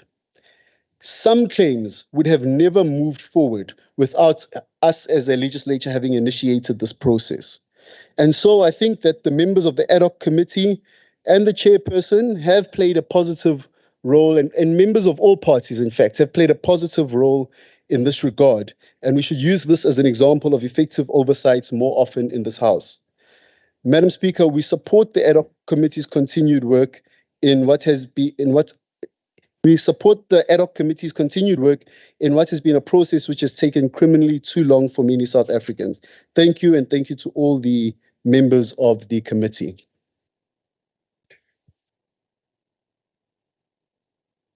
Thank you. The next member for 6 minutes is the Honorable Tinkosi of the EFF. Honorable Nkosi.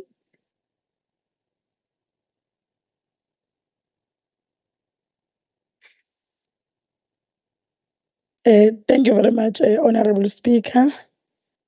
The economic freedom fighters welcome the report on land matters. However, we note with concern that the progress toward addressing land issues in this province has been rather far too slow.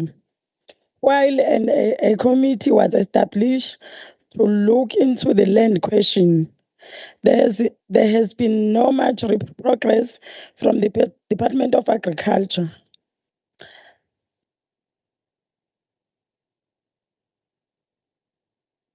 Corruption and lack of political will are the biggest contributors toward the lack of implementation of land reform through redistribution and restitution. We note with concern that 29 years into the democratic dispensation, the government has failed to address challenges faced by farm dwellers who continue to confronted with the harsh realities of victimization from landowners. I deny access to adequate housing and sanitation, and are even restricted access to an ancestral grave sites. While we applaud the Department of Agriculture, Land Reform and Rural Development for having resolved some claims, it is a cause of concern that there is still a huge backlog of unresolved cases. It is high time that the government moves beyond the point of holding public hearings, identify programs and prescribe solutions just as a matter of compliance. But it should perform oversight and follow up on these recommendations. Our people have been dispossessed of their ancestral land and the land that they have worked hard in throughout their lives. And it is not enough to identify a program and come up with solutions that never really materialized. The department assigned to resolving the land question should stop playing the blame game and shifting the blame of not resolving land cases to other relevant stakeholders. It is not enough to dismiss land claims cases on basis that no contact details were found in the record as it shows. And it shows a lack of political will.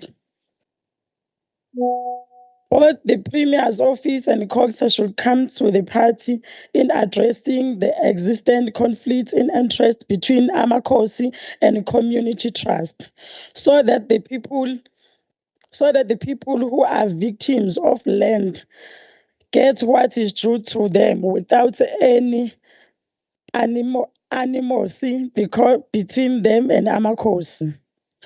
We note that the committee's effort in resolving the land question by seeking for answers.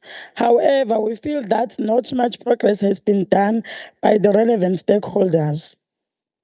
We therefore call upon this committee to fast-track the process of performing oversight by following up on whether the recommendations have been implemented. This should be a clear report on the program of action regarding second claims and status of the title deed. There must be enough post-settlement support and proper feedback to community so that they understand each phase of the process. Municipalities must also work together with the department so that they make provision for temporary shelter in the event of eviction. As we close the month of the youth, I just want to say, yeah. Thank you very much. I speak.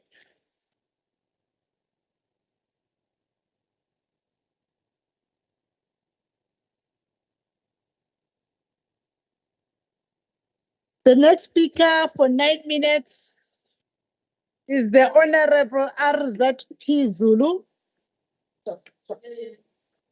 Honorable Rejoice Zulu. Ave ningasiphathi kahle siwudukuza nosuka la kade. Somlomo. Siyafisa ukubingelela sithobeka ukuthi this morning besino silo samabandla. King Misizulu kazwelithini. Siyabingelela kumalunga wonke esishaya umthetho.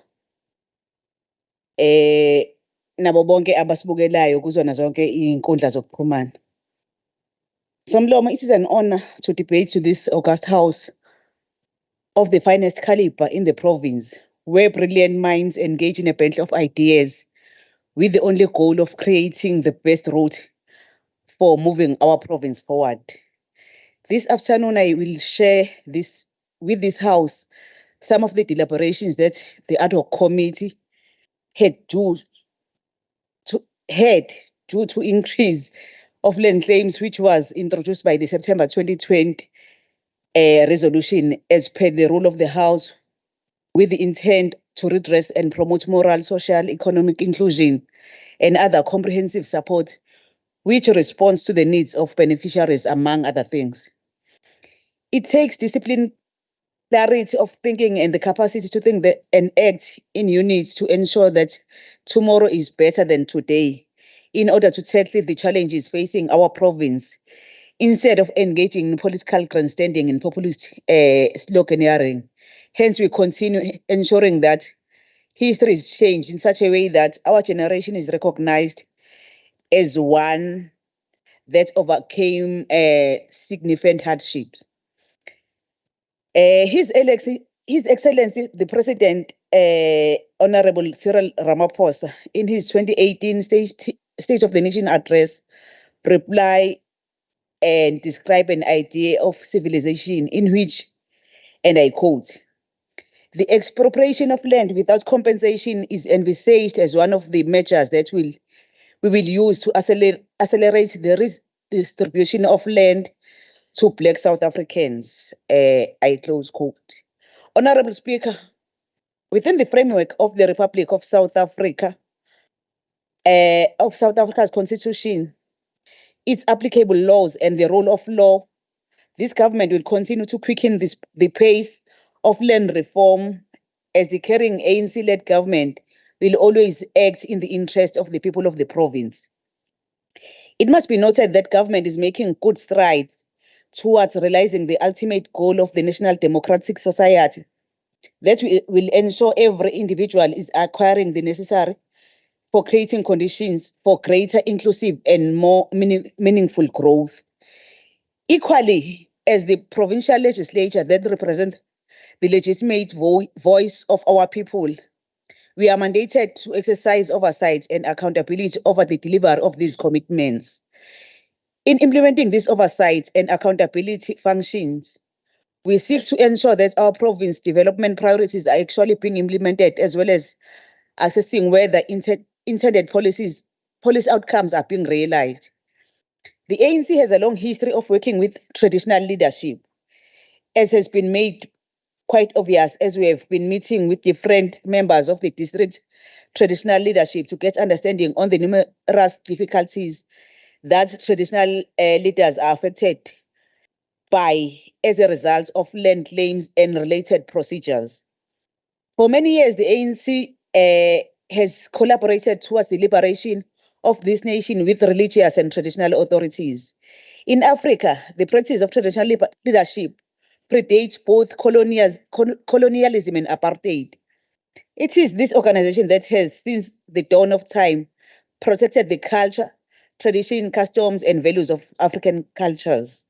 Similar to that, conventional courts served as the conflict resolution process. They were a method of delivering justice that promoted restorative justice by being participative and reconciliatory. Traditional courts also exist, thus this measure does not create any new ones. Somlomo, the establishment of community trust and the provision of permanent affordable housing in our communities, where the land is owned by the trust and the homes are owned by the resident, are two things that have happened simultaneously. Honorable Speaker, Community Land Trust has indeed offered financial education and support to help homeowners build equity and financial stability. Part of dealing with land matters, it is the formation of CPAs, and they derived its mandate from Communal Property Act 28 of 1996. One of the challenges is faced with these important structures is that they are somehow dysfunctional. And we are therefore proposing that the department must work closely in dealing with this, but also the issue of infighting and inadequate management skills and legal non-compliance. For instance, on the issues of CPAs that are operating outside the term of office, we are therefore calling for the department to say they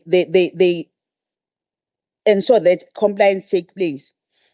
Honorable members, the role of the Master of the High Court is to serve the public with respect and has the direct impact on the economy and the lives of those they serve. We have fought for the right to a fair trial, impartial courts, and legal equality for the time of the existence. We push for the universal access to justice. We mark a significant anniversary of 27 years as one nation this year, with our constitution serving as the highest law of the land. Thina siyi-ANC siyawuhlonipha umthethosisekelo futhi sizowuvikela. Kungenxa yalesi sizathu that we condemn the allegations of questionable spending and corruption by some land affairs and masters offices, as it was claimed that the department representative were gaining from claims and beneficiaries at the expense of those who will get the land. Somlomo, uma sengiyanga sekuphetheleni, siyafisa nje uku-appreciate umsebenzi osuwenziwe so far, kodwa futhi sistress ukuthi the department that must deliver on all the assurance to which had committed itself. We further recommend that all the stakeholders responsible for the land issues improve in working in synergy as opposed to in working in silos. Having said that, the vision and aspiration of our liberation movement will be remembered in the history as the beginning of a lot of wonderful things for our province. We shall be known for having overcome immense adversity as people. Honorable Speaker, siyafisa nje uma siqhubeka nalo msebenzi sisho ukuthi umsebenzi wekomiti ubukeka kufanele uqhubeke ngoba zisekhona izinselelo, kodwa futhi sifisa bonke okumele babambe iqhaza basilekelele kakhulu ekudluliseni isikhathi esidlule kusona njengezwe lapho abantu babephuciwe izwe labo. Kodwa ke Somlomo, sengigcina ngiyafisa ukusho esidlangalaleni ukuthi siyafisa ukubonga abantu base-Ward 14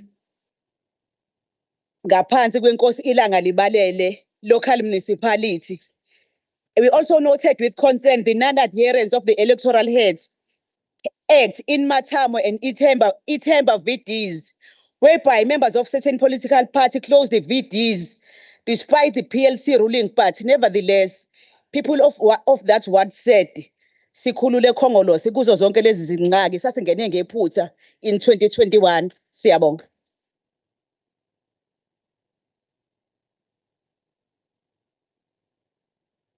The next member to take the podium for 2 minutes is Honorable CM Shinga on behalf of the NFP.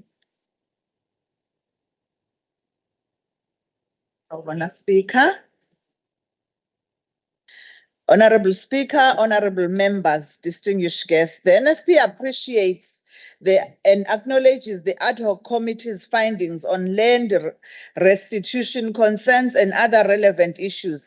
The committee plays a vital role in supporting complainants, in processing complaints and ensuring that custodial departments offer response and clarification about land reform challenges given the growth in land claims complaints. As the NFP, we are pleased to note the success of the public hearing meetings held in all districts of KwaZulu-Natal province, giving the complainants an opportunity to provide complete details on the cases or instances. The committee received majority of complaints from the Amajuba district, indicating a lack of communication, failure to follow up on existing instances. As a result, the committee created an opportunity for complainants to raise their frustration.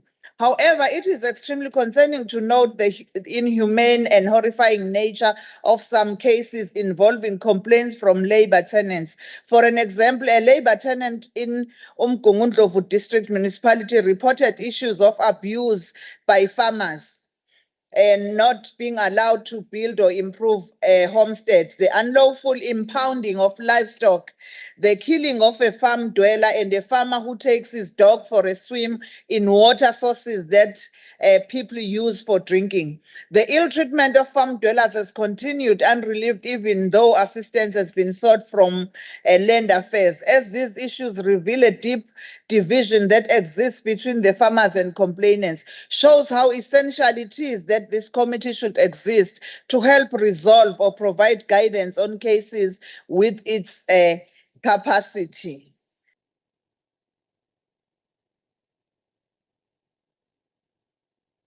Thank you, Honorable Speaker. The Honorable Takur Rajbansi, Honorable Pagat, Honorable Mangale have tendered apologies. Therefore, the next speaker for 4 minutes is Honorable MP Kwala of the IFP.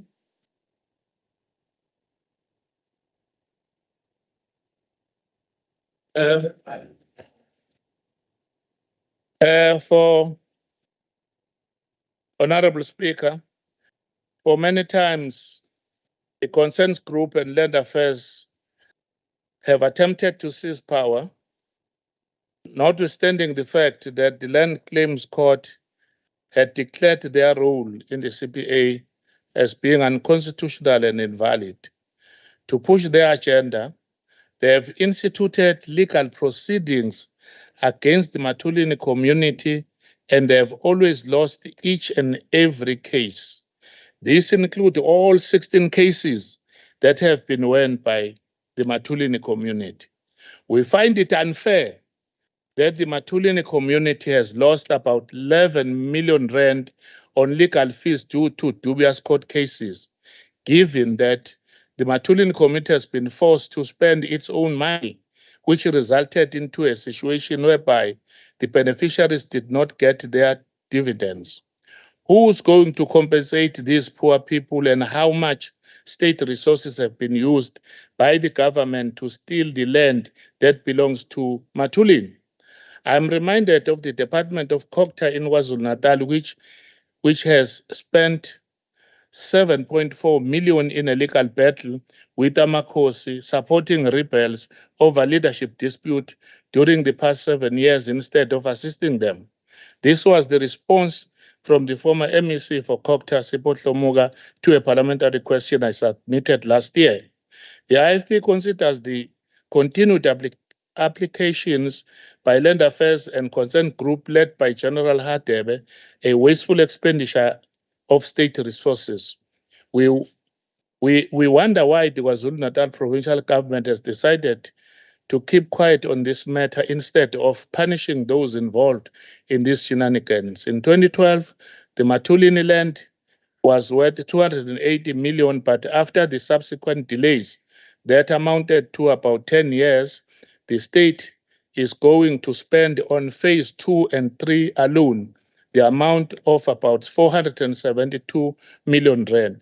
This means that in this period, the land value had doubled.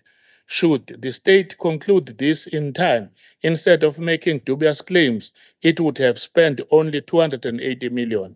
And when I calculate phase 1, 2, and 3 now, the total cost would be over 500 million rand. That means 220 million rand of state money has been wasted by Land Affairs, and the concerned group excluded all their legal fees. One cannot be so naive not to see that there are personal and political reasons why the government has not done anything about this. I would not be surprised if the Oripi Gorge private game reserve matter, which involved dispute between Nkosi Qiliza and Nkosi Ndwalane, a mine and the community is given preferential treatment. In addition, the allegation of abuse, forced eviction directed at farms dwellers by certain farmers must also be investigated by the authorities.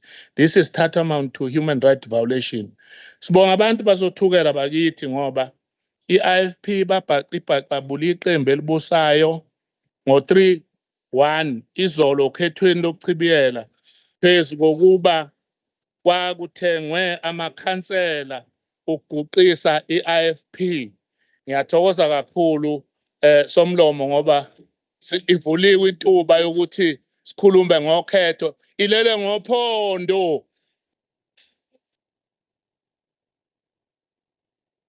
Bonga somlomo.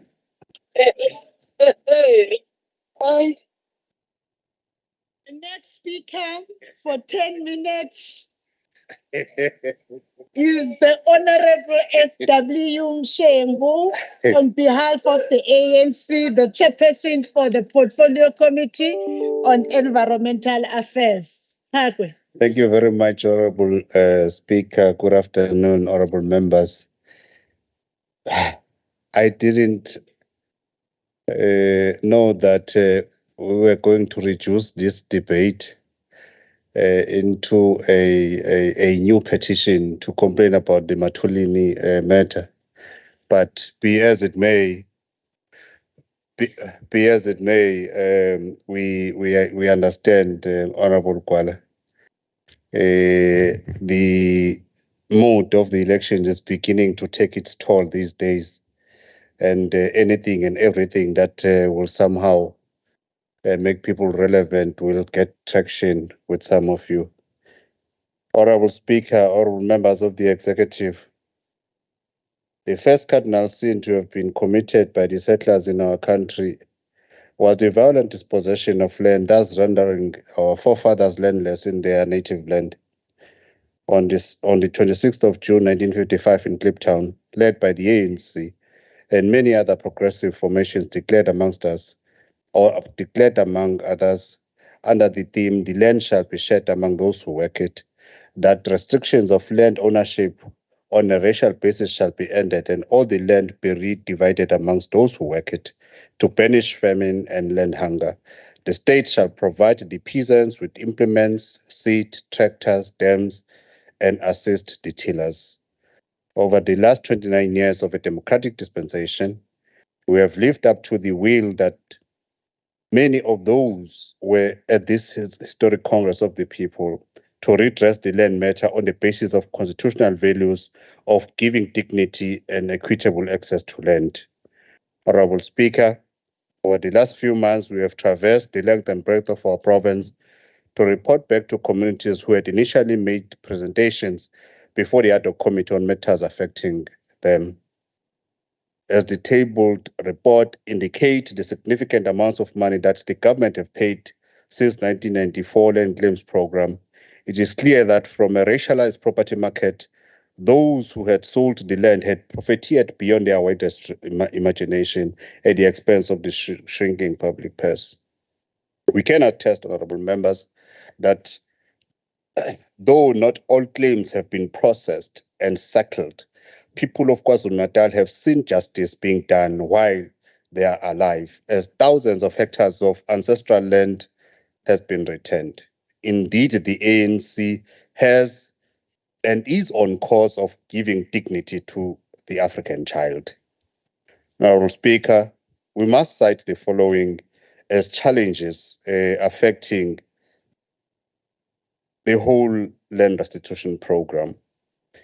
The beneficiaries of the land had no professional experience of working and managing complex farming business.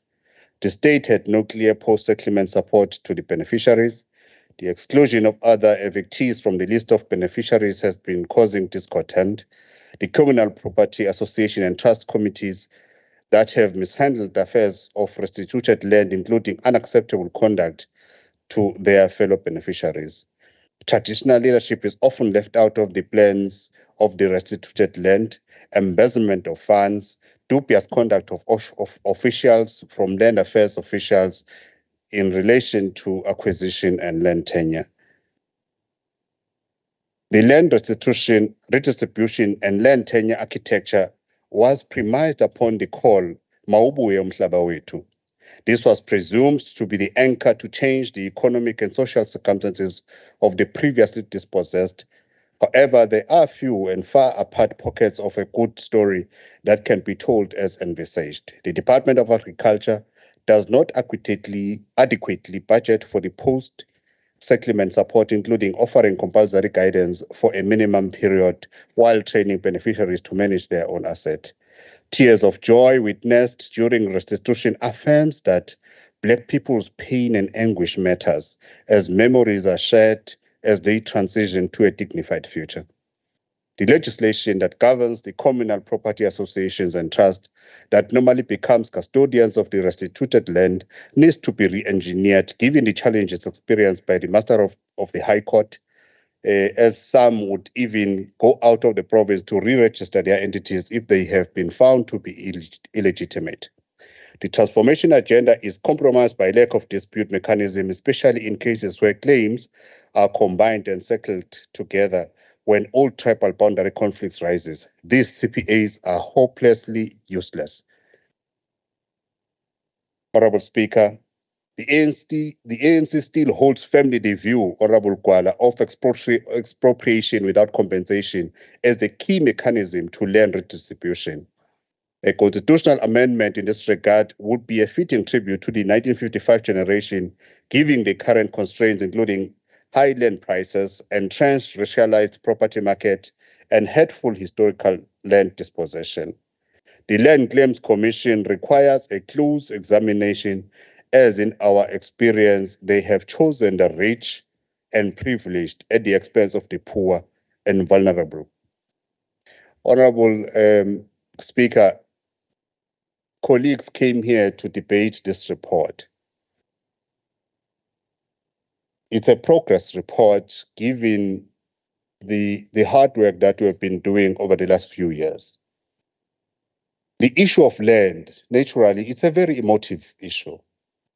It's an issue in our province, in the main, where we have seen organized groups with rifles threatening our people out of their land. We have seen some dubious police officers taking sides. Even when matters of criminality are reported, they are very reluctant to investigate and arrest those who are breaking the law. And therefore, as this legislature elected on the basis of trust by the millions of our people, our task and responsibility is to ensure that where they are not thriving, ours is to be on their side all the time. Ours is to assist them to realize their future endeavors simply because they have nothing else left other than their own names. And therefore, giving back our people land that they so deserve, which was taken many years ago so ruthlessly, is our responsibility. And therefore, politicking about this issue is not going to assist us. The issue about Ingonyama Trust, it's a matter that continues to be discussed at certain level, in particular at the National Assembly. The report by the high-level panel, it's a matter that is still under consideration. There is no decision yet about it. And no one in this province can say they have been robbed of their future simply because there are interventions or around the issues of Ingonyama Trust land. People are continuing to do their business as usual, and therefore ours is to ensure that all those who have a legitimate claim to a particular piece of land are given their land, and they do as they wish with that land. But more so, especially the productive land that is meant for agricultural land, it's used for such, because we have a serious problem of unemployment, of poverty, and agriculture is one but of many solutions that we should encourage our people to concentrate on. Honorable Speaker, as the ANC, we support the progress report as presented before you. Thank you very much.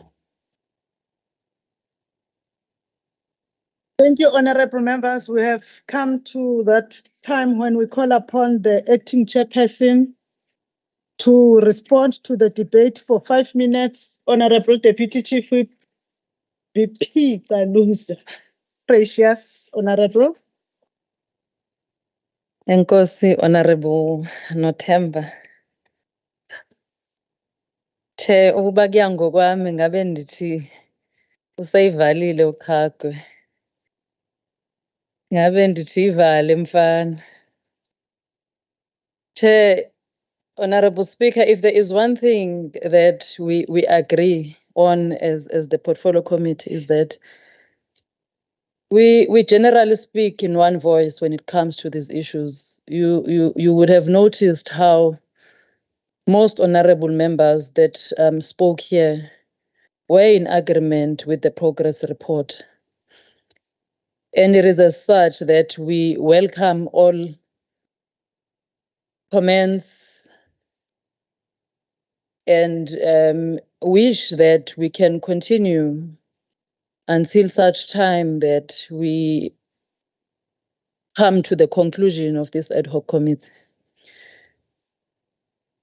But what I would want to raise, Honorable Speaker, is the fact that there are great challenges, in particular with the Commission, in dealing with certain cases, if not most. There are many unresolved cases. Feedback is not given to complainants, and it's something that needs to be raised and raised sharply with the Land Commission and all other relevant departments that are part of this, so that we don't have a situation where you wait for the legislature to institute an ad hoc committee before government departments meet. You wait for the ad hoc committee before complainants can get feedback on their respective cases. It's something that I think needs to be raised and raised sharply, because most of these complainants, if it wasn't for this ad hoc committee, they would not even have known what is happening or the status of their claims or of their cases. Honorable Speaker, it is good to play politics, but in the process of politicking, we must not lose sight of the mandate that was given to the ad hoc committee. Honorable Nkosi, it is important that you go back,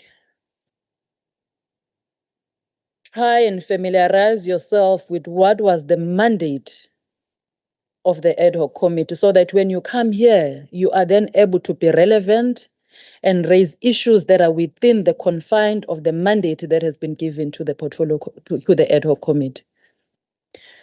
I know you were covering for Honorable Twala, but the person that wrote the speech for you should have assisted you, so that you don't come here and miss the goalpost.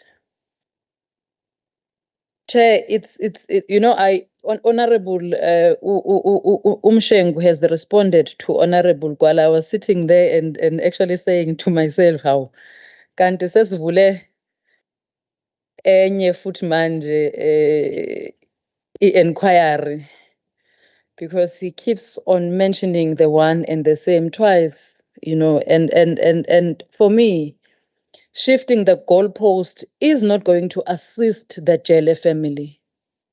Shifting the goalpost is not going to assist the Mthembu family and all other families that came in front of the ad hoc committee, bezobeka usizi lwabo, bakhale sikhalisane nabo. And we were all speaking in one voice to say we have to ensure that abantu bakithi bayasizakala.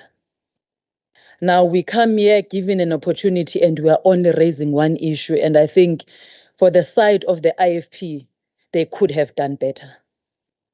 Not saying the issue of Amathulini is not important, but we could have done better. It is true that CPAs are a great challenge, Honorable Speaker. A challenge that has resulted in many areas. Zibe ilento eziyona ngoba abanye bakhona sebephelelwe isikhathi, abanye ababambisene, and as a result ingxabano zikapakela ekuhlaleni ngenxa yokuthi abasabambisene. But sicela ukuthi siwabonge kakhulu ama-members ngokuthi enze umsebenzi, but in particular Somlomo, sibonga abasebenzi besishaya mthetho who continue to work with the ad hoc committee in ensuring that we do our work and we do it. Siyabonga kakhulu. Thank you, honorable members. Thank you to the members of the ad hoc committee for the debate and the participation. Honorable members, an ad hoc committee is a committee that is supposed to work for a short period of time. And it's usually a committee that is linked to your areas. But we decided to have this ad hoc committee, knowing very well that most of the work of the ad hoc committee is in the sphere that is above us, because we knew that we are public representatives of the people of KwaZulu-Natal, and we have to intervene. I must say, honorable members, in the absence of Honorable Sipila, that we are glad that we finally see that you are working, because this ad hoc committee is very expensive. Mina ngibuye ngibuke nangehlo lemali iyabiza ngoba isebenza mostly on weekends, because these people that you are going to are available only on weekends, mostly on weekends. You may think that we do not see you, members of the ad hoc committee. The staff that are working in the ad hoc committee, we see you, we feel you. We stand tall on the work that you are doing. And I am sure that the parties, when they go to do their work, will be better equipped, including speaking to their representatives in the national level and the NCOP on how better to represent this province on matters of land. Thank you, members of the ad hoc committee. You will continue with your work, and we will continue to support the ad hoc committee to do its work for as long as there is still work to be done. With that said, honorable members, I want to dispense with few matters. I want to bring your attention to Rule 55(1), members' attire. Members' attire say to preserve the decorum of the House, members must dress formally in contemporary business or traditional attire, provided that a member may not wear or display any political party symbols or insignia set out in Schedule 5. Honorable members, you will see in Schedule 5, but now that it's time for you to campaign, you are going to be putting those slogans that you are campaigning with and come with them in the House. I will pardon the honorable member that is affected with that. We now know that that one is part of the insignia. It's just that it never happened before, and now we've seen. When we went to the youth parliament, we had to stop a certain member or a leader of the EFF that continuously came with a number that he was preaching. Every time he was coming with a particular number. Honorable Nkosi, you are displaying that number, which was part of the number that your party member was preaching there. You are displaying it on your chest, in your T-shirt. Others may also be wearing it, but we cannot see it. Therefore, the 08 something number that you have, I will not read it. It was a campaigning number. We got it when we were in the youth parliament. We want to bring it to your attention, honorable member, that in the legislature, you will not display that number going forward. I want to appeal to all of you, honorable members, that you may be persuaded by the contemporary business. We will be able to see the contemporary business and be able to discern. For now, we are still wearing properly on contemporary business attire, all of you. Thank you, honorable members. Now, as we conclude, honorable members, tomorrow is the final day of the month that is known in the Republic of South Africa as the Youth Month, but internationally that is known as the Pride Month. We want to remind you that whilst the Pride Month ends tomorrow, you must continue to preach non-discrimination in your constituencies and in your parties by ensuring that you create safe space for all to live, love, and thrive. It may not have been as violent as it used to be in the province of KwaZulu-Natal, but to note that there's someone who was attacked and was left with one eye blind in this province, it is still too much to stomach. We may still get to know. So we appeal to you, honorable members, to continue to preach the gospel of love. Tomorrow, honorable members, again, The 30th of June is a day that is known as Parliamentarism Day, the day that we celebrate the founding of the Inter-Parliamentary Union back in the 1800s, the start of parliamentarism. The theme for this year is Parliaments for the Planet. We just want to implore honorable members that wherever you are, do try your bit to continue to save the environment. Be a public representative that know that what is currently happening in KwaZulu-Natal is what we have been doing to the planet. And we have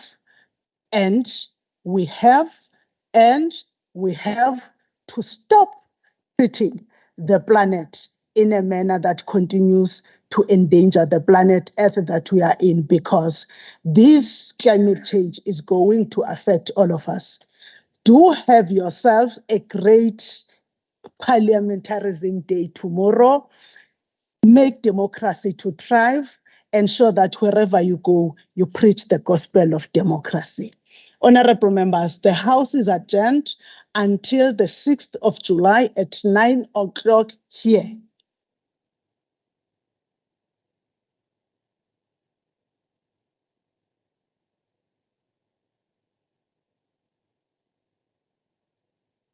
Siyabonga somlomo.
Thank you, Star. Sister.